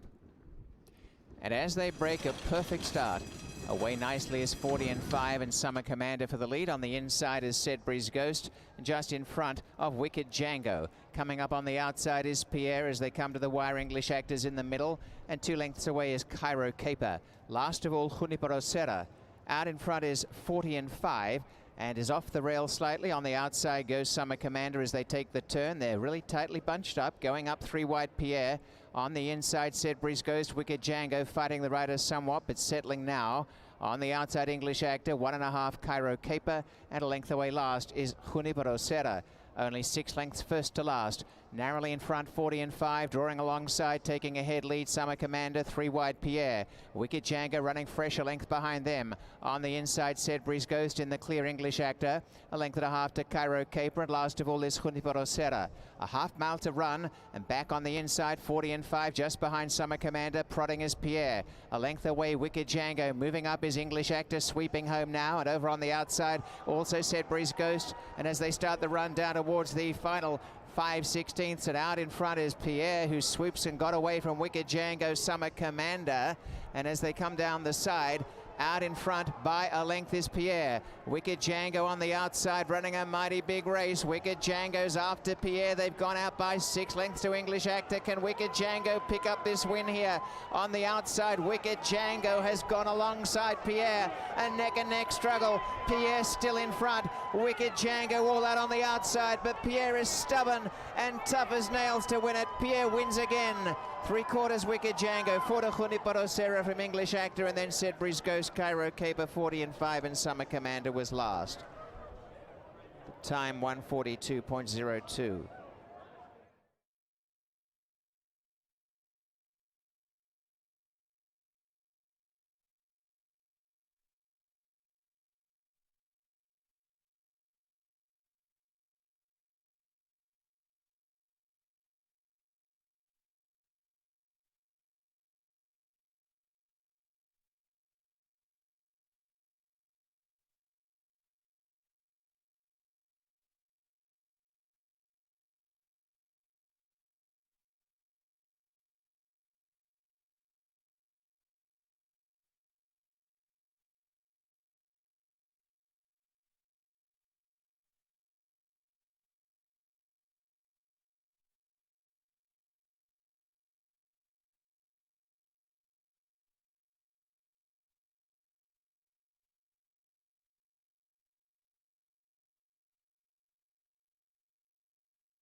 There is the finish order to the previous 10th race.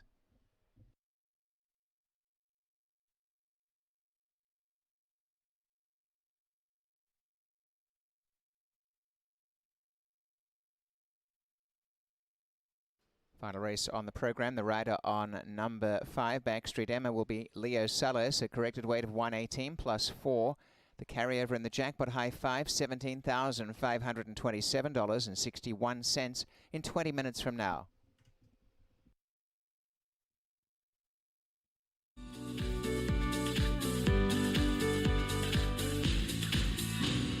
If whiskey could talk, Johnny Walker Black Label will sing with notes of sweet, smooth toffee, rich fruit, and a touch of smoke.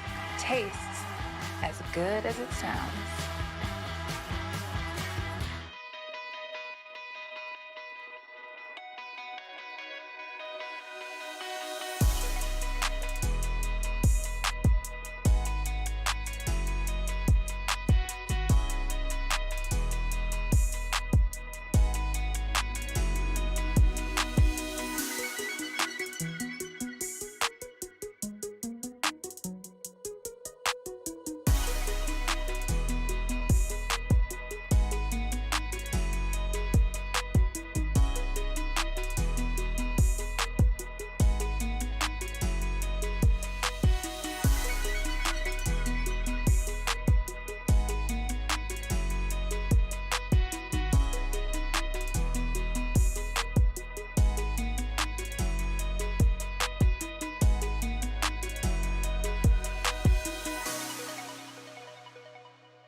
Terrific efforts there by Pierre, who has now won back-to-back races, holds off Wicked Jangle, who ran terrific as well, and strikes yet again at odds of 7-2.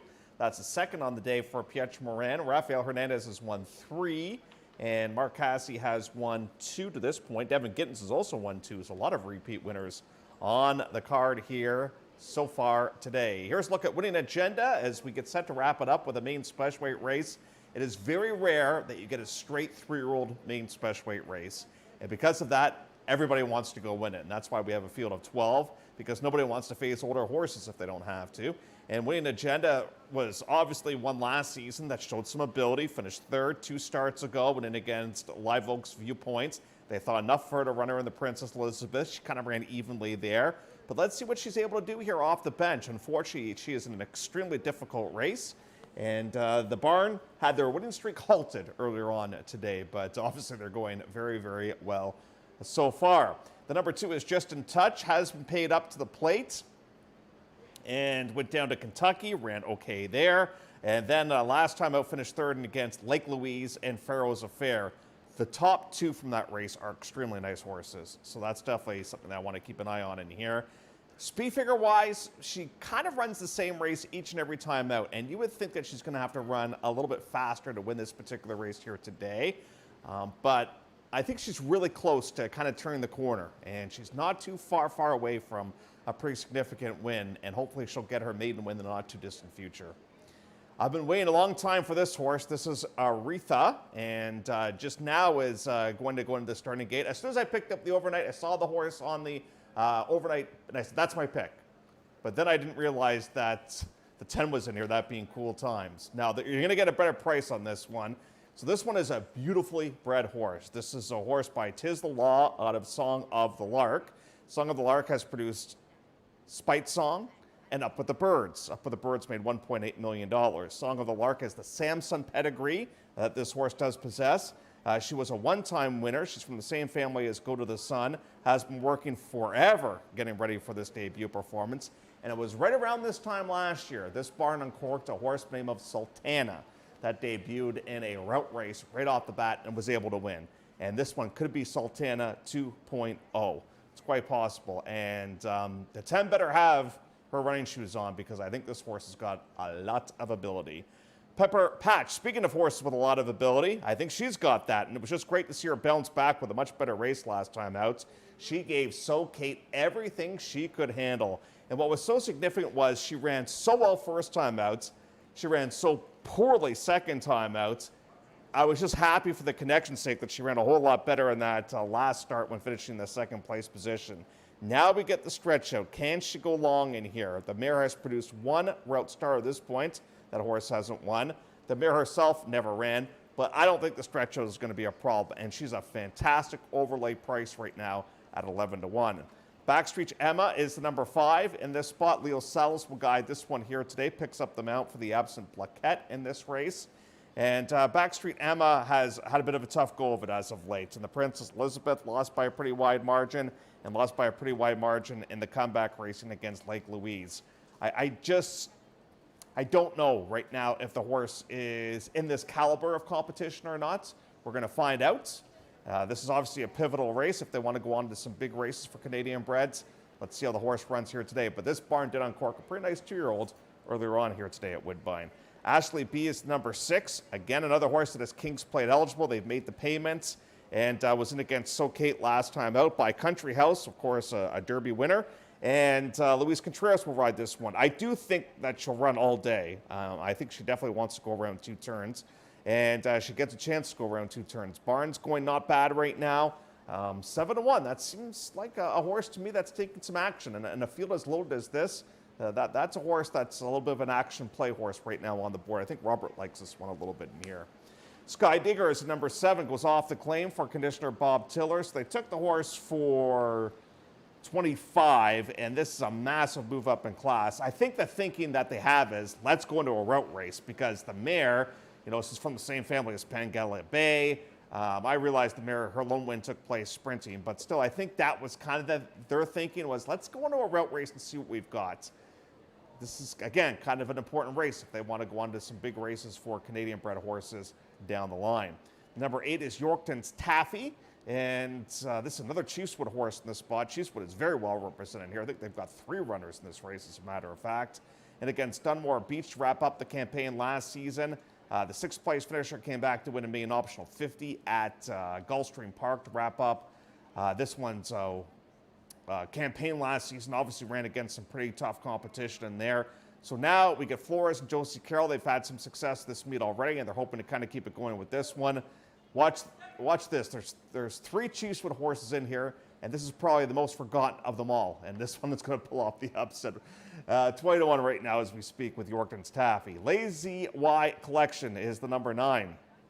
Set the pace last time out going 5.5, and now we're going all the way around 2 turns in here today. So that could be a bit of an experiment in here. So obviously the horse is going to show speed today. We'll see how long the horse is able to last up front.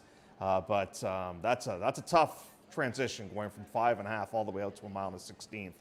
Now we get to cool times. If you've been watching races at Woodbine on a regular basis, you know that Chiefswood is absolutely loaded for the Oaks. They're loaded for the plates. And if this one runs well here today, might be going into the Oaks. Impeccably bred horse by Not This Time out of a Munnings mare. Debuted at Gulfstream Park, and that was a tough field. The horse was on the inside, had to wait for racing room, then got towards the outside and finished up beautifully on that occasion. So now is back here at Woodbine. So the Gulfstream race was March the 21st, then went to Keeneland for a work, and then came here to Woodbine. So there is a bit of a gap in that Keeneland work, April the 9th until May the 22nd. So I think we're back on track now with whatever led to that slight delay in here. Let's see. Let's see what she can do. I mean, if she runs well here today, well, you know what probably the next step is. They might go into the Oaks. They already have some more established Oaks runners, but it would open up some doors if the horse does run well. The 11 is Tracy Arm, and ran not bad last time out when finishing 4th at a big number, 49-1 as a matter of fact. That was on a bit of a slow track on that day. The inside was good, and the horse had a wide trip. So All in all, I think had some things kind of against her on that day. And we'll wrap it up with Bazooka Jane. And Bazooka Jane went off as the favorite at 5.5. Another one that's stretching out. So you can see what a lot of the connections are doing in this particular race. They've got horses that they're trying to get the Oaks.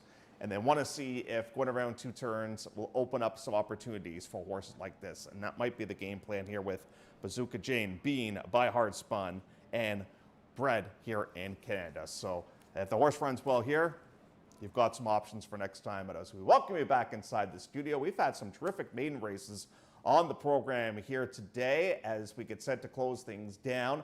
Again, just to reiterate some of the performances that we saw today, DJ Stables, they uncorked a couple of nice ones. Obviously, that Majaz is one to keep an eye on.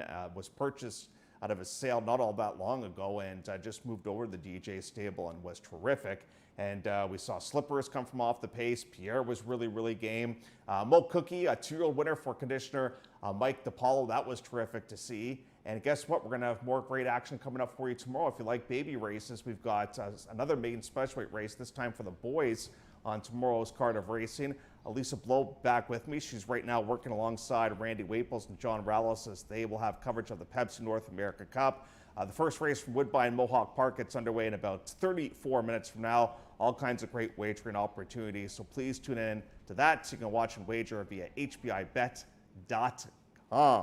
Selections posted for the nightcap. I'm going towards Cool Times. I am terrified of Aretha. I think the horse might have the ability to win at first asking. We'll see if that materializes. Enjoy the nightcap, everybody. We'll see you tomorrow.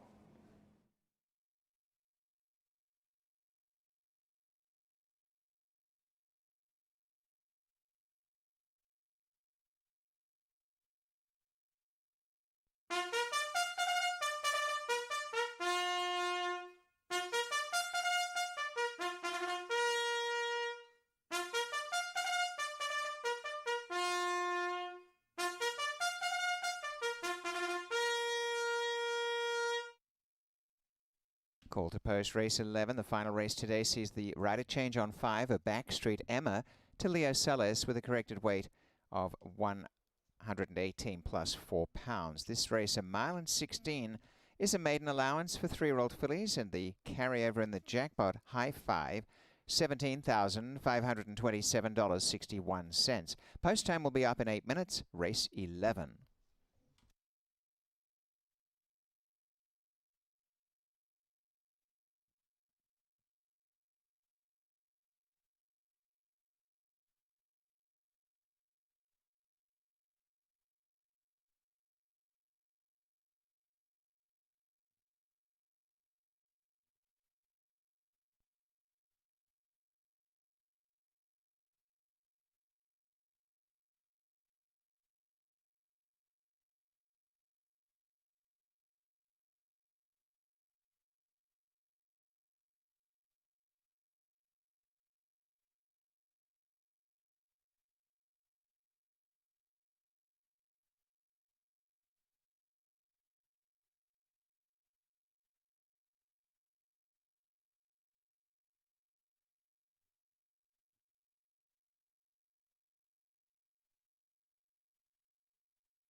Here is the post parade, race 11, number 1, winning agenda. The rider is Daisuke Fukumoto for Tucci Stables in Ciudad.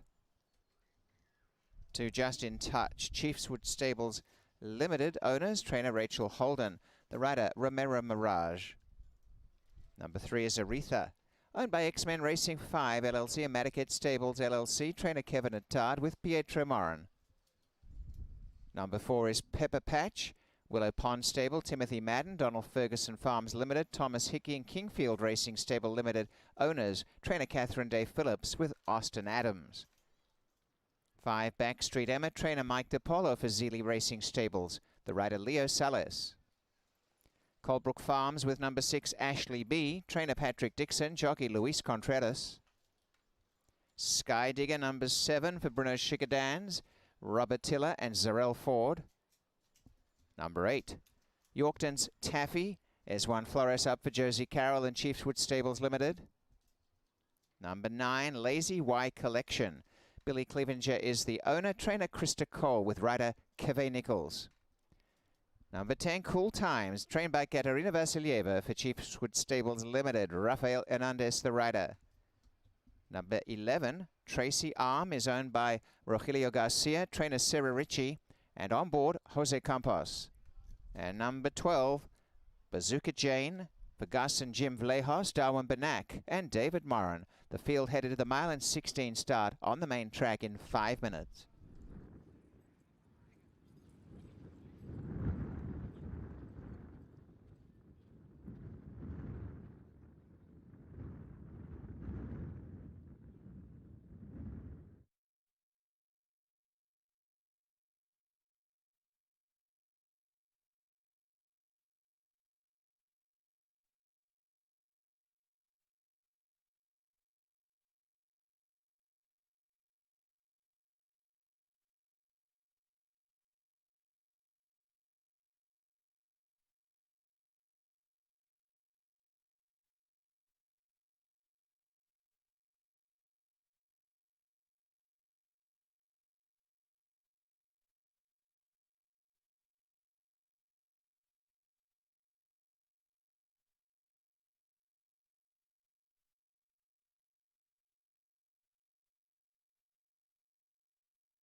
Three minutes.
Post time, they're coming forward to the start, and don't forget the Pepsi North America Cup tonight at Woodbine Mohawk Park, an outstanding program, and we wish all of the participants the very best of fortune there. And we're coming to the final race on our Saturday card with the Jackpot High Five.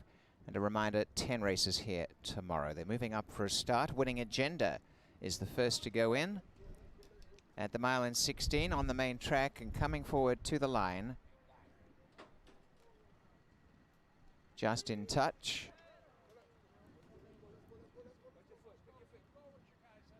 Ashley B going up.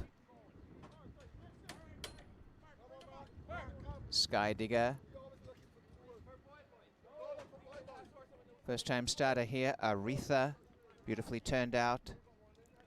Along to gate 4, Pepper Patch.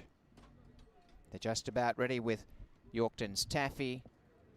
Lazy Y Collection comes to the line. And next along is Backstreet Emma. Cool Times moves up. Tracy Arm moving forward. Handed across. Tracy Arm for the barn of Sarah Ritchie. And the last will be Bazooka Jane. So Tracy Arm has gone in. Bazooka Jane to the outside. Stand by for a start. This field is set to run, all in and locked up. Off they race, a terrific start. Bazooka Jane bore out a bit and flying out in front. Lazy Y Collection.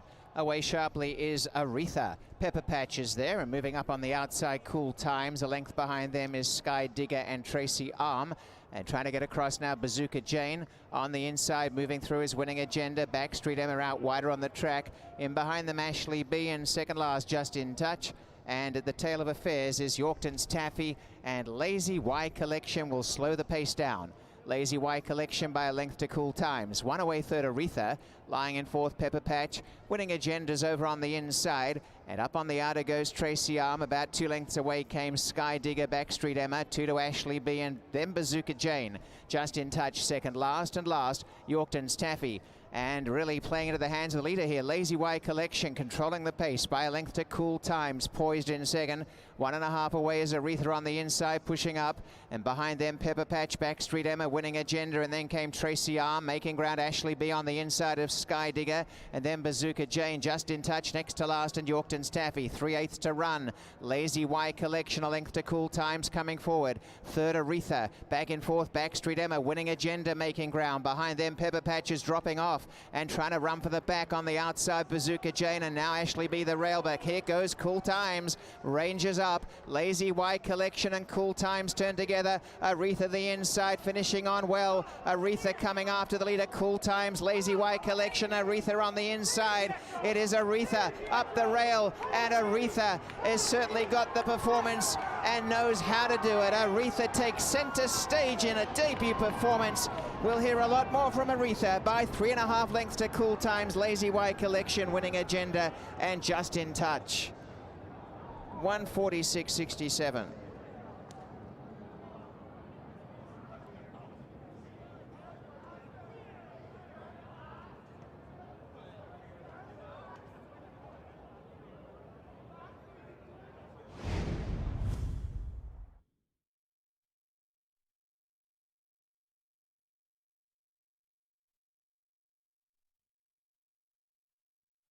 Three is first, Aretha. Second is 10 Cool Times. And third is 9 Lazy Y Collection. Fourth is number 1, Winning Agenda. 2 Just in Touch has run 5th. So the numbers read 3, 10, 9, 1, 2. The first quarter in 24 and 1. The half mile, 49 and 3. 3 quarters, 114 and 2. The mile, 139 and 4. The final time, 146.67.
The latter part of the program, a very successful one for Pietra Morin, as he picked up wins with Bold Ripasso and earlier with Pierre, and now with first-time starter Aretha. What a visually exciting, impressive performer. The dark Bale Brown 3-year-old filly is by Tis the Law from Song of the Lark. Bred by Newstead Corporation in Kentucky, is owned by X-Men Racing 5 LLC and Madaket Stables LLC.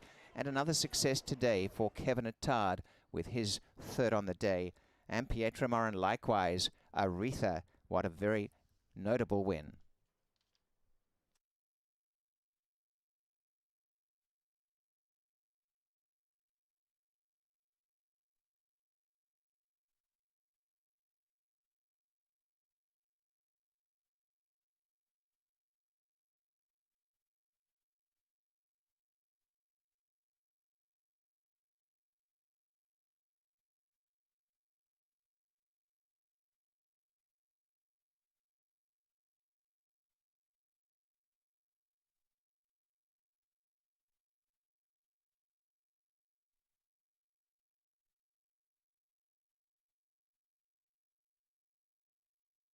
Official on the final race. Prices will be up shortly.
Here are the prices. Official on the final race. The winner, Aretha, paid $11.30. And the return on 9, Lazy Y Collection, to show $14.60. Exacted $29.20.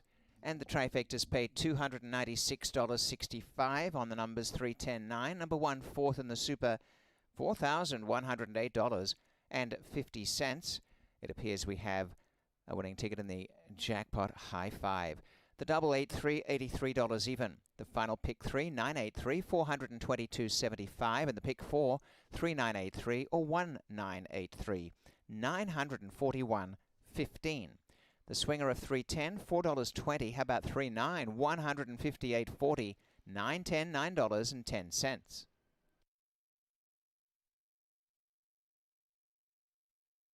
In the pick 5, 10 into 1 or 3, then 983 paid $4,083.35.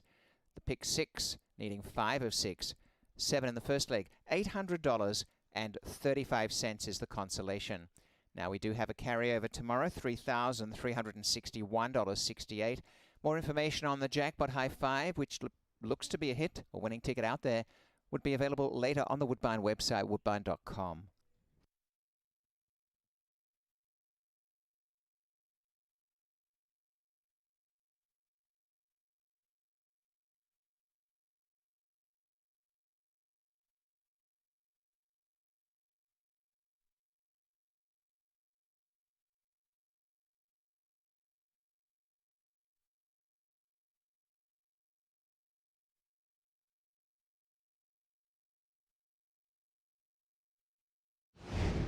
Locked up. Off they race, a terrific start. Bazooka Jane bore out a bit and flying out in front. Lazy Y Collection. Away sharply is Aretha. Pepper Patch is there and moving up on the outside, Cool Times. A length behind them is Sky Digger and Tracy Arm. And trying to get across now, Bazooka Jane on the inside, moving through his winning agenda. Backstreet Emma out wider on the track. In behind them, Ashley B, and second last, Just in Touch. And at the tail of affairs is Yorkton's Taffy, and Lazy Y Collection will slow the pace down. Lazy Y Collection by a length to Cool Times. One away third, Aretha.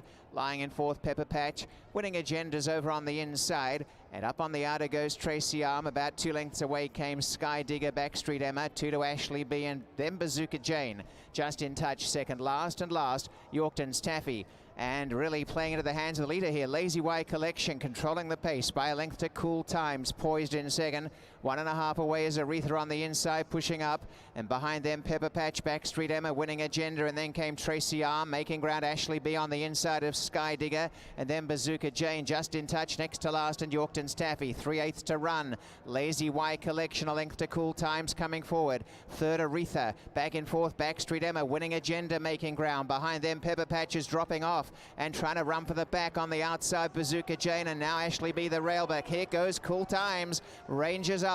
Lazy Y Collection and Cool Times turn together. Aretha the inside, finishing on well. Aretha coming after the leader, Cool Times, Lazy Y Collection, Aretha on the inside. It is Aretha up the rail, and Aretha has certainly got the performance and knows how to do it. Aretha takes center stage in a debut performance. We'll hear a lot more from Aretha by 3.5 lengths to Cool Times, Lazy Y Collection, winning agenda, and Just in Touch. 146.67.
There is the finish order to the nightcap, the final race for the thoroughbreds. A big night at Woodbine Mohawk Park, Pepsi North America Cup tonight. We look forward to our program of 10 tomorrow. We thank you for joining us on track, and those who've been watching and wagering on the Woodbine Signal, wishing you all a very good night.